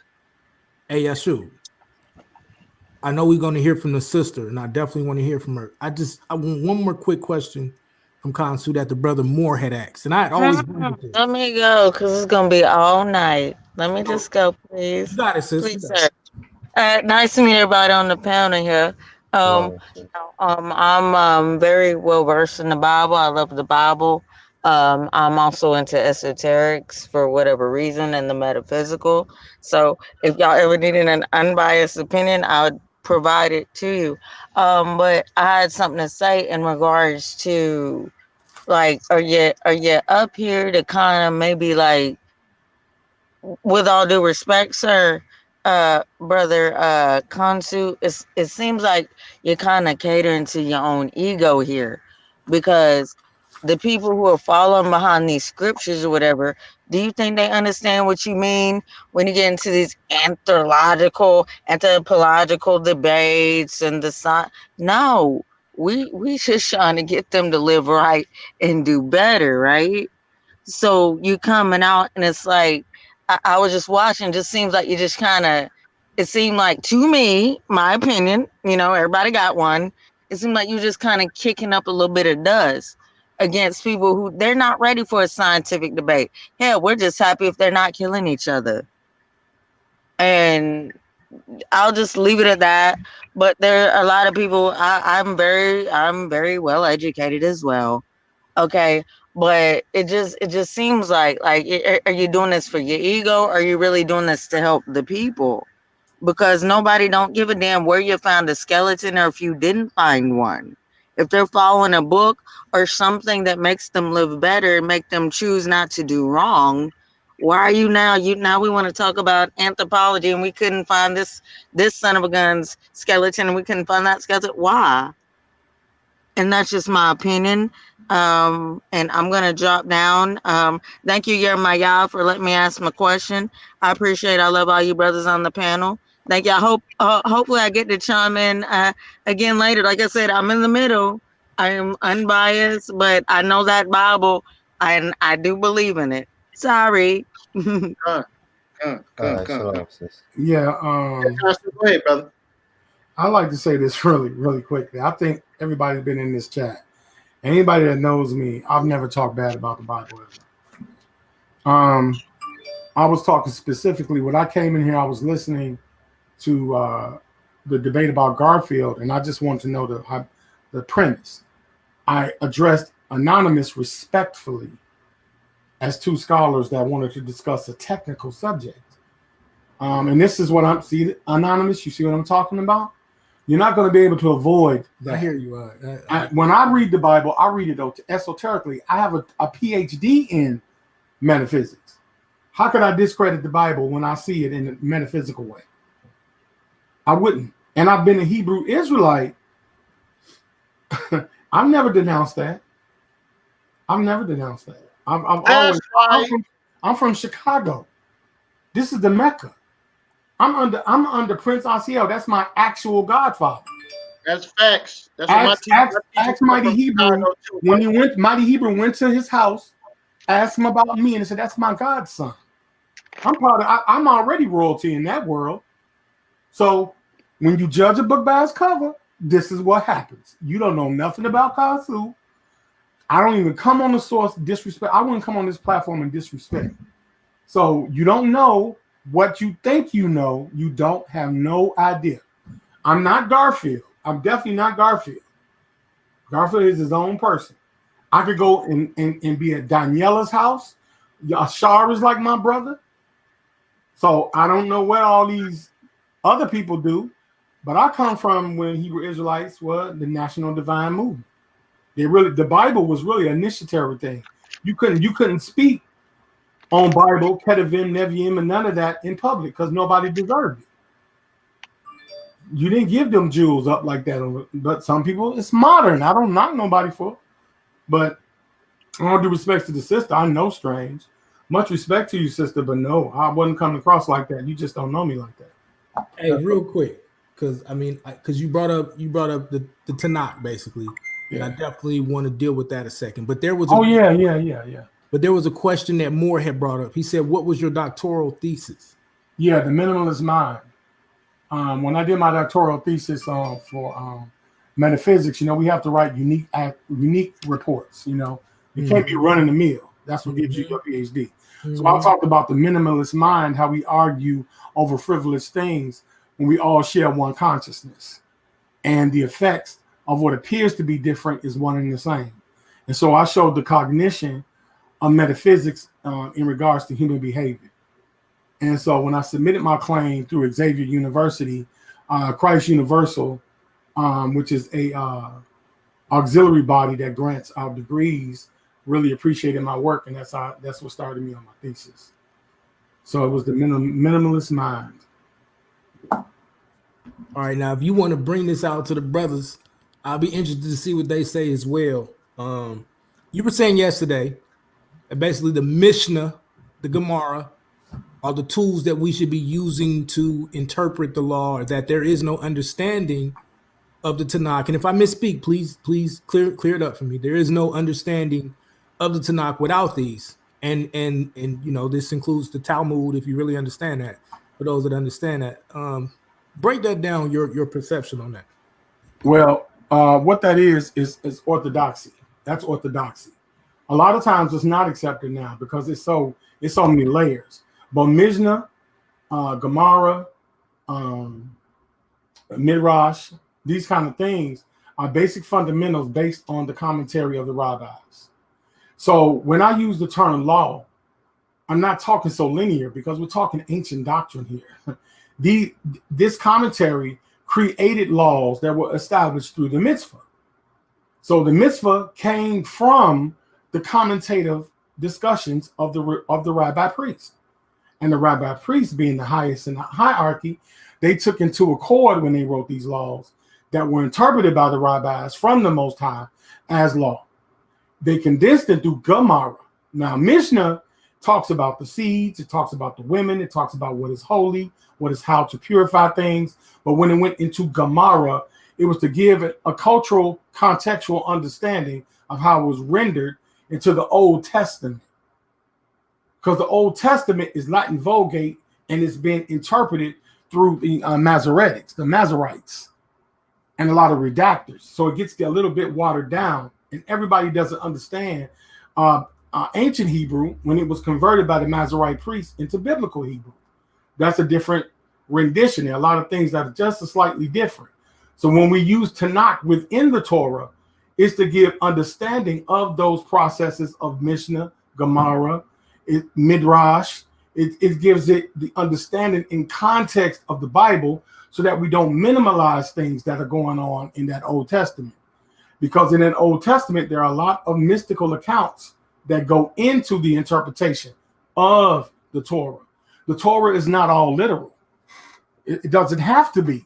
That doesn't make it fake, phony, or whatever. That's a minimalist trying to play games. There's mysticism in all stories, African lore. Everybody has a story to tell that gives a deeper meaning. You see what I'm saying? So that's a misnomer. And that's the part that I don't understand. Like you can't render the Torah to a black and white understanding. It was very mystical. The Sephiroth and things like that was not reduced to a race of people like the Zohar or the Ashkenazim because of their lineage, or bloodline, or skin color. It was much, much deeper than that. The Torah is a very high mystical book. It has other satellites attached to it, like Kabbalah. It does. It's given birth to a lot of mystical teachings, and it's been rendered down to sectarian arguments. And that's not worth that. That actually devalues the Torah for how deep it is. The Torah has a high level of influence in mysticism. But if someone wants to reduce it, go ahead. You're only killing your own lineage. But I don't think. Let me do it, Mr. Consu. Mr. Consu, may I ask your age? 50. 50? Okay. Because I'm going to get with Brother Jeremiah, and if you will too, I would love to debate you one evening. I have to be initiated into the debate team, and I would just love to go ahead and start with, one of the grand masters of it all. Okay, Consu, I'm going to have to knock you out. But what are we debating? What are we going to debate? What would you like to debate? Because I do esoterics, I do metaphysics. I don't have any reason to have contention with you. I've never heard you speak on. No, there's no contention at all. You just want to debate me.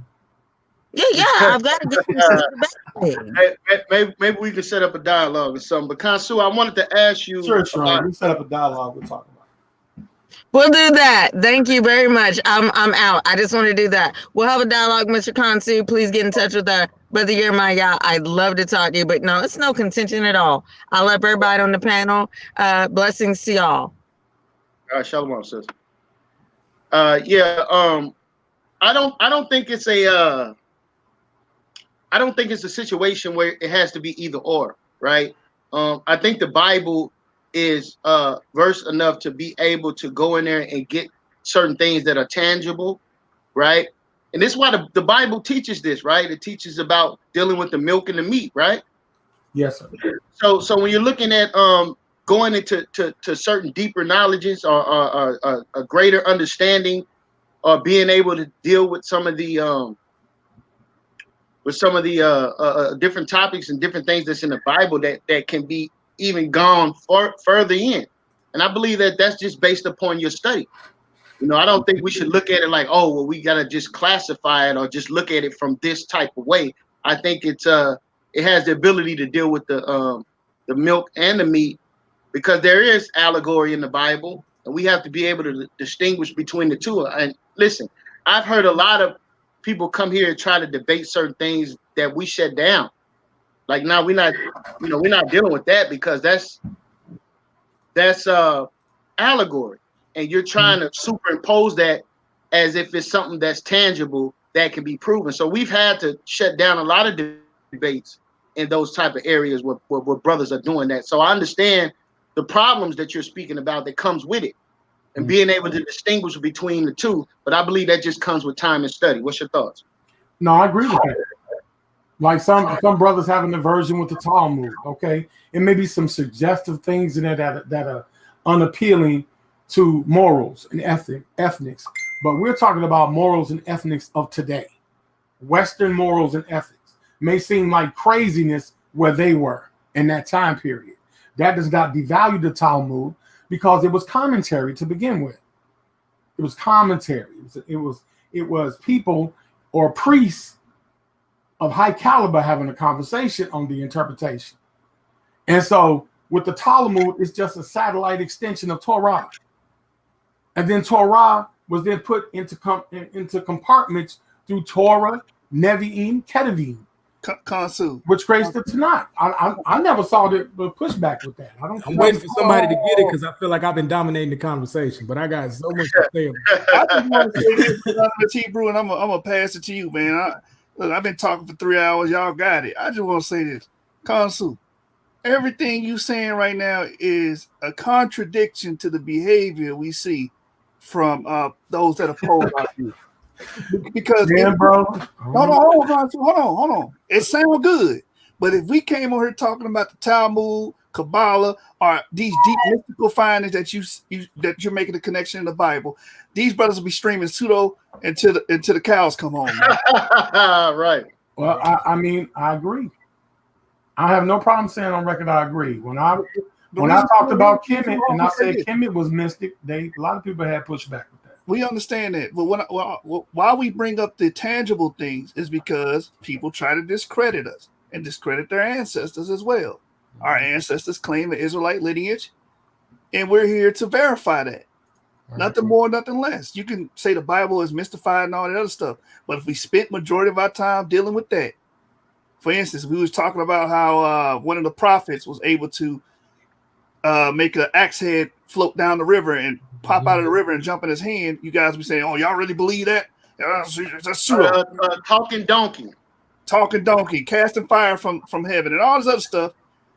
You know what I'm saying? People, Team Osiris. Some of your brothers will be in here talking about, you guys are pseudo. You believe it? So right. It's not good. Because those things lead.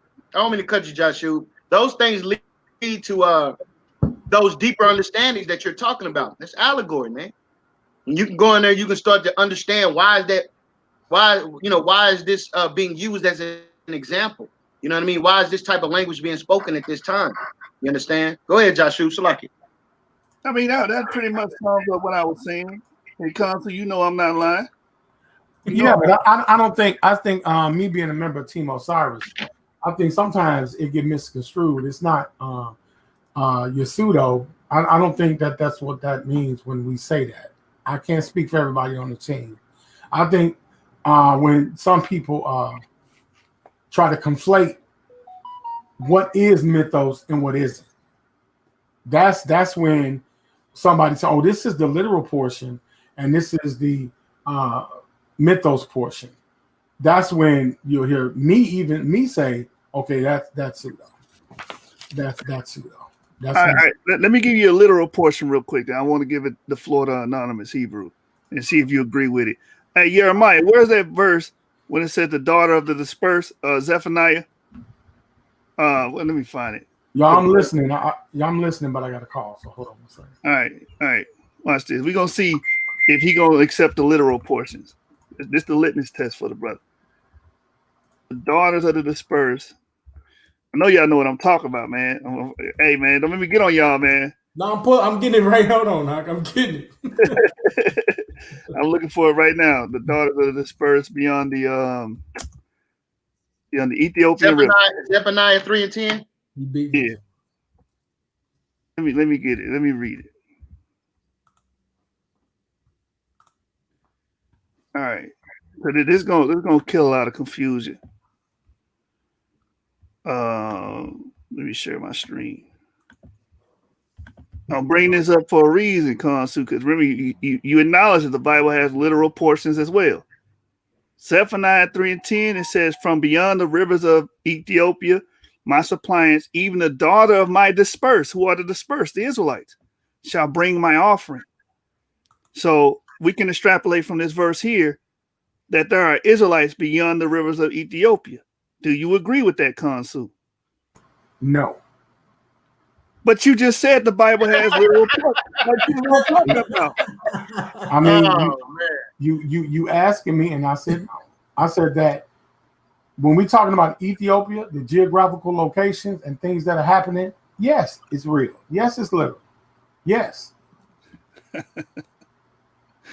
But you taking, see, this is what I'm saying. And this is my interpretation when it comes to the Bible. The Bible is a book that is a vast book. It's not reduced to a sectarian's interpretation.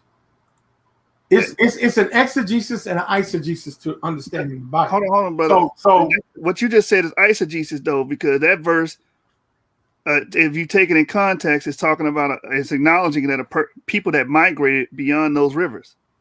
Okay. I mean that could be your opinion. That's your subjectivity. I'm not opinion.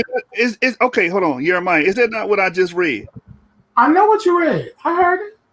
All right, man. See, you know I pulled a rug off one of you brothers, man. No, you did not. No, you did not.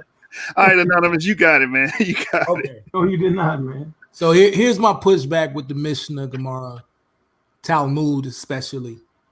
And so I would ask first, do you consider yourself an Old Testament Hebrew? If I was still active like that, I would say Old Testament. Got you. And that's okay. So, Most High, give me strength. I don't want to start this Old Testament, New Testament beef up. That's not. Please don't, man. Yeah, that's not what this is about. It's not. So I'm gathering my thoughts so I have to say the right things. Okay. My concern as it pertains to Mishnah, Gemara, and Talmud. Yeah. We see in the first century when we deal with Jerusalem, and I'll remove any attacks or any context of the New Testament for this, but we clearly see a corrupt priesthood, right? In this corrupt priesthood, which is where we get the oral traditions that then become the writings of the Talmud, unless you're going back to the Babylonian Talmud, and even then we still have some real major issues, right? These things have now added to be playing what we would call borders, or added things to the law. And we clearly see in Deuteronomy that this is against what we were taught to do. For instance, if I'm taught there's nothing wrong with cleaning your house, washing your pots, washing your hands when you come in, right? But when these things are now equated with some form of sanctification, holiness, or salvation, this becomes a burdensome process. This becomes the grievous parts that we see. Hence why the mystics that were teaching in the first century were teaching people, adhere to the customs and laws of Moshe, but do not adhere to the laws and customs of the oral traditions of men.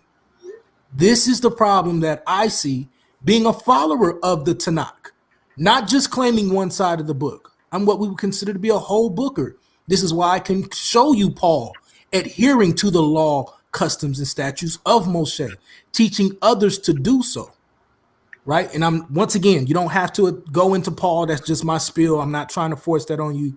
Don't take that part. But even when we deal with first century writings, just anything as it pertains to explanation of the first century, we clearly see what we consider to be corrupt priests, right? And this is why we have, even before the first century, these different revolts, these different fights.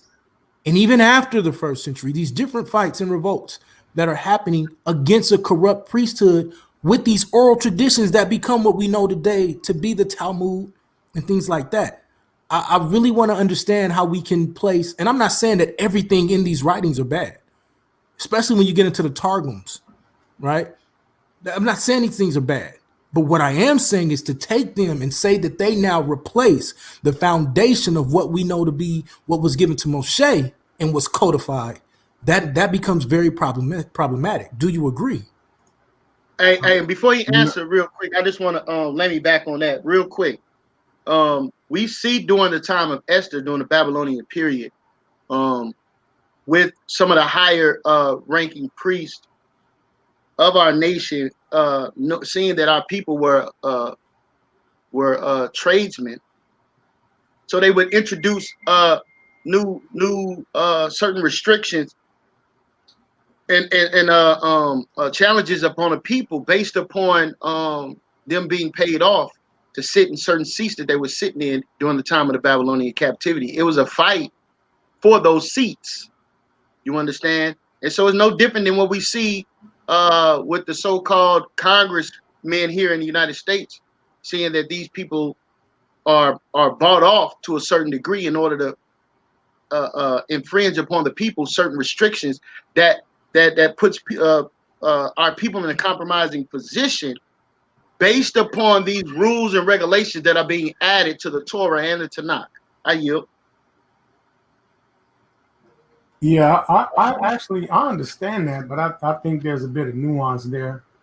I don't think it needs to be so strictly defended, because the Torah, Gemara, and Mishnah speaks for itself. I don't know those who study the actual culture and customs.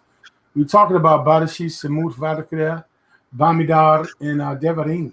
So in those 5 books, we're talking about, the first part, which is of the Tanakh. And it sometimes, in Hebrew, Shemush, right? And so with Shemush, it's really talking about common things, nothing that would take away from the value of what's read in the Old Testament. But me, I know Hebrew, I speak it fluently, so I don't know if someone is coming from it, from understanding the culture and the vocabulary and the language associated with that. I don't know.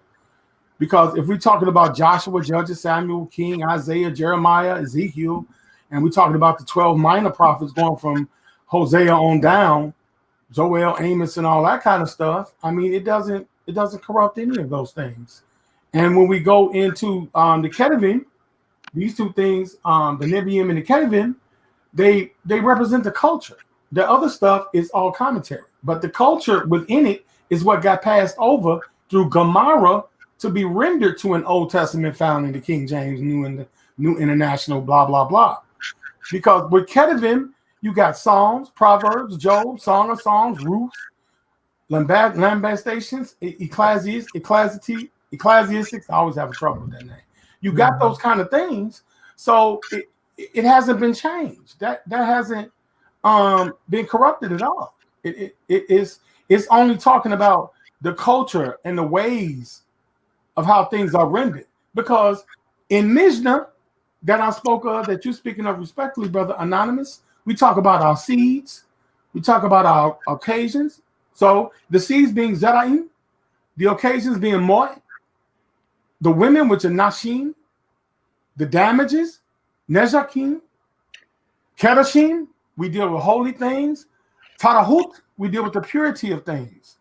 I'm not talking about all that sensationalism, speculation, and Alex Jones type shit. I ain't talking. No. Hardcore. You don't see. This is how I live my life. This is how I live my life. Just like. Do you see any additional restrictions placed upon the people outside of the Torah? Exactly where I was going. Do I see any additional restrictions when I render to the Bible? Yes, from those external writings, the oral tradition. Do you see any additional restrictions placed upon the people from your research? Oh yes, definitely, because those people that read the Bible and see the additional restrictions, if you know the Hebrew, you know why. It was a political move under the Masoretic redacted. Right, bet. Wait, stop. Right. But I mean, what did that got? That still ain't got nothing to do with knowing your culture from the root. Whoa, okay. Now that ain't nothing to do with that. If you raised properly, you discard that shit. All right, the Israelite nation ain't for the world anyway. We ain't trying to validate shit to the world. Hold up, bet. Now let's deal with it. I'm gonna deal with the culture in a second. Mm-hmm. I want this to be stated. That is our point. That is our entire point of what the fight became in the first century. The extra restrictions. And why does that become important? Mm-hmm. Because those extra restrictions were then taken and attached to the law of Moshe, which caused people to now want to reject the entire law, right? Because they thought that those laws and restrictions became a part of the culture. That is a problem. That is a massive I don't problem. see. You might be right. I don't see it as a problem, King, only because if you Old Testament, like I was when I was active, if you Old Testament, I can give a damn because Mishnah already laying the law by the Most High. I can give a damn if the world don't get it. If you ain't of the tribe of Judah, see your ass in the lake of fire. I ain't got time to do. I'm doing what the Most High telling me. Hold on. What about the Northern Kingdom, brother? What's going on with you, brother? I'm in the Northern Kingdom. See, that's man. No, that's an in-house fight. That's a nuance of in-house. Yeah, I got you my age. For you real quick, man. That's what started this whole one West, old school, no school. I don't want no part of that fight. No, look, hey, 100% facts. I ain't going there. Hey, look, 100% facts. But that's why we have this calling, right? If we understand epigenetics, we'll use science. But even if we go deeper than that and just understand the mystics, right? We're just the mysticism of the Bible, right? You young guys kill me, okay? I can't help it, bro. You know what I'm saying? Look, because unlike you, I still got to go out here and fight in these YouTube streets, right? So okay. I don't have the right. I can't sit back like an OG and just say, I'm gonna say what I'm gonna say, and it is what it is. Nah, I gotta go out here and shoot. These cats shoot our block up, so we gotta get out here and be ready to shoot spiritually, so to speak. We ain't shooting. I don't want nobody to take that. Right. So flame out there, boy. Right, because people will take that. Right. So, but you know, this is a spiritual, a mental war. So I gotta be on that. So, but anyway, right? The Northern Kingdom, that's our family, bro. We are not a nation without them. And a part of the prophets are explaining that it is going to be the quote unquote righteous remnant's job to weave these two sticks back together. And the only way we can do that is to properly adhere to Torah, to properly adhere to what we were taught. 37, Ezekiel 37. Sir. Yes, sir. Like there is no way I can't close this gap. We might end up doing. I might debate just for nostalgia on this one. Yeah, I would love that. I'm trying to see how you young cats go get past the 613. I can't wait to hear this. What you mean? I'm gonna show. Look, this is what we'll deal with. When we deal with the 613, right? And you talking about the 613 that's in the Talmud and the Mishnah and all that. The mitzvah, yes, right? Sir. Physical, non-physical. The physical, non-physical. So here's what we're talking about, right? Mm-hmm. You start to tell me that my salvation is attached to something like the washing of pots, or that my connection is connected to the washing of these physical things when I am not a priest, when I'm not a Levite specifically. Right. When I am not a Levite. If I'm a part, you clean that up real fast. I gotta tell the truth. What you got mean? A little Levite in there. Hey, when I'm not a Levite, right? Okay. When I'm not a Levite, now we got an issue, family, because all those laws are not protected. The laws for the women don't pertain to the men. The laws for the farmer don't pertain to a person that's in economics. The laws of the priest does not pertain to anybody. The laws of the king do not pertain to anybody else except for the king. So we have to place everything in its proper balance. This is why now we got people arguing about circumcision, non-circumcision, not understanding you have to grow into that. Even Abraham was not forced to be circumcised at first. He had to build a relationship, then that circumcisional covenant comes, right? The circumcision is the sign of the covenant. But unfortunately, it's no, you got to get circumcised first without even understanding the real meat of the Torah. So the fight now is to weave back this nation. We have to remove these external borders that were put on, that has caused people to completely walk away and put down because it was too grievous. It was too grievous for someone to bear. Right, man. I mean, it changes the whole operation of your day. You know what I mean? Like all the stuff that was levied against, that was required of the brothers and sisters at that time, because even the law within itself, they don't understand that the law had to grow. You understand? What was given to Abraham, what was given to Isaac and Jacob was to govern a family. as we start to transition into these children being born and tribes starting to grow and blossom, and now we're entering into our land and we have a nation now, certain nation rules and regulations have to be created and developed. You understand? Now new trade laws and interactions within the city gates have to be established. When you didn't have that before because you were just dealing with your family structure. You know what? I gotta run now, but I want to get into this discussion scripturally. I definitely want to. Okay, we could do that. We could. That's do that. always been now. This has been a valid contention right here. Yeah, Testament. I agree. Testament. This has definitely been valid. And I appreciate you for standing in the pocket. I'm gonna tell y'all this. Even when me and Kansu get into it, there's still this level of respect, right? Oh, definitely. Some of y'all, me and Joshua been James have yearly arguments. So it's rotates. But some of y'all cats need to stop playing, right? That's why if you have a conversation with me, you're gonna hear me concede to certain things, right? Kansu concede to certain things because it's scholastic, but he still can hold his point.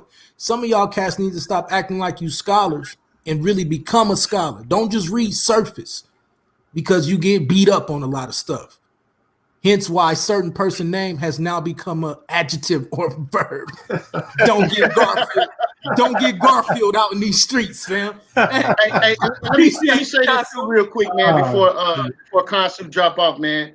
At the end of the day, Kansu, and I've seen a lot of shows with you, brother, and I appreciate your work, right? Mm-hmm. At a certain point, we have to evaluate what's actually going on in the community, right? And I'm not here to ask you to speak nothing against Garfield. I'm not asking you to do nothing, none of that. What I'm saying is, when I evaluate what you saying, Joshua?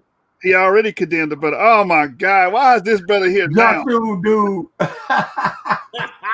Hold on, Black Jesus Minister is in the back. Hold on, Black Jesus Minister. I'm gonna let you on in a minute.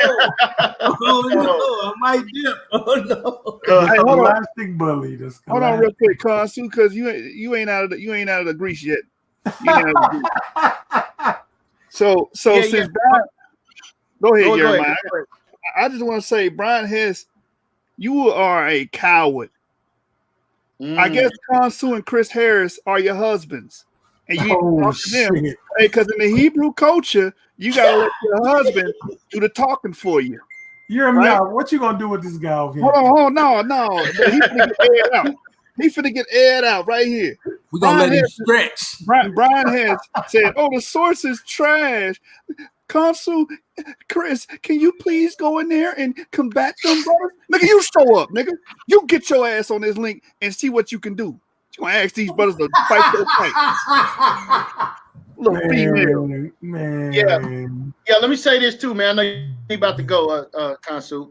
Yeah. At some point, man, we have to be honest about what's going on in the community, man, based upon, scholastic dishonesty, man. When you're seeing brothers outright reject information, and I'm just saying, you're just watching, right? And you're seeing a valid source being rejected simply because it doesn't fit the narrative of what this guy is trying to do, what he's pushing, or what he's standing on. When do we actually look at this thing and evaluate it and be able to come together and try to actually piece this thing together and be honest on both sides concerning it, bro? When do we do that? I don't know, man, because we have a lot of inconsistency as to what scholarship is. You know what I'm saying? Like, I went to school for theology, so I'm not gonna take a side. I appreciate religion and spirituality for the health it brings to the mind. I think religion is absolutely necessary. Without it, we would not have a scope on the real world. Without it. So genuinely, I appreciate all forms of your mind being connected to a greater power to govern your emotions and actions. Now, the sectarian things, those are for people that are of the world and the flesh. Yeah. I'm not of the flesh in the world. This is only temporary. I'm not the mind of the body. I'm going back to where my creator comes from. So I'm not worried about that little shit. But again, if everybody came, especially black people, should really look beyond that shit. You know what I'm saying? You like look beyond the argument. If we gonna argue, let's argue to better ourselves in knowledge. But we ain't gotta argue to the point of degrading each other and disrespecting us because we still are reflections of the Most High. However you want, whatever you want to call it, you're only cursing yourself when you curse somebody else. Well, you know, it's a reaction. It's a reaction to certain behaviors that's going on. I'm not asking you to name names. I'm just saying, I'm asking you, do you see this going on, brother? You see it, right? Yes, no question. I see it going on. I will say that. Hey, when we gonna get a debate out of Melvin, man? I don't think y'all want Melvin, bro. Nigga, I just asked you. All right, I'm gonna holler at Melvin Johnson. I'm gonna holler at Melvin Johnson. Melvin, you right there, man. What's up, man? Come on in here, man. Oh man, I got pounds, guys. I got business to attend. Hey, Consul, man, I'm gonna call you tomorrow, Consul. Okay, I appreciate y'all, man. Anonymous, you know we good, man. You know what it is, fam. Okay. Hey, Melvin, get on here. We can talk about it. He said a debate on what? Come here. We can talk about it. Let me bring. You trying to let Black Jesus on or what, Joshua? Man, I'm finna let this brother get on and explain. Man, hey, I ain't gonna lie. If I fall off, it's y'all know why. Come on, Anonymous, man. If we gotta go through it, you gotta go through it with us, brother.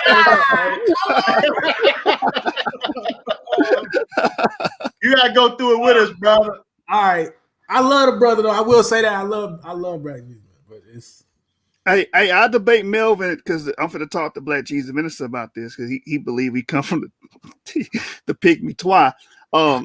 I debate you, Melvin, on all Africans the same lineage. I debate you on that. Maybe you believe it, maybe you don't. That's a starting point, but we can get on here and discuss things further. Let me let Black Jesus Minister. Let me let this brother on here so he can explain our pygmy origins. Balling and crawling. What's going on, Black Jesus? Evidently, I was sent an unauthorized invitation to this platform by brother Don Thunderbird. Oh. It says here, talk with us, brother, about the pygmy twa. Hit that link. This is from Don Bird. So, brothers and sisters, I will see my way out of this platform because it was ill-advised. You brothers have a great night. We can talk about the pygmy twa. Let's talk about it. Come on, Black Jesus.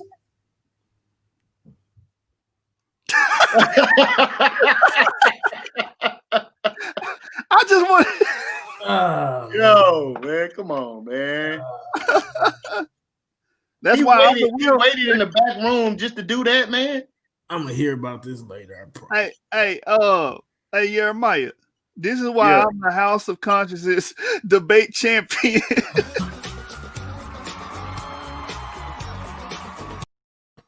I'm the real HOK champion, Black Jesus Minister. Oh man! Hey, look, when Sonetta mailed you that fake trophy, you know he gave me the real one, right? Hold up, Sonetta mailed him a trophy. Yeah. He did. Yeah, he did. And I didn't even know. Yeah, he got it. It's a little small trophy. See, mine about 4 or 5 foot. Yeah, see, I knew you was gonna go there too. Oh man! I guess that lawsuit threat, he took it serious, huh? Man, boy, they gonna throw that out of court. They not gonna do that. Listen, they're not gonna waste taxpayers' money on a civil suit like that, man. Come on, he gonna take him to small claims court over a trophy. A trophy. Think about that, Jeremiah. Hey, you mean just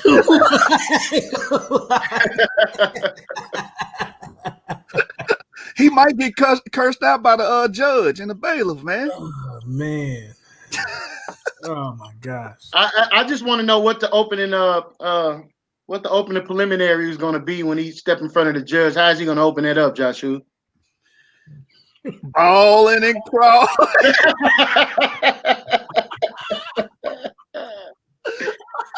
Yo, Anonymous, what is he gonna say, man? Yeah, man, his brother promised me a trophy and he didn't send it. What is he gonna say? Bro, I'm gonna be honest with you, man. I don't even touch that because I am not trying to get called a nigga nut for the next 6 weeks, bro. Like, oh yeah, he'll be on your bumper for real. Not trying. I'm you know what I'm saying. I'm trying to have peace with my brothers because I'm definitely on a mission to roast cats this year, and I'm trying not to put our brothers on the Summer Jam screen. So oh man, don't get me started on this cat. All right. I don't know what he would say. I'm gonna shut up on that one. But all right, man. Hebrew here. You know what I'm saying? Since you're here, can you just give us a brief recap of the pews? I watched y'all video, by the way. Yeah. Okay. But if you let the people know what you guys are bringing out on that and how Garfield lied. Yeah. No problem, bro. And it was so bad. The brother, he's in the cat.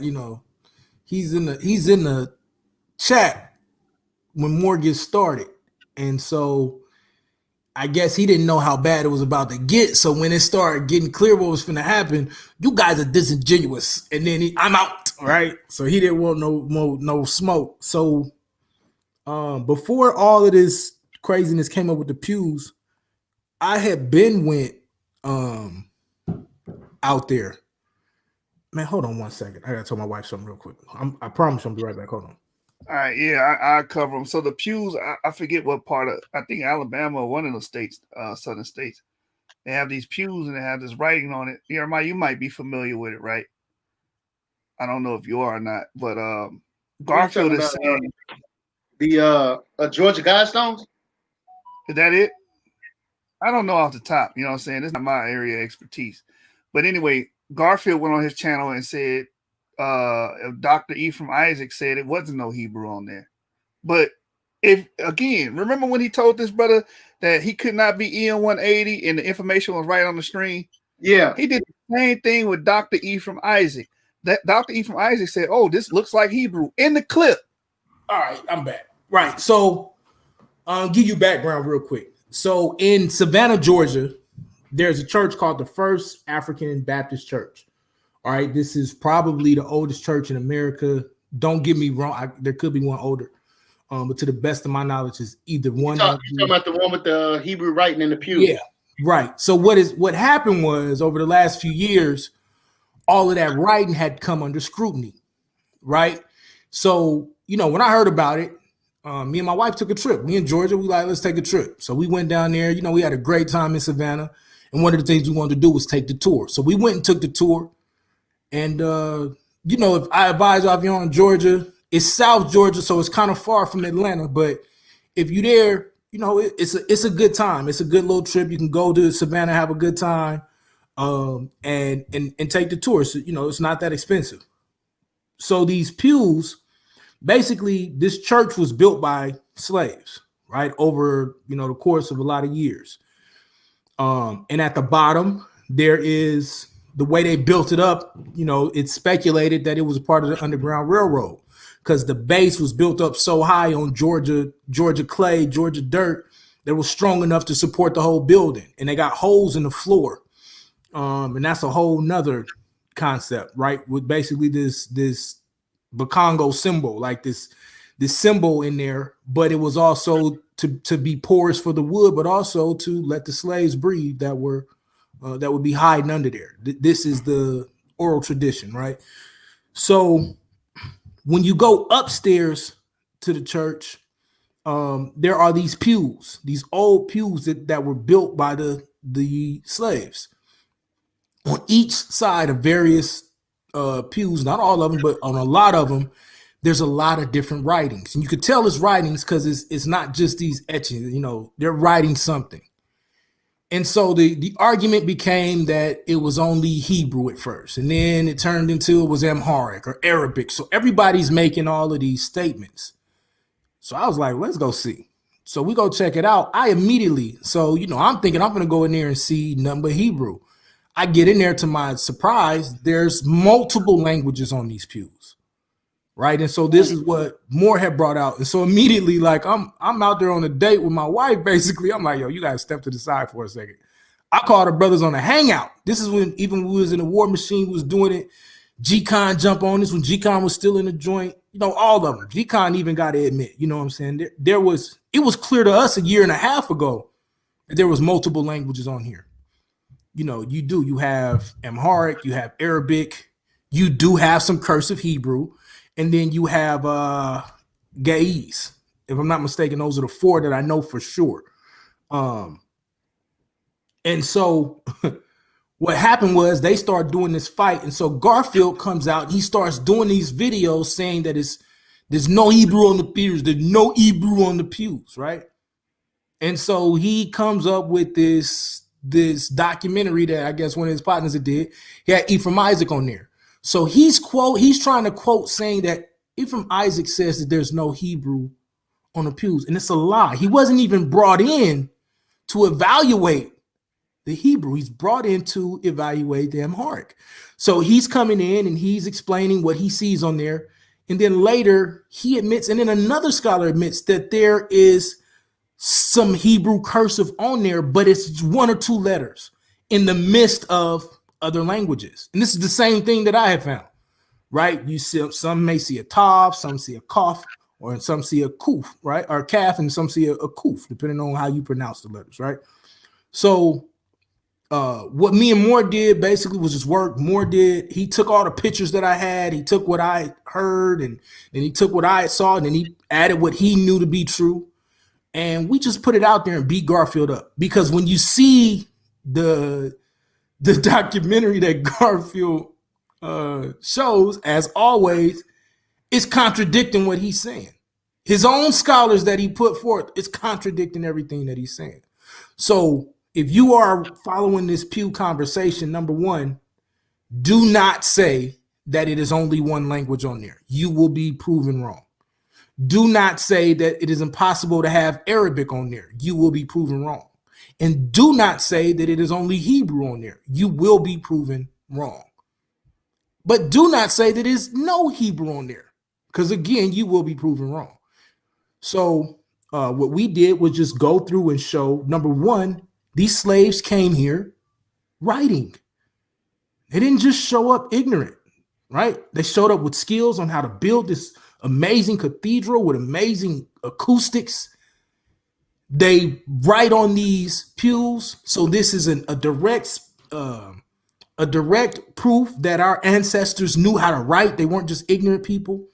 And then it confirms a lot of the works like by, was it Alvin Gabi, who says that before they come over here, these slaves, a lot of these slaves that they were snatching were having a mixture of speaking and writing in a mixture of specifically some type of Maghrebi Arabic, some form of Israelite writing, or I forgot what the word he used, but I want to say ancient Israelite, I think is what he says, and then some type of patois. This is exactly what my tour guide says. He says they had basically had some form of a trade language where they had a mixture of all of these languages. This once again goes to our proof that these people had dealings with people who had come in from the Near East and started to acculturate into West Africa.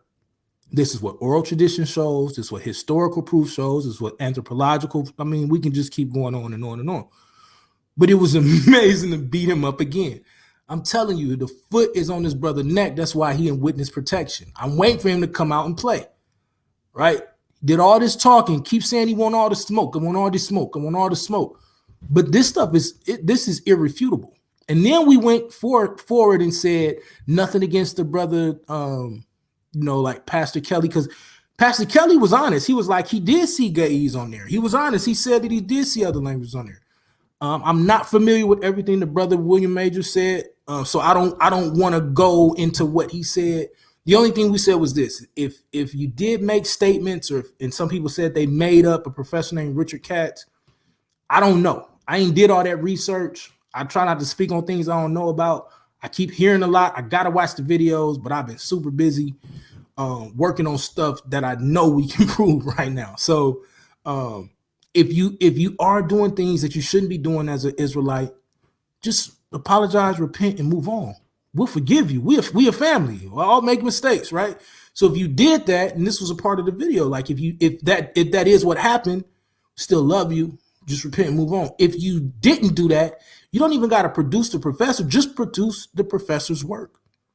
It's really that simple. If you do have some work that's saying what the professor, just produce it. And if not, I can't come out and die on that cross with you, right? But to the flip side of that, though, Garfield was utterly embarrassed because the work that he put forth contradicted everything that he was saying, as always. So if you want to see that video, we did that video yesterday on Debate Talk for You. I believe it's the most recent. We can even come over here and do the presentation. I'll talk to more about that. And we're going to do more presentations on that because I also have the recordings of the actual tour, right? And it goes much deeper into, and he even says it's Hebrew on the pews, right? But he says it's other languages. But he also goes in just the culture. These people were self-identifying as Israelites. They were buried with Israelite names, right? This is a direct connection to that culture. So we're not trying to say, oh, we just want to be those people. No, we're showing you the connection to this culture.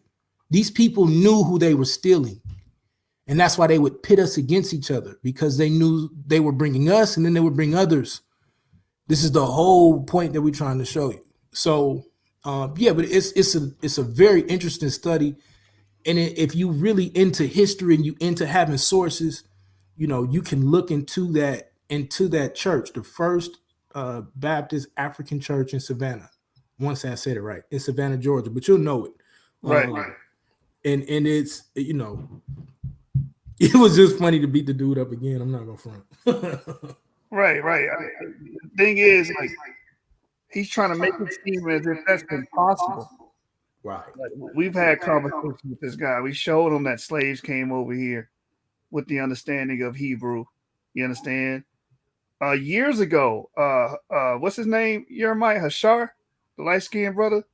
Yeah, in New York. You're right. Yeah, he showed him an article about this brother that was blind, not blind, but deaf, and he could write Hebrew. Right. So that was a newspaper article, you know what I'm saying, that was recording this man and the things he could do. Right. So I don't know why would he. There's no reasonable doubt here. You know what I'm saying? He just against anything that could support or legitimize Israelites over here are being sold as slaves. And he's been debunked and refuted on several occasions. You know what I'm saying? I rebutted him with Billy the Jew, another Jew that could read and write Arabic and Hebrew. Right. You see what I'm saying? Right.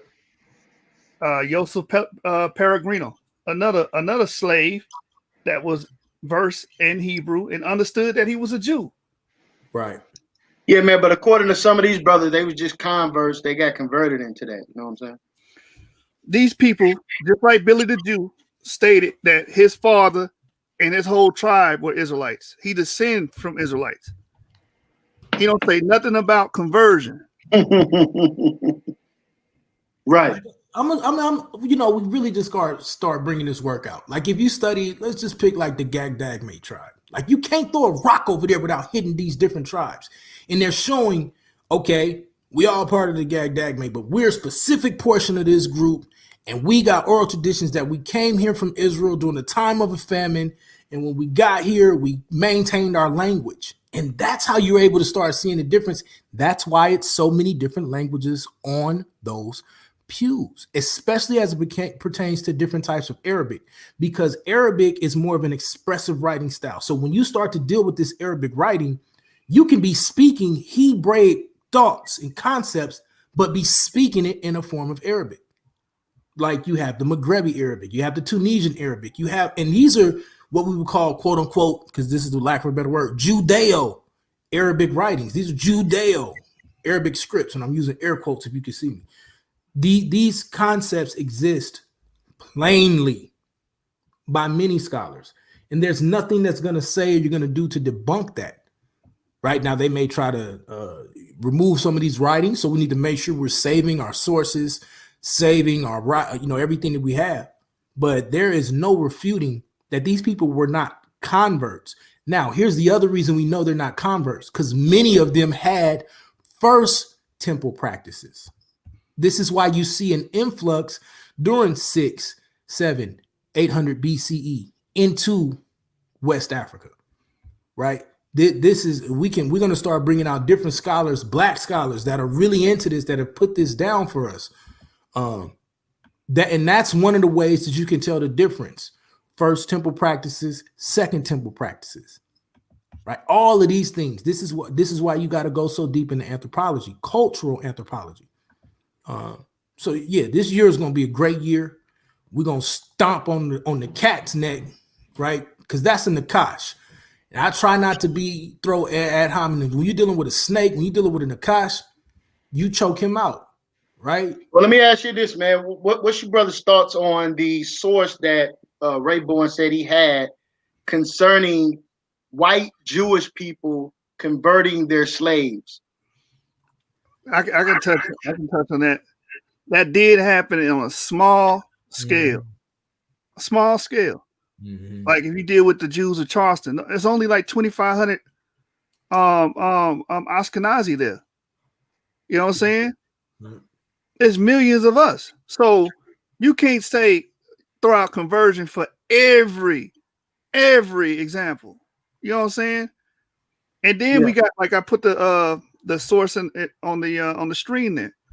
These people they weren't converts, they were born Jews. Right. They were born into it.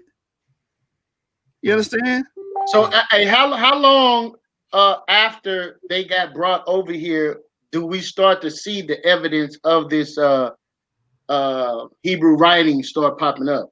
It depends on what areas you're talking about. But in an area like Savannah, you pretty much see it immediately because remember, that's a port city. So it's not just the slaves that they're bringing in. You know, these slaves are running up and down this river because that's the history of that church, is that they would meet down by the river. They had they would meet. And so they're running all type of, because remember, they're not teaching us about the slave revolts. They're not teaching us about how the slaves escaped. And so all of this stuff is coming in. This creates this whole culture. So in areas like Savannah, even some areas in Virginia, you're seeing this almost immediately, right? But they stripped it of us. And I think Yehukanan had talked about this on another channel. I think it was today or yesterday. This is the difference you see between us and some of the South American slaves. They were allowed to keep some of their culture. That's why you see some voodoo down there and all of that. This is kind of how you can start to make a difference. They brought us up here and tried to strip us completely of everything. This is why some of us will say there's a lot of Judah here, because you get us here, we're this kingly class of people, bro. Right? We show up with a knowledge and an ability to get things done, because as we would run and migrate, we would come into these areas with a preset culture. Right? So when they get us here, it's time to strip that of us. This is where you get all this buck breaking and all of this stuff going on. So a lot of it has been destroyed, or they weren't allowed to do it, but you'll see it. And that is our goal also this year, is to bring a lot of this out. The brother Dante Fortson, I want him involved too, because he has a lot of this as well. So for instance, this is why they would feed us pig. This is why they would feed us the chitlins and things like that, because they need to get you to break the law. Remember, that's part of what Moshe was told. Only way you're going to get destroyed is when you violate this law. Right? So when I tell you that the evidence is so heavy, and that's why the works that Jashub and James are bringing out are so pertinent, because they're showing you the connection and the influx into West Africa. Now, once we get into linguistics and we show you, what's the word I'm looking for? Levant, like loan words that start to pop up in these cultures, you can almost tell the difference between what would be Phoenician and Israelite, right? It's really that clear, and it becomes evident. And then now you start tracing it through DNA. And so when we show up on these shores, we have that culture, but they take it from us. I can't sit here and lie to you and say that. I mean, and it was violent the way they took it from us. And all of these things, a brother asked the other day, why is this important? Because it is supposed to break your heart, fam. It's supposed to prick you to the point where you want to learn your culture and get right. This is why that fight between the New and Old Testament becomes pertinent, because you're rejecting the inside. you're rejecting the one that comes and tell us to come back to Torah, as though it's okay to live within the what did you call it, Yanya? This extra these extra parameters that have been put on the Torah. But yeah, they take it from us. They do. They take it from us. But you can see. Man, and shout out to the brother Sam. He does an excellent job on showing that the war in the New Testament, in the Gospels, was against that oral tradition. That's what Christ spoke against, and the disciples spoke against heavily. Mm-hmm. You understand? And then they superimpose things that were told to natural Gentiles, not Israelites living in a Gentile state of mind, but natural Gentiles, what was told to them, as if that's supposed to apply to us. That don't got nothing to do with us, man. It didn't even have nothing to do with us in Torah. That's how you can tell who studied Torah and who don't, though. Real talk. Because even as it pertains to the clear-cut foreigner, they still better keep Sabbath if they running around with us. Otherwise, don't come within our borders. Right? And that's what Acts 15 is about. So when you get to Acts 15:21, remember James makes this ruling, as it pertains to the Gentiles and this, that, and the other, right? Abstain from these things. But then he makes this one caveat. But they have Moses being taught in every city, every Shabbat. That means that they're gonna grow and learn in this.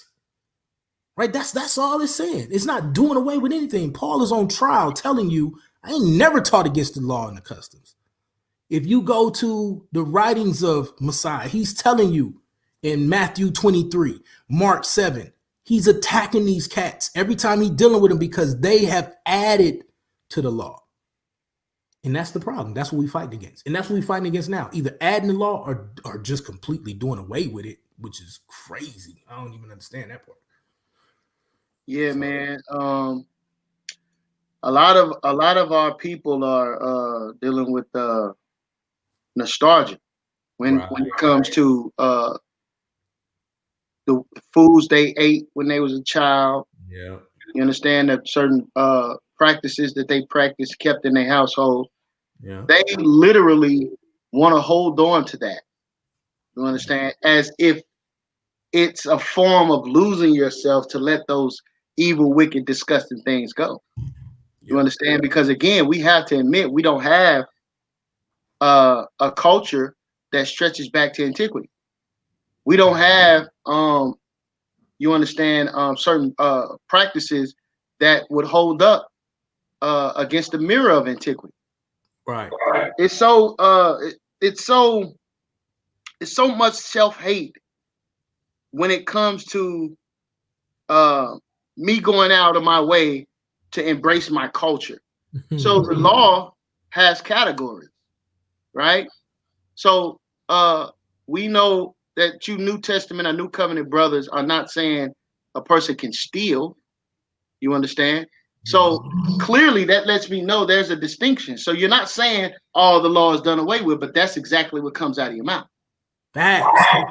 You see? So there's no way you could be casting off all of the law when really you're talking about specific things. And the thing they have a problem with is the dietary law and the culture expression. Right. That's what they don't want to deal with, right? They want to do away with the Sabbath. Like, that's crazy to me. Isaiah 56 killed any conversation about that. Yeah. And will uphold and honor Sunday worship, but then be at the park early Saturday morning with their family or going to the movies or something. Right. You understand? Right. Oh yeah, I know Saturday is the Sabbath, but we keep it on Sunday. But then you leave Sunday worship and go out to Furs and Grandies and all this type of other stuff.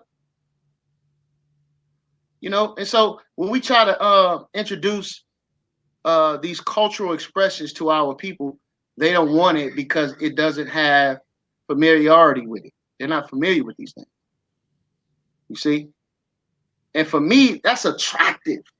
You see what I'm saying? Like, I don't get it, bro. Like, for me, I can actually say, okay, I'm doing this because this stretches back to antiquity. What are you doing that stretches back? Right. You see? We know, because the problem is this, bro. We know that a person could put on fringes, show up to the Shabbat every week, go out and street teach. He can show up every high holy day and be an evil, wicked nigga, man. We know this. So nobody is saying that just because you're doing these things, which is the culture, just because you're doing these things, it automatically gets you a first-class ticket in the heaven. Mm-hmm. But I don't see no Chinese man coming to try to serve Christ. I don't see the disciples telling that man he has to let go of his Chinese culture in order to be with us, in regards to the things that are specifically said they shouldn't do. Mm-hmm. They're not. It's nothing attacking their dress code. That's why it says these are for you Gentiles. But you Israelites, we have a culture that we have to hold to. Right. We different. You see, and I think that's the problem. You know, the law can't save you, brother. And what does it mean that the law can't save you? It's talking about the laws that you violate. If you violate a law according to the law, there's a punishment, right? And so let's say that punishment is death. How does that benefit you for you to be killed? What was going on during the time of Christ and right before, during the Greek and Roman occupation, you had the Sanhedrin that was infiltrated by the Hasmonean dynasty. Man. I mean, not the Hasmonean, the Herodian dynasty. Right. And so you had literal Idumeans in priestly robes with vernaculars going out charging people. Just imagine that, bro. Just imagine that. You got damn heathens with priest robes on telling Israelites they're in violation of the law. Come on outside so we can stone you to death. And so this is what it said. Now we're going into Colossians chapter 2, verse 14, starting at the 14th verse. I'm finna give it to you. I'm finna give you some game right now. Give it to him, man. See? So now it says that Christ trumped over them, making trumping over them openly. How? You're not going to use the Most High law to kill his own people. That's what you ain't going to do. So that law, that punishment, that worthy of death is now you have an opportunity to repent. That's why it tells you in Acts 5 and 30 and 31, it tells you that you are, Christ came to usher in repentance to the nation of Israel. So now you can repent. Man, I committed adultery, man. You know, I feel bad about it, and I'm never going to do that again. All right. You have an opportunity through the sacrifice of our Savior. So now, where do you get that without the Messiah, though? You're in trouble. Because I know you broke the Shabbat. I know you Sabbath, you Old Testament Negroes and broke the Shabbat. Where's your atonement for that? I don't see no atonement in the Torah for a violation worthy of death. I don't see it, man. Oh, brother, Colossians chapter 7, verse 14. If you turn back, man, these Negroes are something else, man. They're gonna go to that scripture that says the Most High is not pleased by sacrifices. I'm paraphrasing. I might be putting sacrifice the bulls and goats. Yeah, that's what they're gonna go to. You're talking about Samuel, what he told Saul. Yeah, but they miss that the Most High wants the sacrifice of a broken and contrite spirit, right? This is why Paul tells us to present ourselves as living sacrifice. Now I'm gonna land back off what Yirmiyahu said, because we see this repentance in action in the book of Acts. Right? So in Acts chapter 2, remember, Peter starts preaching to these people, and he said, y'all the ones who killed the Mashiach. Y'all wrong. So what did they do? This is Acts 2:37. Now, when they heard this, they were pricked in their hearts, and they said unto Peter and to the rest of the apostles, men and brethren, what shall we do? Then Peter said unto them, repent and be baptized, every one of you, in the name of Yeshua, for the remission of sins. Right. And you shall receive the gift of the Holy Ghost. Right. And this ain't no spooky, right? This gift was that you would now start to be able to see, you would be able to understand that you got to get out of this wickedness. This repentance is, okay, I messed up. Can I get it right? Okay, bet I got it right. Now I got to learn. And that's what sanctification is. Right. That's what this is why Paul said. That's what baptism is. Exactly, man. Exactly.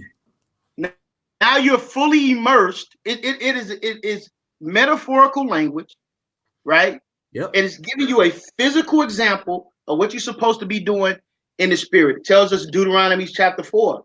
So like 6:6, where it tells you when you rise up in the morning, you're supposed to be in the scriptures, when you lay down, when you walk by the way, right? This is that baptism that is being spoken of, man. Right. Now I'm fully immersed in my ancestry, man. Yep. Yo, and I'm gonna tell you how you know the repentant spirit. I've never studied this book with Brother Jeremiah. I never studied the book with him, but we teaching the same thing. We on the same page because the whole focus and goal of this now is to grow and listen to the teachings of our ancestors. Like, and all we're gonna do is continue to get closer. And if there's something that we disagree on, let's sit down, open up the book. Okay, what did you say? What did you see? How did you see it? Oh, bet. Okay, I missed that part.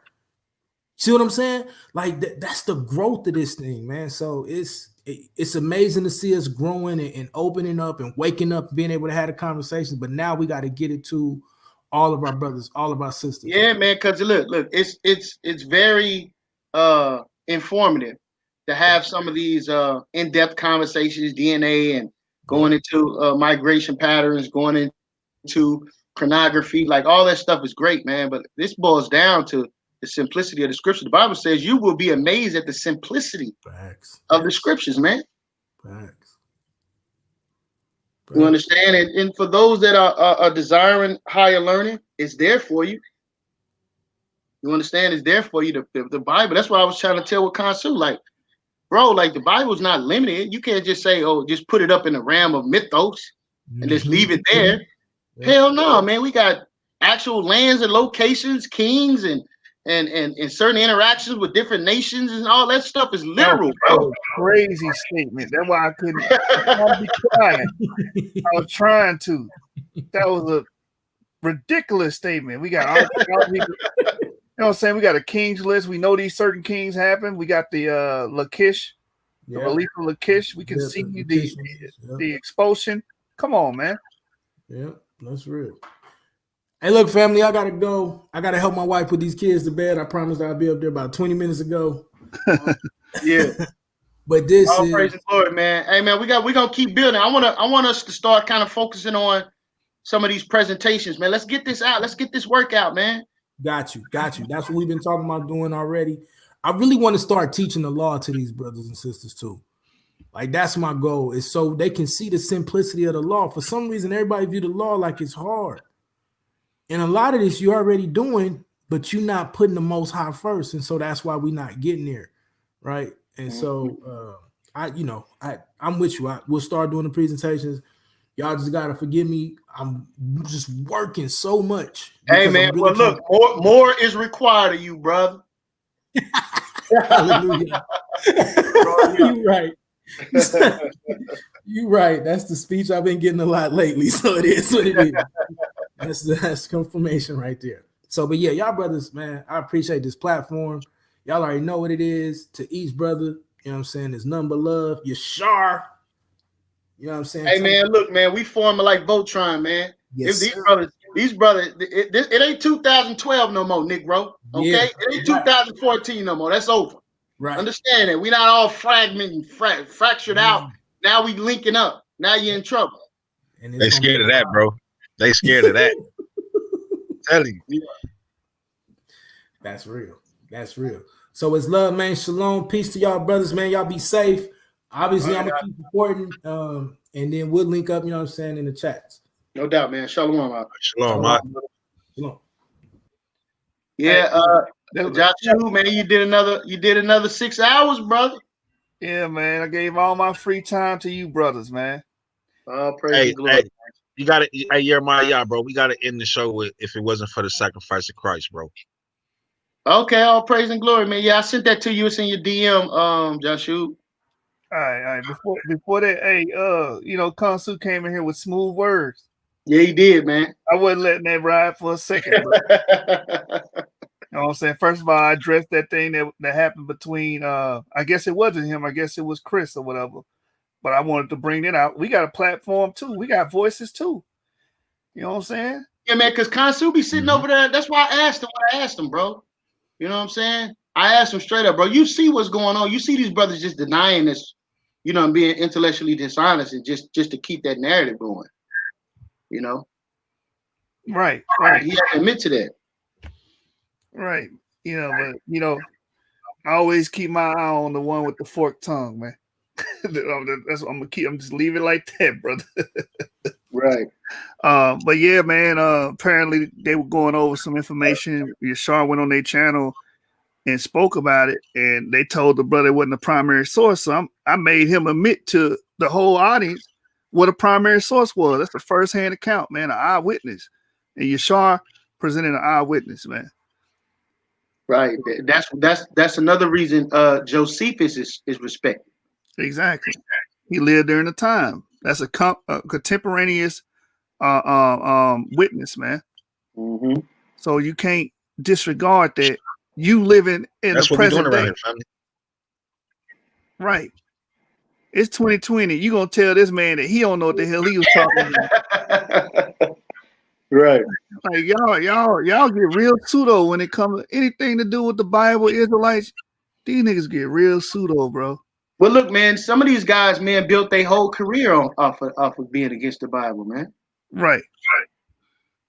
You gotta be honest, man, when it comes to that, bro. Like the only reason you even here is because you stepped up and said something against the Bible and you made that your everyday mission. Right. And that's why I'm gonna make my everyday mission is stomping Garfield. So yeah.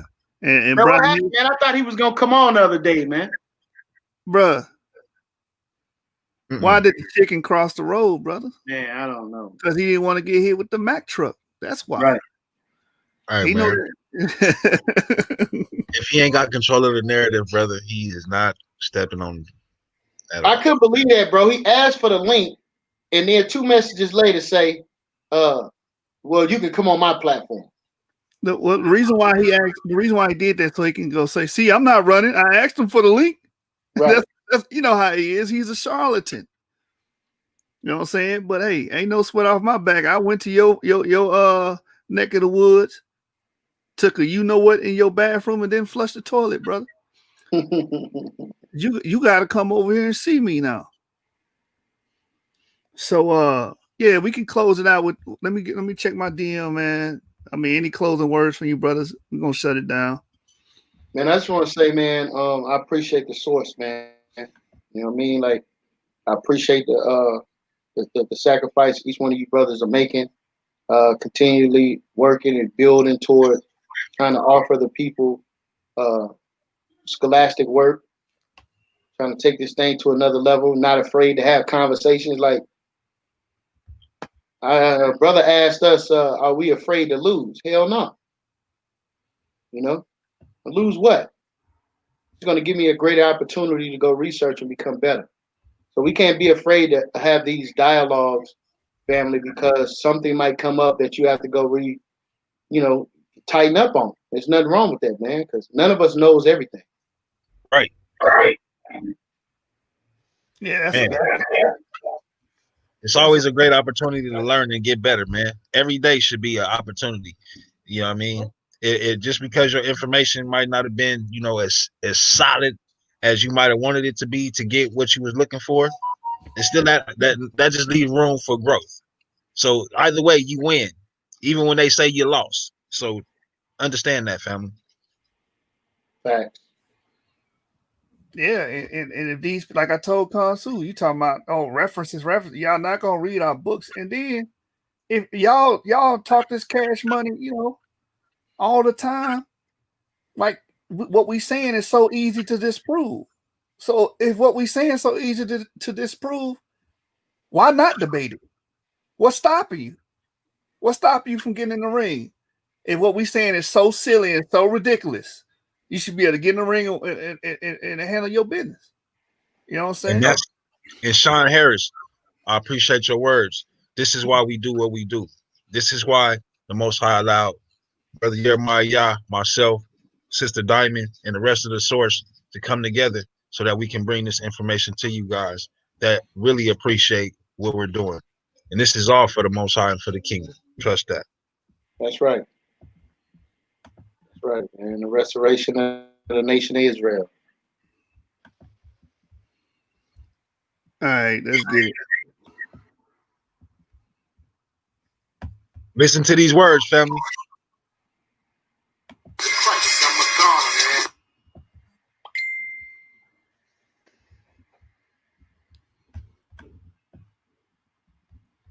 Yeah, I don't know why Facebook. You gotta put this on YouTube, man. Brothers quit the game and won't start it over. Was it for the sacrifice of Christ? I'm a goner, man. Brothers quit the game and won't start it over. Was it for the sacrifice of Christ? I'm a goner, man. If you accept the truth, prepare for temptation. And know and understand it's more than fornication. Bust a man head for simply acting fraud. Can't hold back my rage, so I lose my job. Tell a man to his face, don't ever play with me. And if you try to play again, I'm catching felony. 9 times out of 10, it's simply jealousy. No, I'm not just telling stories, these are memories. I'm trying to figure how these men have women tendencies. You want to know why I'm mad because he offended me. But don't you worry about a thing, I got the remedy. Treat him like the president in class, I'm like the Kennedy. This is how I feel when I'm in my flesh. Turn the other cheek, got me all depressed. But I'ma listen to the Lord, I know he knows best. Vengeance is the Lord, so I know it's gonna get addressed. Brothers quit the game and won't start it over. Was it for the sacrifice of Christ? I'm a goner, man. Brothers quit the game and won't start it over. Was it for the sacrifice of Christ? I'm a goner, man. So please understand you gon' make mistakes. But I'm covered by the blood and I'm feeling great. People surrounding me, talking, stoning me. Sinless one cast the first stone. This is comedy. When did brotherly love make you question loyalty? But I'ma stand with my brother to the death of me. Treat him like a publican is what they telling you. But I'ma treat my man like Christ treated Matthew. Long suffering and patience must be magnified. Otherwise, we on the same road. I'm talking genocide. So unlock the stiffness of your heart and let it purify. Look to the single love of Christ and let it amplify. This is how we fail in the ancient times. The law should lead you to love, not suicide. They bloodthirsty, unworthy, unjustified. Take another look at the book and simply verify. They said we filthy rags, we identified. You think you passing judgment at my house, man, you full of pride. You got no mercy for your brother, you get penalized. Find you a closet and repent, season D6. Brothers quit the game and won't start it over. Was it for the sacrifice of Christ? I'm a goner. Brothers quit the game and won't start it over. Was it for the sacrifice of Christ? I'm a goner.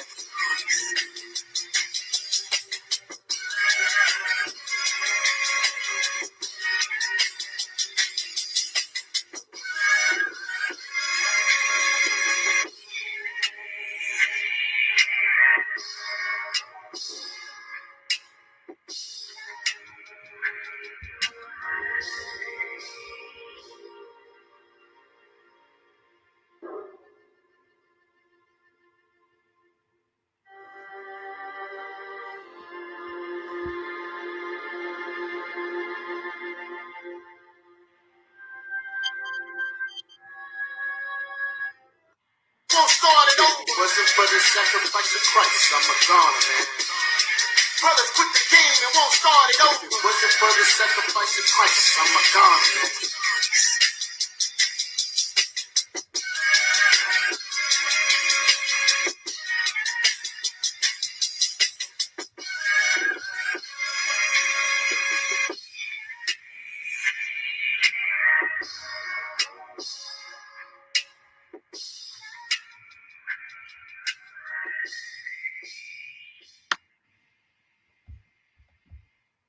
Yo, it's off that social issues part 2, family. Coming out soon.